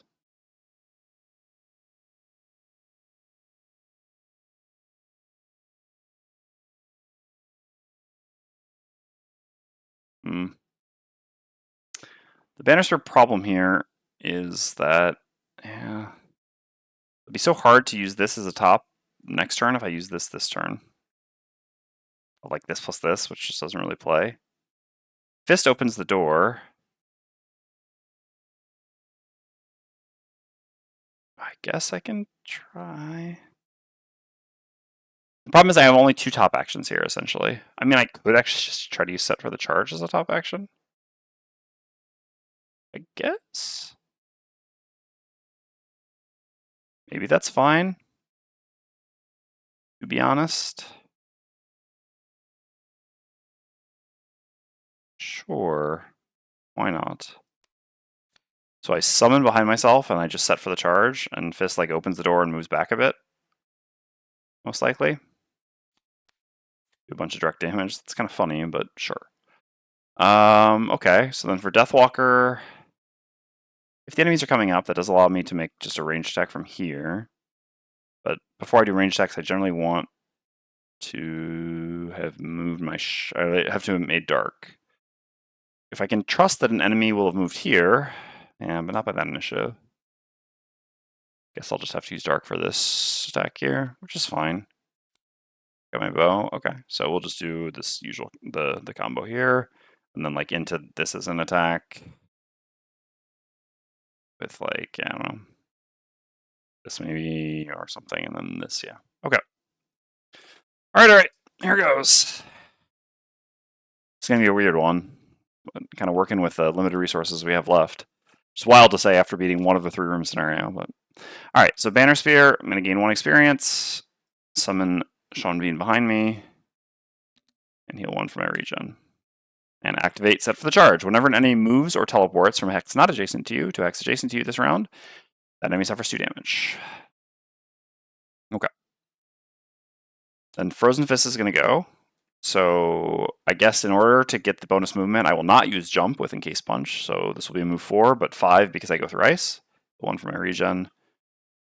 So 1, 2, 3. I'll be able to come all the way back here, basically. Yeah, that's fine. All right, so I have 2 movement left after opening the door. We have to technically read the section. 34.1. Just a room. All right. So chest and a bunch of monsters. So I have 2 movement left at this point. Got to draw for each monster type. Those don't matter at all. All right, hasty assaults and ranged attacks from those. All right, hasty assaults are fine. Or from that, I guess, not those. Sure, yeah, so we'll go back to here as planned. Okay. No, I guess we gotta be careful making dark with night demons as well, huh? I guess technically I can make an ice with this and make ice, which I will do. I guess I'll put ice right here because that will help me to move forward in the future. And or maybe give me a bonus for attacking someone. There are only 2 remaining cards though, yeah.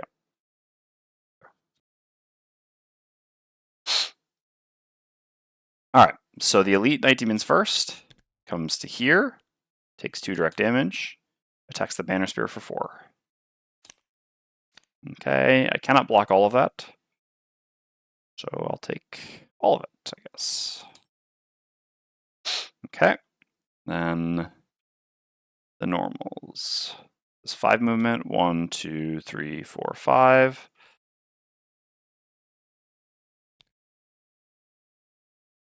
One, 2, 3, 4. Here. Takes 2 damage. Right. And attacks for 3. 2. I'll just go ahead and use that now.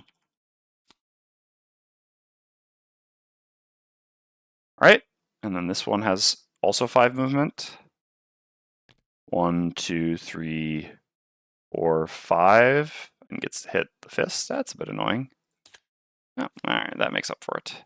Also got at least a curse in there, right? Maybe that was a previous turn. Alright, Deathwalker's up. Well, I could have gotten away with less shadow movement, but I guess they made dark. No, but oh yeah, you're right. This one does take 2 damage. Good call. Good catch. Thank you. Yeah. It entered the hex and left. Yeah. Good catch. Thank you. Yeah. So Set for the Charge did 6. All right. Nice. We take those indeed. Good catch. All right. So we're gonna move all our shadows 3.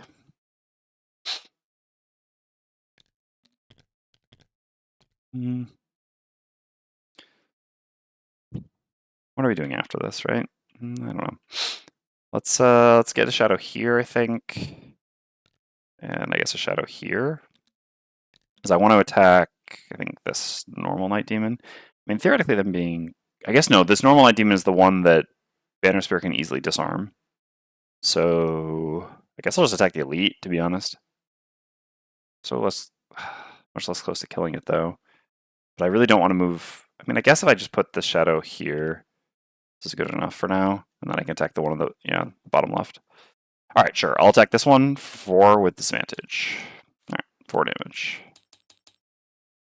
I guess the other thing is I really wanted to put shadows under them to wound them. Yeah, I messed up there. Because, like, yeah, this would just... Yeah. Anyway, too late now. Oh, no, I don't get any cards back with Fist there. Okay, well, so we're playing this card and this card. We are short resting here. I'm sure I forgot about the looty booties again. I think I could have probably done things differently to get some of that loot with those, huh? Oh well. Alright. So, what are we up to here? We have ice, so we can do the skewer attack. Looks pretty good, even if they don't have pierce. Initiative matters quite a lot, but no, 1930 doesn't change too much against them. So yeah, might as well go for a bit of healing. There is dark. Still wound the elite while going as fast as possible. And Forceful Spiritsing. Yeah. Makes sense. Alright. All around pretty decent turns. Ooh, Night Demon's complying. The Invis, but they won't have dark anymore. Okay. Alright, we still got it. We're still in this. We're still in this. I mean, I'm definitely feeling the pressure because there's still a lot of damage to do, especially with this Steel Automaton back there. I really need to start moving up so that we can put it into some of these traps. But, yeah, it's not really complying. I mean, 2 movement here. Okay. So there's a lot of pressure each round, basically. Made a little bit of a mistake there. Would have been such a better spot if I'd put this shadow... Oh no, this shadow's there too. Oh, I'm going to wound this? Yeah, I really kind of messed up with my shadow placement. Basically, I should have a shadow under this and under this. Since oh no, then I couldn't attack that one? I don't know. I mean, at the very least, the shadow should be here.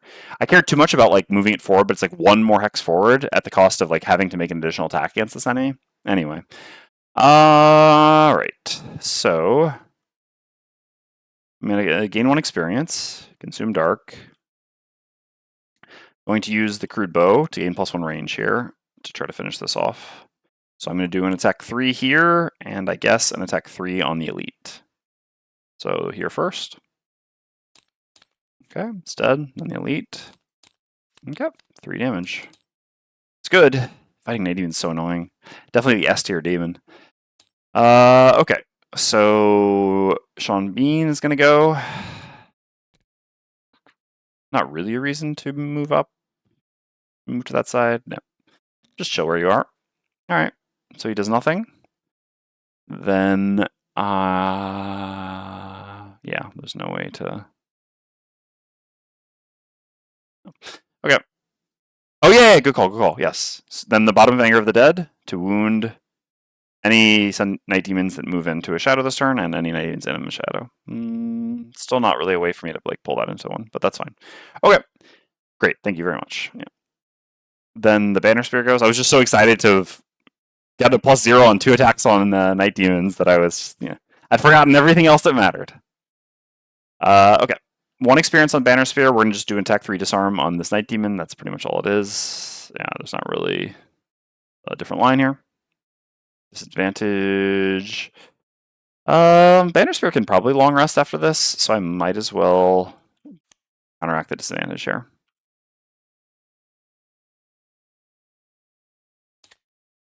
Very nice. Alright, 2 damage, and it's disarmed. I guess that was pretty insignificant, because Fist is going to pulverize it. Well, anyway. Yeah, but I'm almost certainly going to long rest, so... Okay, Fist goes, heals 1 from regen. I'm going to consume the ice, gain 1 experience, do Piercing Pummel, so attack 3 in a line, disadvantage on both, here and then here. Oh, here go all my blesses, huh? Alright. Yeah, of course. Alright, well, I kill that one. I guess the good thing is someone's going to come up and get another wound. And then here. Wow, alright, that's very good. 4 damage. And then I'm going to use the bottom of Primal Bellow, making Earth, and heal myself for 2. And I'm going to use my Looty Booties right now to pick up this here with my end of turn looting. God, these are so good. I really need to remember that I have them. Oh, I also need to remember I have a heavy sword. Alright. Anyway. Boop. What you got? Oh, that's 3 turns. Yeah, we moved previously. Here, yeah, we didn't move. I guess... No, you can't end where you started. Yeah, I mean, whatever. I'm going to fail this. Oh! I got Bully, though. I just killed an enemy that had Wound and Disarm. Okay, that was nice, at least. Yeah, and so we need to grab the loot for Fist. Lumber! Coin. Alright, whatever. So, the Night Demons go. The Elite Night Demon attacks at -2, so for 3 on Banner Spear.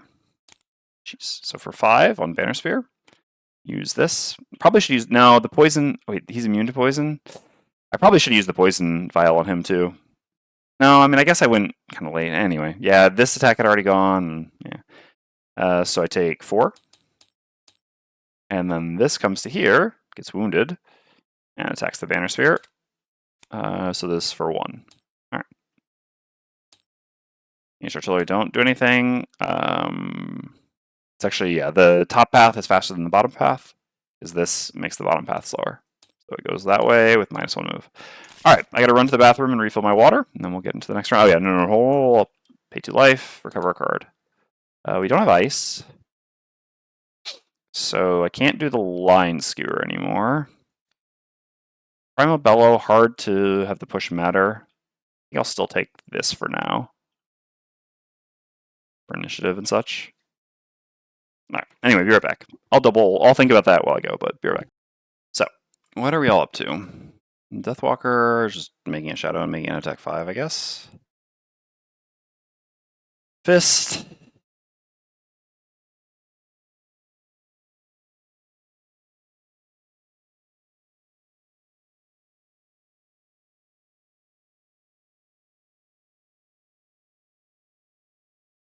I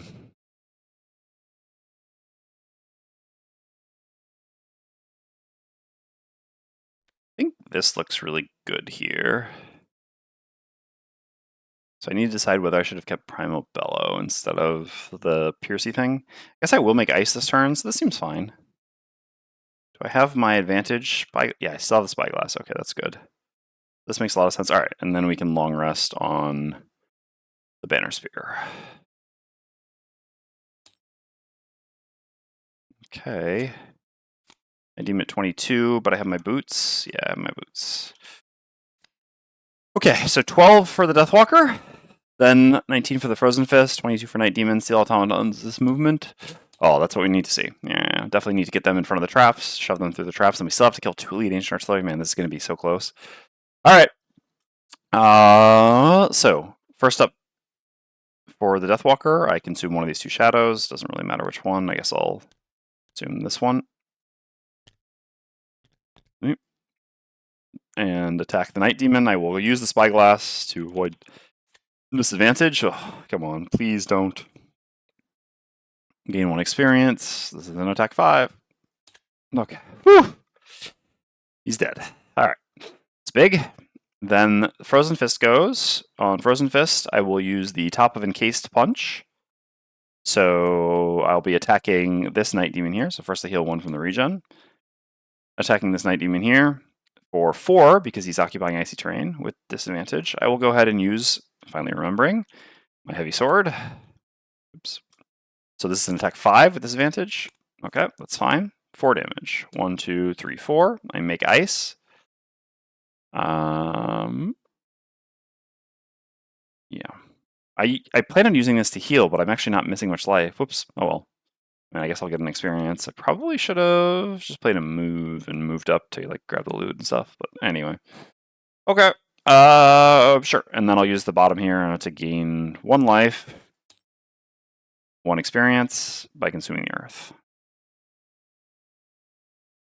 Okay. So then the Night Demon goes. Remix Dark. Oh wait, hold on. I have a stamina potion for... No, I already used it. Oh yeah, for like Fluid Knight early. Yeah, I remember now. All right, so this takes 1 from its wound and attacks the Frozen Fist. +1. I'm just gonna go ahead and use this, I guess. So that's an attack for +1 is 5, -1 with the shield, so I take 4. 1, 2, 3, 4, and then whenever I suffer damage this round, an adjacent enemy suffers 1 damage. So he takes 1. And if I recover a card, well, if it's not this, then he'll take another one. Although, actually, yeah, I think I actually will recover this because I need the push. Okay. Although he'll die to the wound regardless. Okay. Then the Steel Automaton goes, so it has +1 move, so 4 movement. That's very important. 1, 2, 3, 4. Just need to move a bit more. Alright. And the Ancient Artillery do nothing. Banner Spirit gets a long rest. Or I have to make decisions about Sean Bean. Yeah, I do want to bring him back. Alright, so I guess the card is actually my discard, but... So I guess I technically don't need to bring him back then, huh? I have an advance. And after that, I would be able to go here and like do a skewer. Yeah, okay. Sure, I guess I don't. Yeah, I don't bring him back. I did the healing, I assume? Yes. Okay. So I'll put that card back there in a second. Yeah, it doesn't actually give me a turn. I don't have Stamina Potion or anything like that, so I'm sure. At this point, yeah, Driving Inspiration is the very easy cut. Okay. So. Oh yeah, and I had to pay 2 life on you, which kills you. And the card I get back is Primal Bellow. Or not Primal Bellow, Frost Eruption, sorry. Alright, so I'm going to use this and this combined on Fist, and I'm really going to hope the Automaton goes after me. It's going to make a pretty big difference. I'm going to Long Rest on the Deathwalker. Ah, Deathwalker, I forgot to make my shadow. Yeah, I forgot to make my shadow. Sorry. This matters too. My turn was Call the Abyss, and that I was just going to make the shadow in the doorway. Because I ate a pre-existing shadow. I didn't just like throw the shadow and attack with it. All right, so the shadow's there. Whew. All right. So 1, 2, 3 does it. Yeah, I don't love that the initiative is likely to be before the Automaton, but this is just kind of the obvious play here.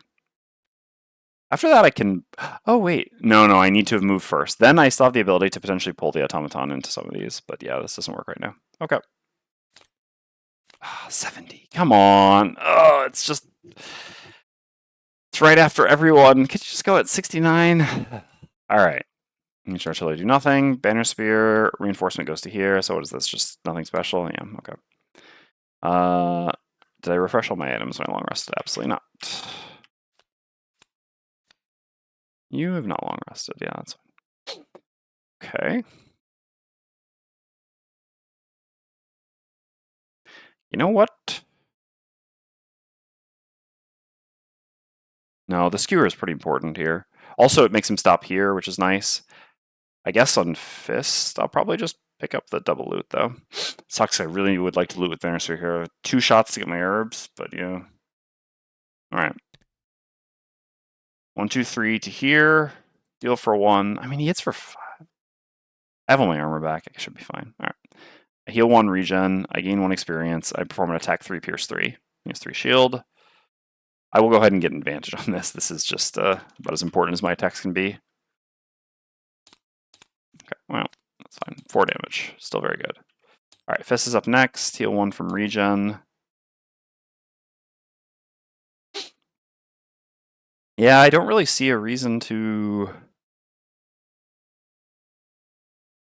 On 1, 2, 3... Then I pass up all this loot. Maybe I go back and get a Banner Sphere and just try to get kill with the other person. I actually can push here. Up the ice. Alright, screw it, let's do it. So I'll consume the ice. Gain 1 experience. Do a move 6, move 7 because of the ice. 1, 2, 3, 4, 5, 6, 7 to here.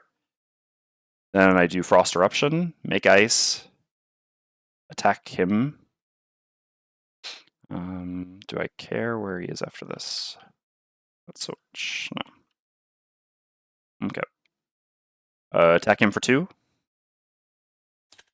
Sure. Push him into one of the traps, takes 5. Good. No way I could push him into both, unfortunately. I guess if I want to push him here, because then next turn I can go there and javelin him like that. Okay. So get rid of this trap. The delete action doesn't work for traps. Funny. Okay. Yeah, it doesn't change anything whether here. Okay. Then I'm done. The automaton attacks the banner spirit for 5 plus 0. Might as well use my armor now. Be long resting again very soon. So take 2. And Deathwalker long rests. I need to recover a card on Fist. Did I get my 1 regen heal on Fist? I did, yep. Okay. Oh, I also was supposed to make an ice. Sorry. Yeah, that matters. It was create 1 hex ice tile, and if each of those red hex the attack ability. Okay, so yeah, because every little bit of ice can help me. So if I attack like this, I can put the ice here, which helps me to get back to there. Yeah. To the loot.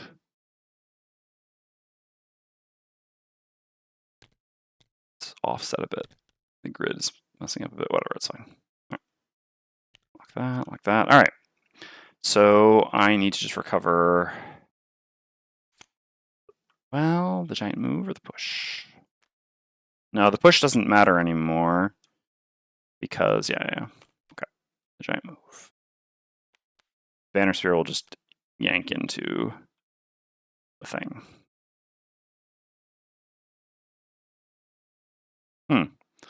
Actually, a bit annoying. I won't be able to.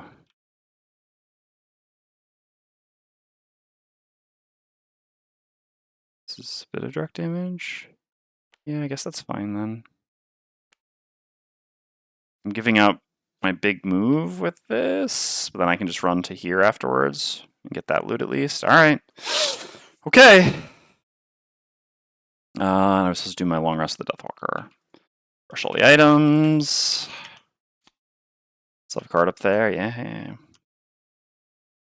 All right. What are we getting rid of at this point?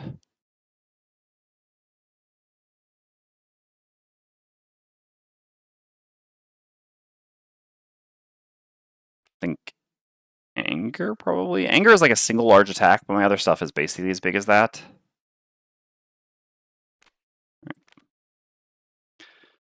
I'm gonna struggle to get to that last room with all my stuff at this point. It's lost. All right.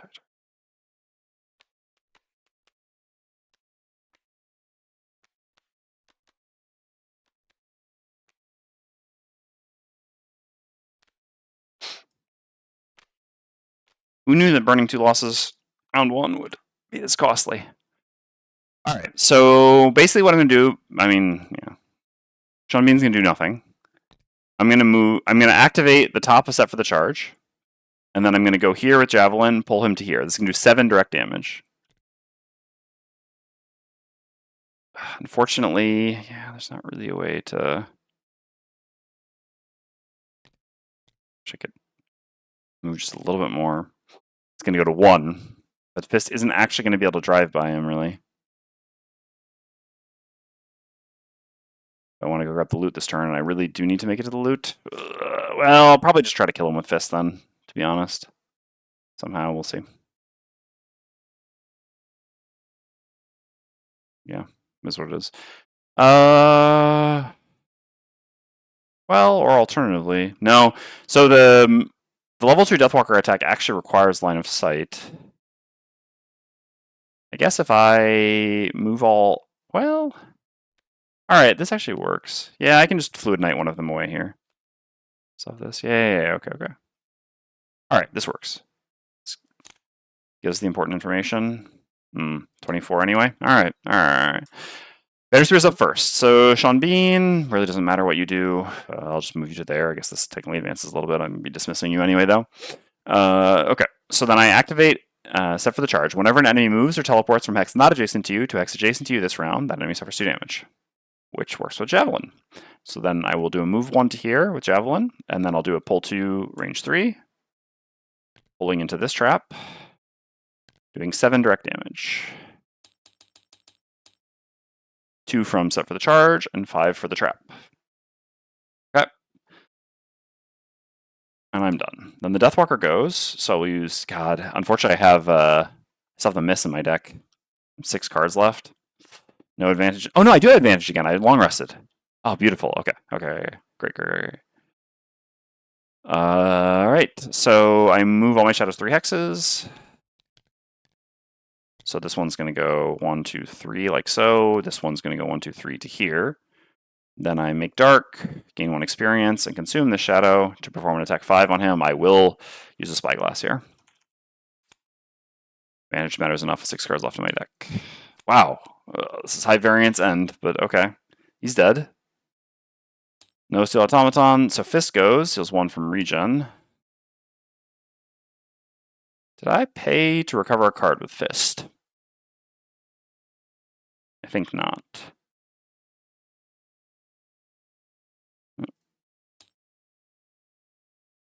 It was 5 from the trap.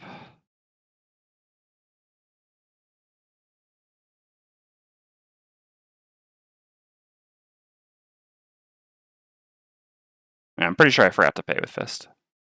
So I should be at 4.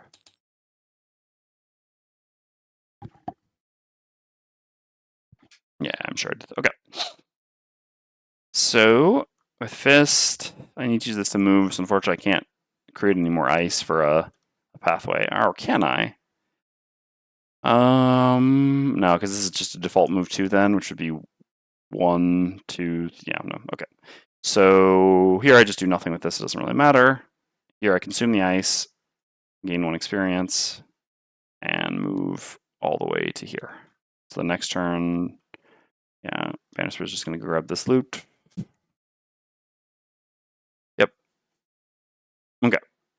So Fist loots those 2, and we get 2 things. Lumber. No! Fist had the looty booties, but I've already used them. I haven't long rested since, although I'm about to long rest here. God, I got one of the Banner Spear's herbs and still no lumber. I've looted so much. I've looted 6 things. There's 4 lumber in there. Ugh. All right, Ancient Artillery, do nothing. Even the range 7 isn't 1, 2, 3, 4. Yeah, I'm still out of range. All right. All right. So, long rest on Fist. Here, just gonna move a shadow 5, and yeah, the other thing I do doesn't really matter. Or I guess I could teleport to a shadow here, and then just create one within range 2. Yeah, maybe that's better. Just teleport to the shadow and then create to try to have 2 up there. Otherwise, if I just move 1, 5, 1, 2, 3, 4, 5, and then I teleport after, and then create an attack, but creating an attack doesn't quite work because it's not quite there. I think actually just moving 5 first is fine. Sure. And this allows me to teleport late as well, which is a bit better. Long rest on Fist. We're just going to play 2 cards. All right. Here we go. Banner Spear's up first. So the real question for Banner Spear is, can I afford to go back and grab this loot? Probably not. Banner Spear's probably still needed to contribute in the last room. Fist can make it there very quickly, right? Won't have any elements here, so I won't have ice. Yeah, I mean, Fist can even just pick this up with a move. Oh no, but yeah, that.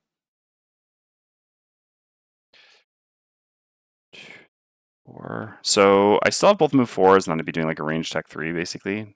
Otherwise, if I'm here, 1, 2, 3, 4, and I just attack immediately. No, yeah, I think I just gotta be in a position to attack immediately.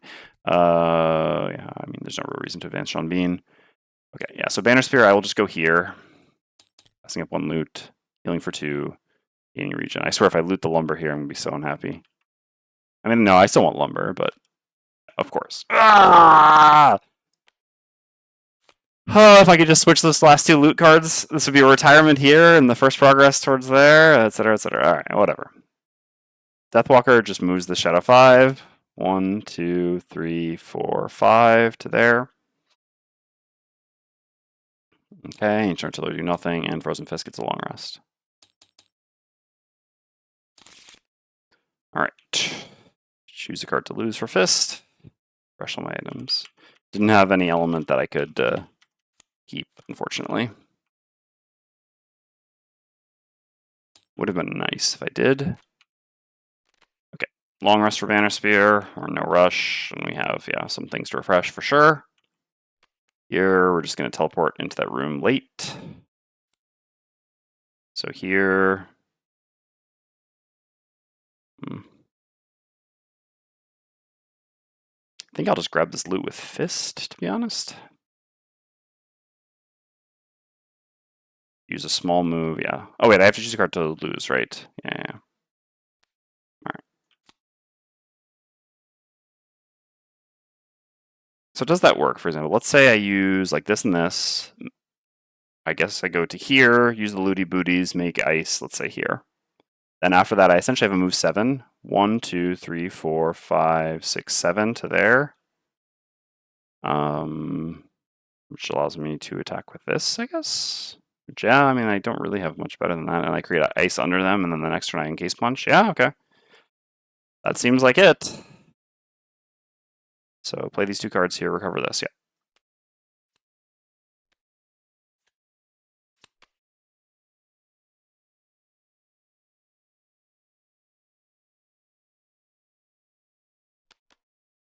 Okay. So Ancient Artillery go. Do anything. Fist goes. It's 1 from regen. So I just do a default move 2 with, let's say, Frost Eruption, going to here. I'm gonna use my looty booties to grab this loot, though. God, I love that item. Alright. Tap this. Lumber? 2 coins is not bad. I swear, if it was the last rock route, I was going to be livid. I'm just going to get rid of Sean Bean now. Get rid of that card while we're at it before we forget. I still have 6 cards left on Banner Spear. I mean, Banner Spear's taking a lot of long rests, so I've not lost any cards. Okay.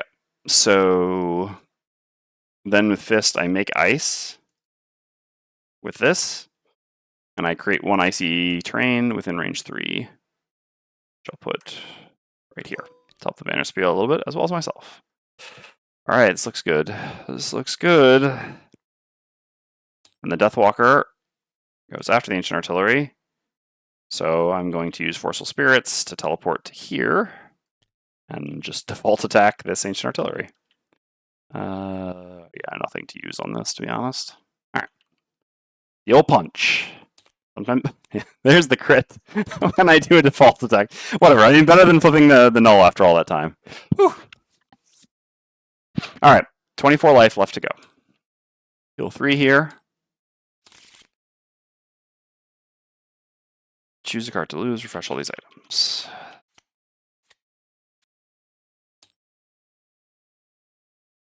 Oh, I was supposed to also get back a card with Fist. Okay, so Fist paid 2 life. Tuck, tuck. And we're supposed to get this back. All right. I do these 2 cards with Fist. Let's choose my card to lose here. Honestly, I don't really have time to dick around with Sean Bean, although he might be the only way to hit some of these AoEs. Is it the heal I don't need anymore? Javelin is still very good. Definitely want that. Actually, a little bit annoying to have to use Javelin to attack here. 1, 2, 3, 4. Yeah, because what I would really like is to pull into a trap with Javelin. But at this point, yeah, if I don't use Javelin, I'm also not attacking this round, and that's basically it's almost as much as attacking the trap. Actually, an interesting point. Alright, so I have to long rest on the Deathwalker. I've gone this far with the battle goal. I mean, 1, 2. I guess technically, yeah, I should have teleported here then, so I'm not in range 5 of the other artillery. Alright, let's see here. But then I can't pull into the... Well, like I said, I'm not pulling into the trap anyway. So what does this look like? If I have 4 movement, I go, well, so it's really 5. But if I go to here, range check there, don't have anything to do after that.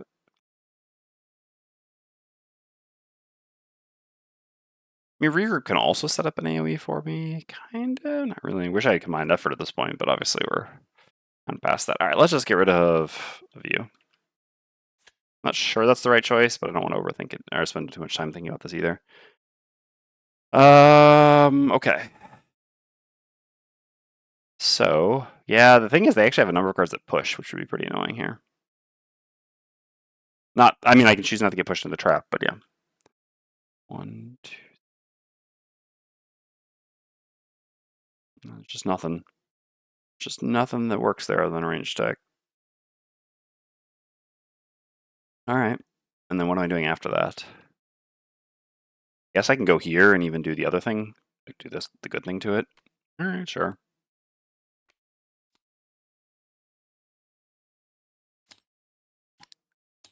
As a push. All right. It's fine. I mean, the only thing with push is it puts in range for the other attack. Is this the 57 is the huge AoE? All right. This is a bit scary. It's not over yet. All right, Banner Spear's up at 21. Heal 1 from regen.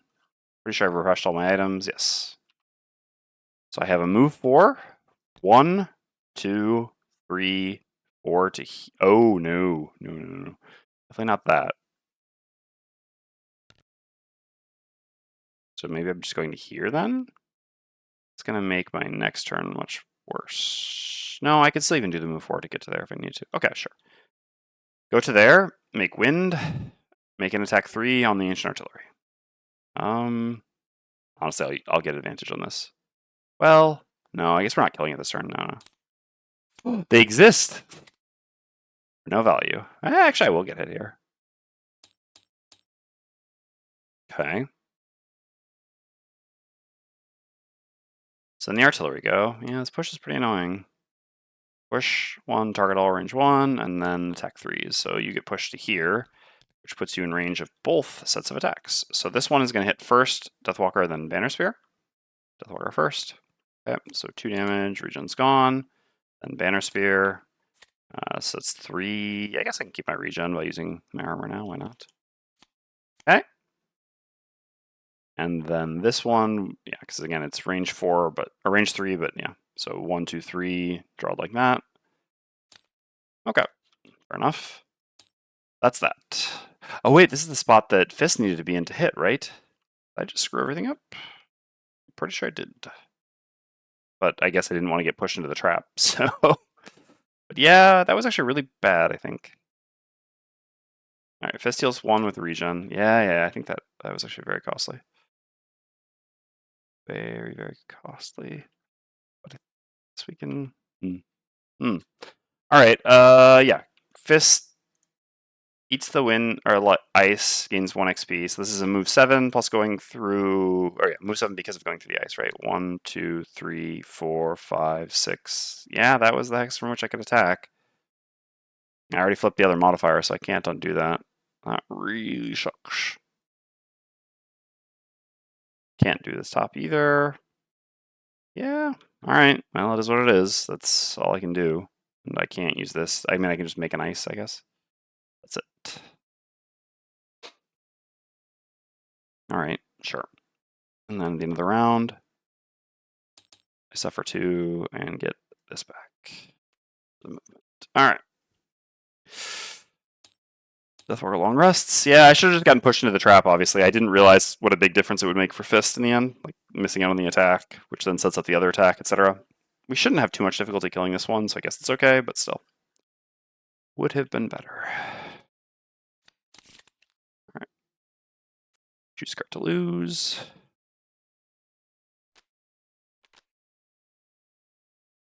Don't really need the teleporting anymore. Could have made dark for you, but I can't hit 2 with that anyway. So yeah, I think this is fine to cut. So I really need you to go before Banner Spear here.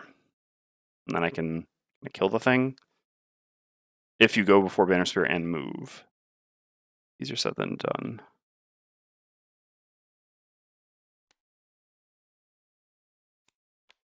Like with this, basically. This is just always playing these cards. So going before involves using, yeah, I mean, normally this kills. I guess we can even like double advantage it just to make sure. Sure. So then after that, what I want to do is just move a Shadow 5 and attack with Fluid Knight. So I guess the other card I'm playing is just this, in which case I can, in that case, I suppose, why not? I will have used the Circlet of Elements to convert the wind into dark. Boom, okay. This was the last thing to go anyway. Okay, this works. So I'm going to use my Boots of Speed on Deathwalker to go at Initiative 1. I'm going to start by using the top of Deadbolt, consume the dark, gain 1 experience, and attack this Ancient Artillery. I guess I'll save my advantage for the other attack. 3 damage, add a curse, and then I'm going to use the bottom of Deepening Despair as a default move 2, going to here. Okay. Then Banner Spirit goes at 6. I'm going to use the bottom set for the charge. I heal 1 with my regen. 1, 2, 3, 4 to here. I gain 1 experience. I will. Oh no, I already. No, I did not use my. Yeah, I didn't use last turn. Perfect. Gain advantage on this, and this is an attack 4 wound. Well, it was definitely killing anyway, but I really wanted to be safe on that. Okay. I think we're still on 3. Maybe. Does anyone know? I feel like maybe we failed that one more time, but actually, I think we just kept moving. I think we actually still are on 3 on this. I mean, we long rested, but other than long resting, I think we moved every turn after the beginning in the first room. All right, Frozen Fist is up next. Heal 1 from regen, and then yeah, not a lot to it. Oops, I'm getting a bit distracted here, moving around a bit too much. All right, let's recenter. Use the bottom of Cold Boulder. I guess technically I could use this, but yeah, I'd rather use this. So consume the ice, gain 1 experience. 1, 2, 3, 4. No reason to be. Was it the 4th? You're probably right. Okay. Well, it's fine. We're gonna loot 1 more loot tile, and we're gonna get our herb, and we're gonna retire anyway. I guess I should go here because this sets up both the Banner Spear's 2 AoEs a little more easily. Not for the coming turn. Won't be able to reach, but yeah. So I can go all the way down there. And then I use the top of Encased Punch, remake ice, and this isn't just an attack 3. I will go ahead and use my heavy sword while I'm at it. So an attack 4. There we go. Alright, we should be good now. Okay, then the artillery will attack me. Performs an attack 4 with disadvantage. So 3. Let's go ahead and use my arm. No, I will use. Yeah, I will just use the crude chain so that I take 1, which means this also takes 1. There's no real reason to. I could recover a card. I could recover this to deal 1 damage to it, but basically I could just. I have the choice here to pay 2 life to deal 1 damage. Well, honestly, there's like stamina versus life. Obviously, if I get hit and have to pitch a card, though, it's kind of worse. Let's just chill here. All right.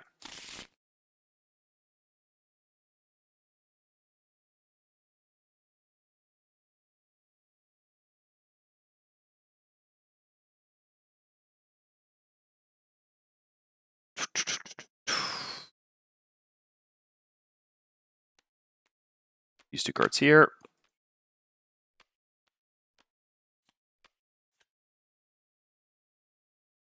2, 3. So.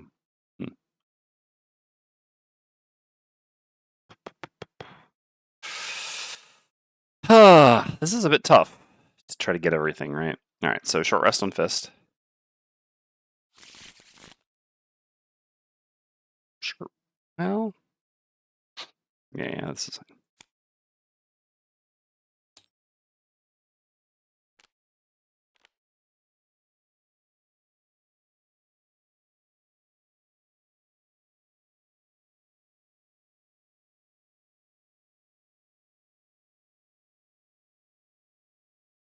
So the significant thing here is I certainly don't want to kill it this turn. So the highest I want to do is an attack 2, which is doable. So I just have to play one of these two as attack. What's annoying is this would be the nice bottom. I mean, I guess I'll just play these two cards, which gives me some options. All right. Deathwalker could go loot this, but I really don't want Deathwalker to be doing that. So I'm just going to move a shadow down there and throw away a card, basically. Because I'd rather the Banner Spirit be picking up loot. All right. Oh, the 17. Okay. Well, I guess I won't be killing it this turn, so it's going to be push 2. Push to here. And then attack for 2. 1. Just go ahead and use my shield now. Take none. Okay. Fist heals 1 from regen. So, yeah, I guess I'm just not going to go hit this turn. That's fine. All right. Deathwalker can basically kill it. So I'll just go grab the chest. Yeah. I can't make ice while doing this because I can't actually play this. I can just do this. Yeah. So I will go grab chest number 9 with this. We're going to spoil the contents of chest number 9. I guess, well, I give people a warning for that for a second. Okay. That's going to do something else. Unlock a random side scenario. Okay, another one. All right, we'll get that in a second. I mean, we can do that at the end of the scenario. No rush. Okay. So then Banner Spear goes, heals 1 from regen, just steps onto this. I guess technically I have the heal 2, so I might as well heal Fist for 2 here. I'm at it. And step onto this, come on. 1 out of 10. Oh. All right, there's technically still 1 loot left. I've looted so much. 0 lumber here. I did get 1 herb, but yeah, all right. And then Deathwalker, I'm just going to move a shadow down to here so that I'm ready when the time comes. Okay. Long rest on the Deathwalker. Honestly, short rest on you at this. Well, no, I can just long rest on you. It's just safe. And no, because I guess Fist is the one having trouble. It's 5 life. I mean, the Deathwalker can just kill it. No, let's just short rest on Banner Spear. Like, I could long rest on Banner Spear, but that's just going to make this take even longer, and I have errands to run. All right, let's short rest. Just can't lose the big moves, basically. All right, sure.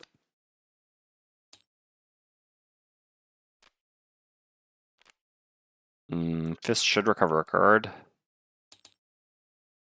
Of the 2 cards I played. So I can... No, 1, 2, 3... I do not want to kill this turn. Okay, so then let's get this back. All right, so Fist, I will just play this card and this card. I will just do this. Do not want to attack it if Fist does. So yeah, I'll just do this, I guess. Sure. Okay. Okay. So Fist goes, heals for 1. Did make ice last turn. But yeah, I can just move down here. I guess I can actually push you up, which helps a little bit. Attack you for 2 with this, make ice. Okay. 2 damage, push you to here. I guess put some ice right here.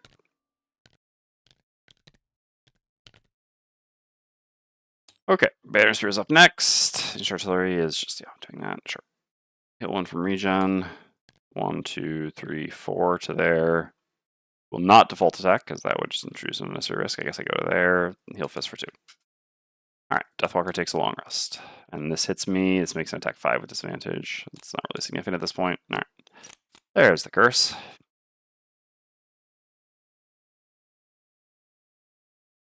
Okay, sure. Use card to lose a Deathwalker.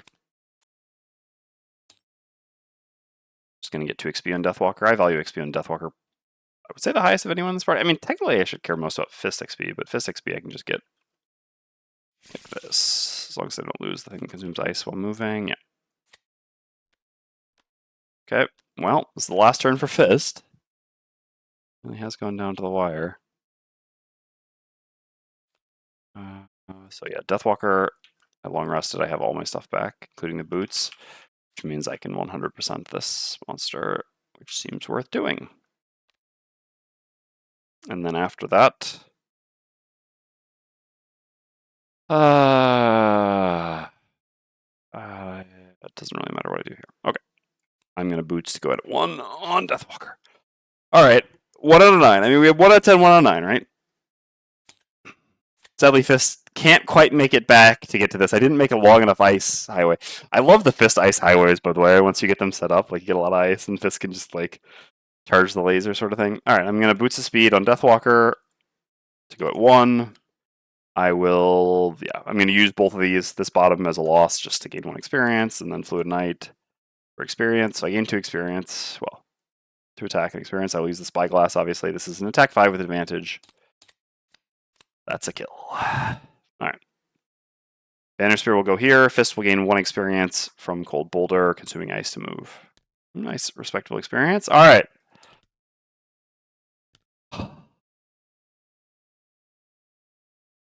Yeah, I thought so, actually, Lord Bolt. Okay, so the good news is, if...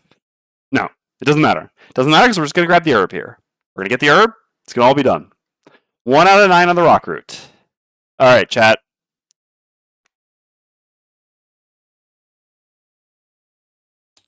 No! Oh my god, it was going to be the... Why would it spread them face up? We're going to have a little more fun with this. It was going to be the random item, which honestly would have been a nice consolation. I would still rather get the herb. Okay. Which one is it? Top left to bottom right, 1 to 9. I'm taking votes in chat. Yeah, and what we want most by far is the rock route. There's 1 rock route there. After that, the random item would be an acceptable second place. All right. Sounds like 4. So this one. Oh, I really like to get this. It would be nice to retire. All right. That's enough 4s. Don't believe anything else is going to beat it. No. 2 coins. All right. I'll see out of curiosity what I guess Don Rafi and Dwarfs were. Dwarf was lumber. 1 lumber. 5, 6, 7, and Don Rafi was coin. Nope. I checked the other guesses. No one had it right. The best case for me actually would have been if I just hadn't done this. I hadn't done the spread thing. Then 1 would. I mean, and I just drawn off the top. I would have at least gotten the random item. All right. Where's what we were looking for? Random item was there. Lumber was there. Rock root was 6. All right. Well, what can you do? Honestly, like, it's okay. Banner Spear's still level 3. I guess level 4 now. Honestly, level 4, we're about to hit, sweet spot.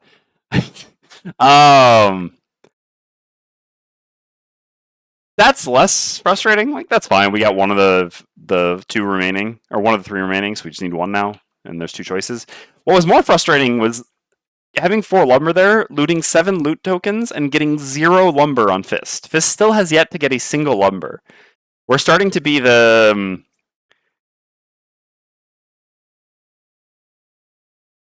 case on the subreddit of people who get this BQ and then never get to finish it. All right. Let's wrap it up. Whew. What a barn burner. All right, before we do the end of scenario stuff, let's get this this thing here. Is the book already out now? So that we don't forget. Never lucky. Yeah, I know. 119. 119.3. New scenario. Oh, this is the general CGO scenario. We may have to do that. I've actually yet to play that one. I did it in testing, but I've yet to play it in my campaign. 109. And it's been a long time since I did it. Oh, requires the sled. No, never mind. Abort. Abort. Not going to be doing that anytime soon. All right. Got that unlocked, though. Put this back as well. Okay, so let's go check the conclusion for this one, which has got to be 24.3, I imagine. Yes, 23.2. Sorry. All right. 15 XP each, and Temporal of Liberation. Okay. It's true, I do have a sled sticker on the map. So Temple of Liberation is 20, so Temple entrance done. Temple of Liberation ready. Oh no. Dwarf, I'm soon going to need your puzzle book stuff. In my real life campaign, Jessica is at least interested in doing the puzzle book for now. Me, I have zero interest in ever doing the puzzle book, so I'm going to need the thing that lets me skip over anything puzzle book related. But we'll get to that soon. Not yet. All right, 15 XP each. Let's just do that. So that's 153. This is 55. Just do the solutions. Yeah, I mean that's basically what I'm planning on. 156. All right. Okay, then I think I can click scenario 1. Yeah, there was absolutely no world in which we beat this on +2. I mean, we had a little tiny bit of margin at the end there, right? Like Deathwalker had like one more turn left. No, 2 more turns left. 3 more turns left actually. Bannister had about the same, but you know, with the increased incoming damage, we would have pitched cards, and also like the difference from 3 to 4 is just so big. So yeah, we absolutely never had any chance to win on +2. Oh yeah, let's grab those check. Let's put these away. Or no, someone said that they do just get sent back if I leave them here, right? Okay. So yeah, we actually got all 3 check marks then. Okay. 1 there. 1 there. And 1 there. So it'll be a perk for Fist. 2 perks actually, since we'll level up. Okay, so let's do game setup. Scenario 1.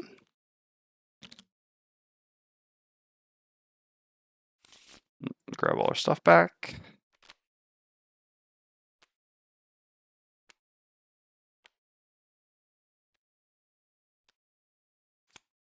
Make sure nothing gets deleted. So the battle goals are still there. All right, you know what? I'm not the trusting type. Just put them back in there, just to be safe. All right. So Deathwalker, have all our cards here. Great.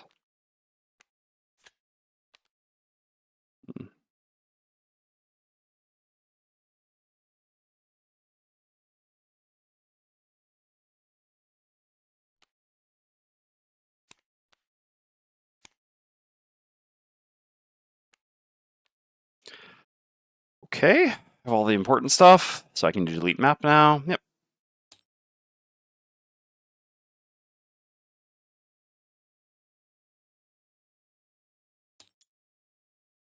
All right.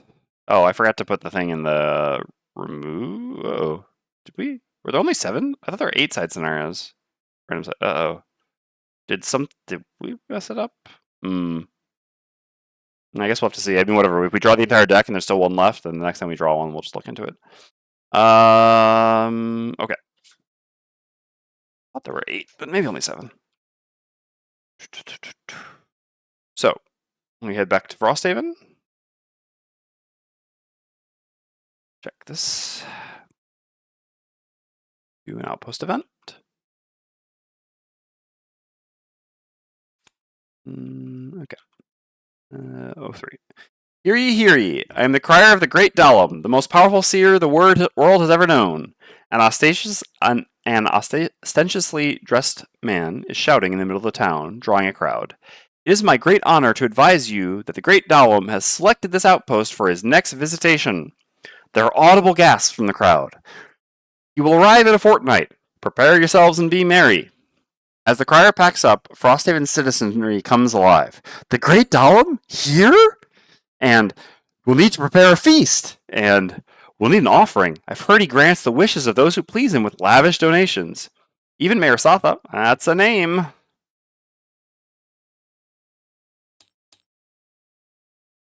Three more to go? Alright. Not bad. Oh, I guess Dalam was also a name.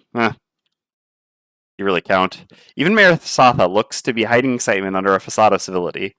This should be an event to remember. Alright, option A, help to clean the streets and make a good impression. Option B, assist in the preparation of a feast.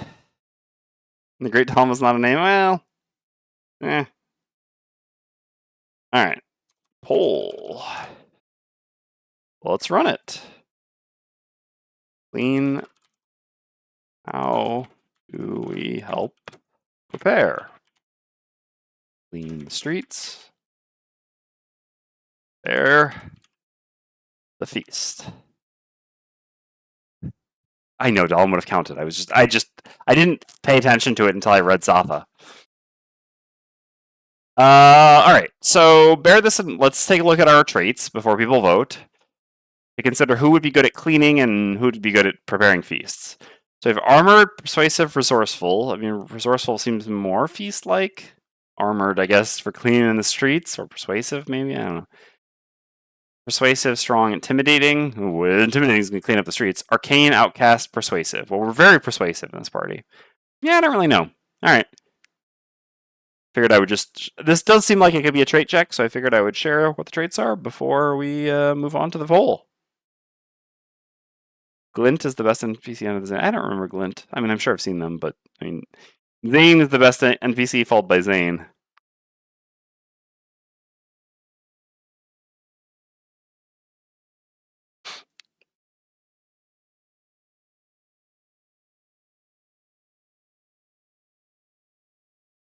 Gain 1 inspiration.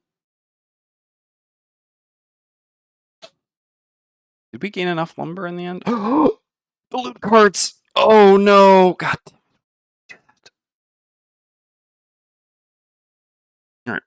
We're gonna have to fist had. Gold. Oops. So 31. 3 metal. Oh, we're just doing this communally now. So 1 rock root. I'll put 3 metal over here. Okay. Oops. You're right. Yep. Thank you. Delete that. Delete that. There we go. I mean, it's very easy to get the two confused. This goes here. So this goes to 42. Oops, not 502. Yeah, I got it. So I did the metal. Okay. And then here I have for you while I'm here, it's 1 lumber, 1 metal. Check. 18 gold.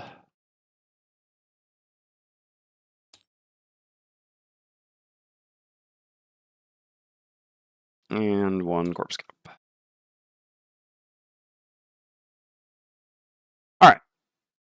All good. Let's get back to the event we voted on. So, yeah, from what I understood, the result of the poll was clean up the streets. Can I not even see the poll anymore? But yeah, it was clean up the streets. It was like 4-1 something. All right, we're gonna clean the streets. You put in the work to clean up the dirt and snow-covered streets of Frosthaven. Many of the residents come out to join you, excited. A young lady chats your ear off while sweeping, her face beaming. I heard from a friend his watery blue eyes see straight into your soul. He speaks quietly, but he knows your name without asking. He's the most incredible seer the world has ever known. Gain 1 morale and 1 inspiration. Add something to the calendar in 2 weeks. Okay. 1 inspiration, 1 morale. Then in 2 weeks, it's 180.1. Okay.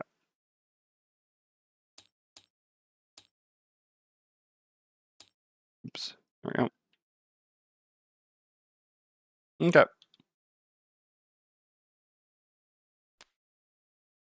Make sure. Yep.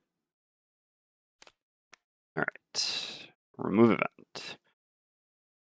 All right. So that's done. So then, I don't know. I mean, where I'll subtract the gold. I guess I can just start subtracting the gold from Banner Spear at this point. So 6 gold puts us on 37. Check. And that's 1 of each resource. Check, check, check. And then, yeah, we have the bet. So we had bet 3 metal and 3 hide. So we get double that back. So we get 6 metal and 6 hide. Yeah. I need some more lumber. All right, I can remove the thing about the resource bet. All right.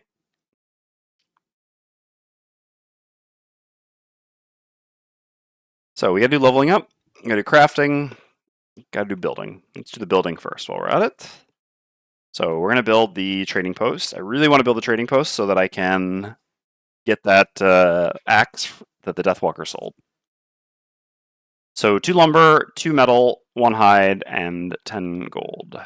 So I'm just going to go ahead and mark the prosperity before I forget. So 2 lumber, 2 metal, 1 hide, and then 10 gold. I guess I'll also take that from Banisphere. The reason being that I think Banisphere is the closest to retirement, so the least likely to use their gold. We have 20 to buy the axe.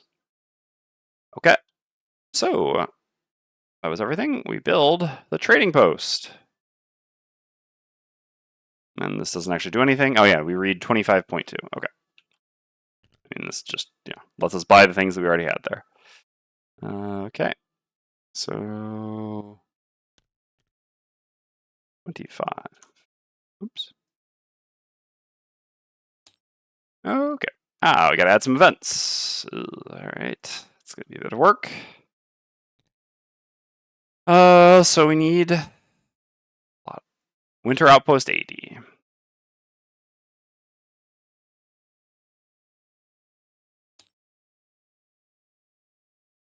Okay. We need Summer Outpost 61.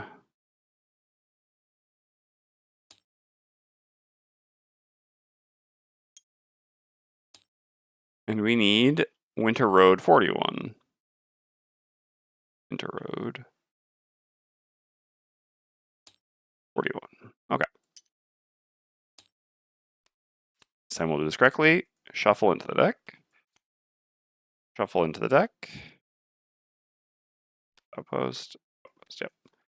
Shuffle into the deck. All right. And otherwise, this doesn't do anything else.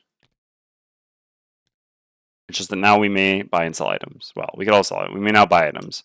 And buy 1 per phase. But again, we just built this, so we can't actually use it now. I mean, technically, again, I'm doing all this stuff at the same time, but I'm still following the rules of essentially how these things work. So, oh, wait, this is downtime. Bit confused now.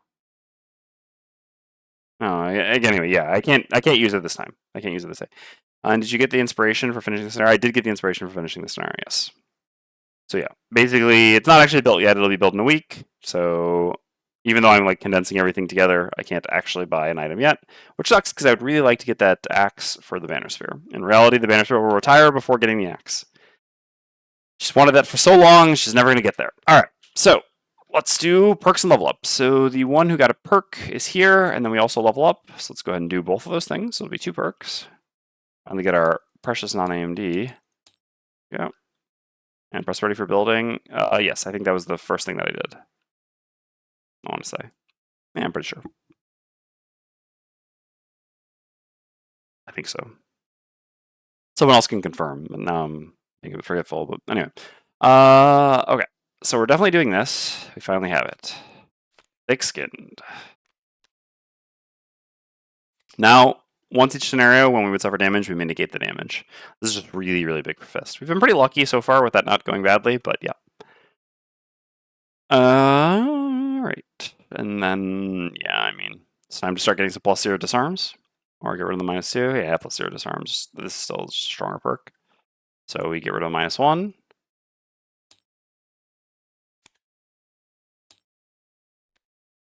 We add a +0 disarm.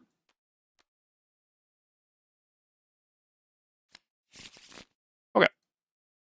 And then we actually get our level up as well, which, let's get a card. Alright. Tough choice here, huh? So, Draw of the Bedrock. Attack 2, consume Earth for Brittle, 1 XP.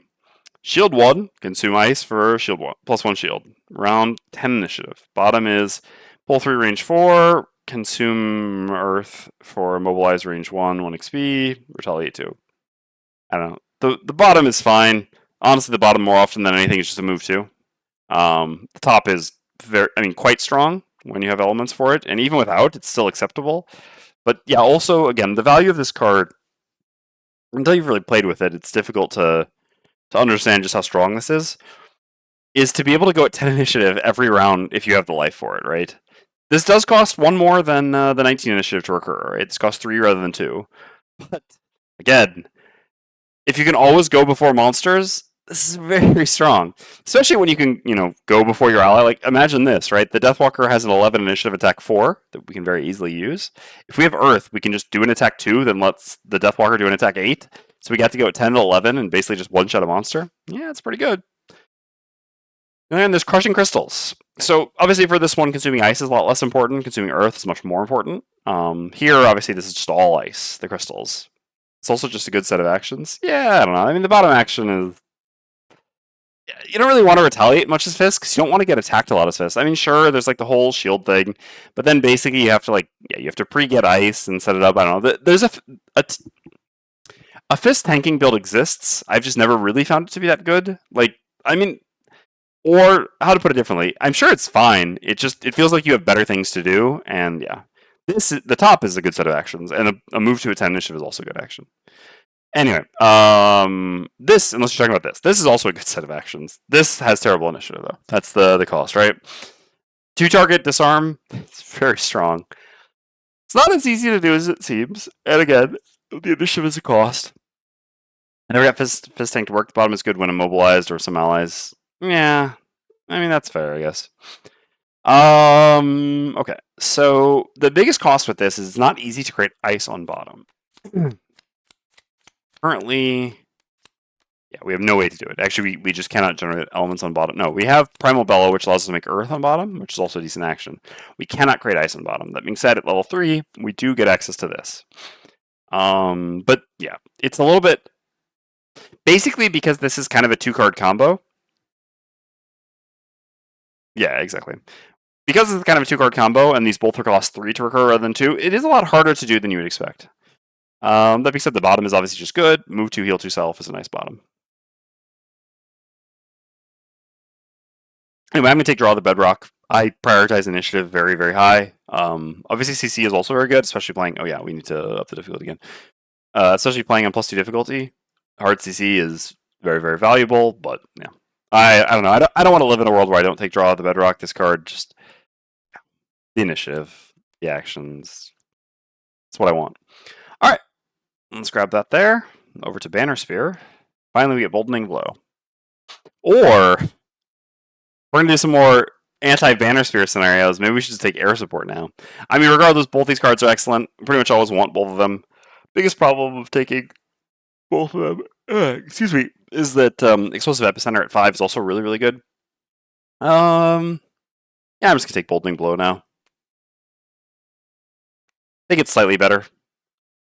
Again, for the last few scenarios, air support would have been better, but on an average scenario, I would rather have Boldening Blow. Boldening Blow is primarily for the bottom. Top gets used sometimes. Alright, and here, I don't remember, do you need yes, you need allies in both blue hexes, and it's so both allies in blue hexes get Blesses, which is very good with 2 allies like Deathwalker and Fist, who hit for high values. And then you get a single attack 4 disarm and an experience. It's very powerful, but again, it can happen like turn 1 a reasonable amount of the time, especially with Javelin, but that's how that doesn't happen too often, at least until you get level 8. Okay. Deathwalker. Oh yeah, perk. Perk. So we've done all those, done that.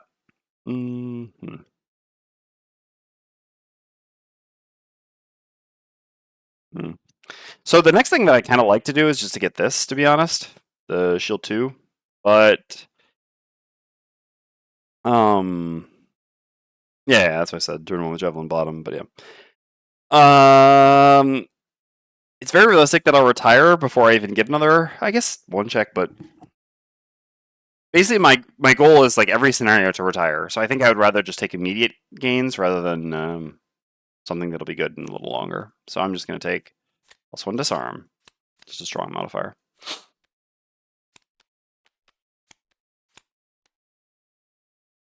Yep. Then over here.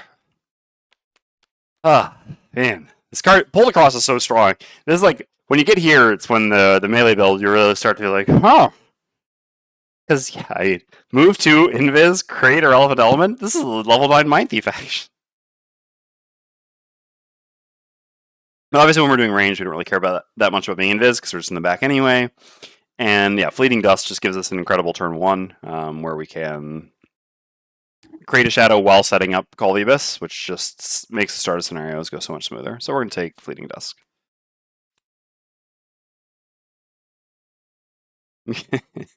Indeed. All right, so this goes down here, and then as for perks, the last one feels good. Finally, no negatives. Goes here.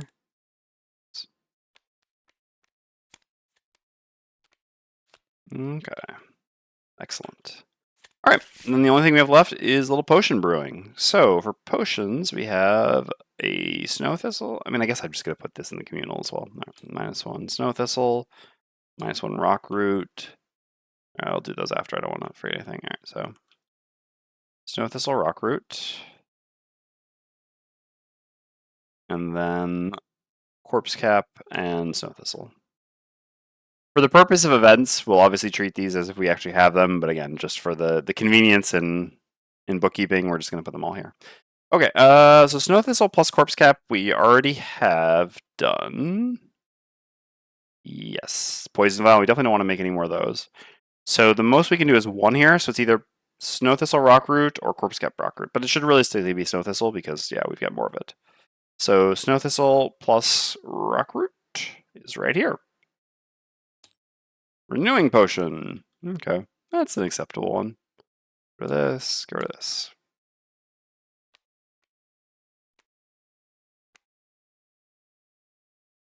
Yes. Oh yeah, like put the other one in, right? Yes. Just, well. Who gets a renewing potion? So this is during your turn, refresh up to, or recover up to your spent items. Hmm. Ooh. Looty booties.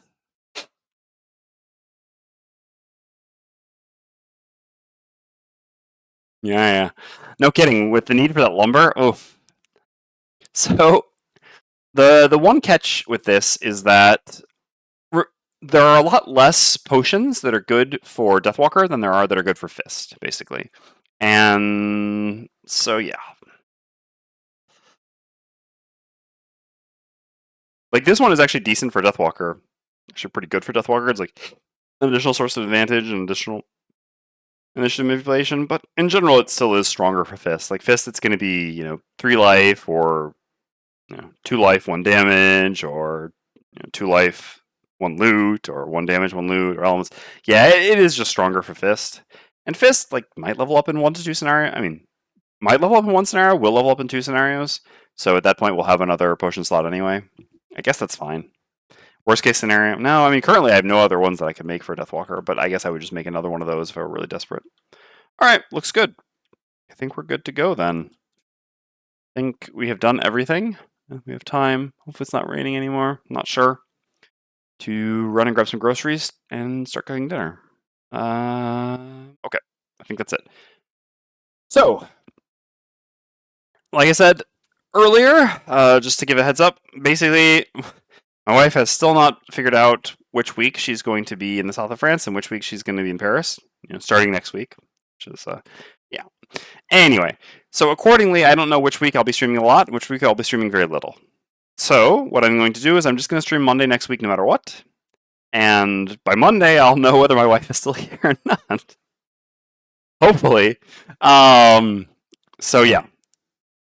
Basically, yeah, I will be back on Monday at the usual time, which again should be like 1:30 basically. I started a bit earlier today just because I had errands to run, but otherwise 1:30 is fine. So I'll be back on 1:30 to continue this campaign, which honestly I'm enjoying quite a lot. And yeah, on Monday I will let everyone know whether it will then be for the rest of the week that I will be here, or whether that'll basically be the only time that week that I stream. Maybe one other time, but probably the only time. And then I'll stream the entire following week. So regardless, I'll be here Monday, and then maybe the entirety of next week, or maybe just that day, and then the entirety of the following week. We'll see. It'll be a surprise on Monday. Thanks to everyone who tuned in today. It's doing a lot better than yesterday. Didn't lose Avalanche. I mean, it wasn't the second time we've lost the same scenario, so that's nice. And again, the VODs will continue to come up on YouTube. Hope you all have a nice weekend. Thanks for tuning in. It's really a pleasure. I'm enjoying this quite a bit, enjoying hanging out with you all, and enjoying continuing this campaign. So yeah, I hope you keep coming back. Anyway, take care, everyone, and see you soon.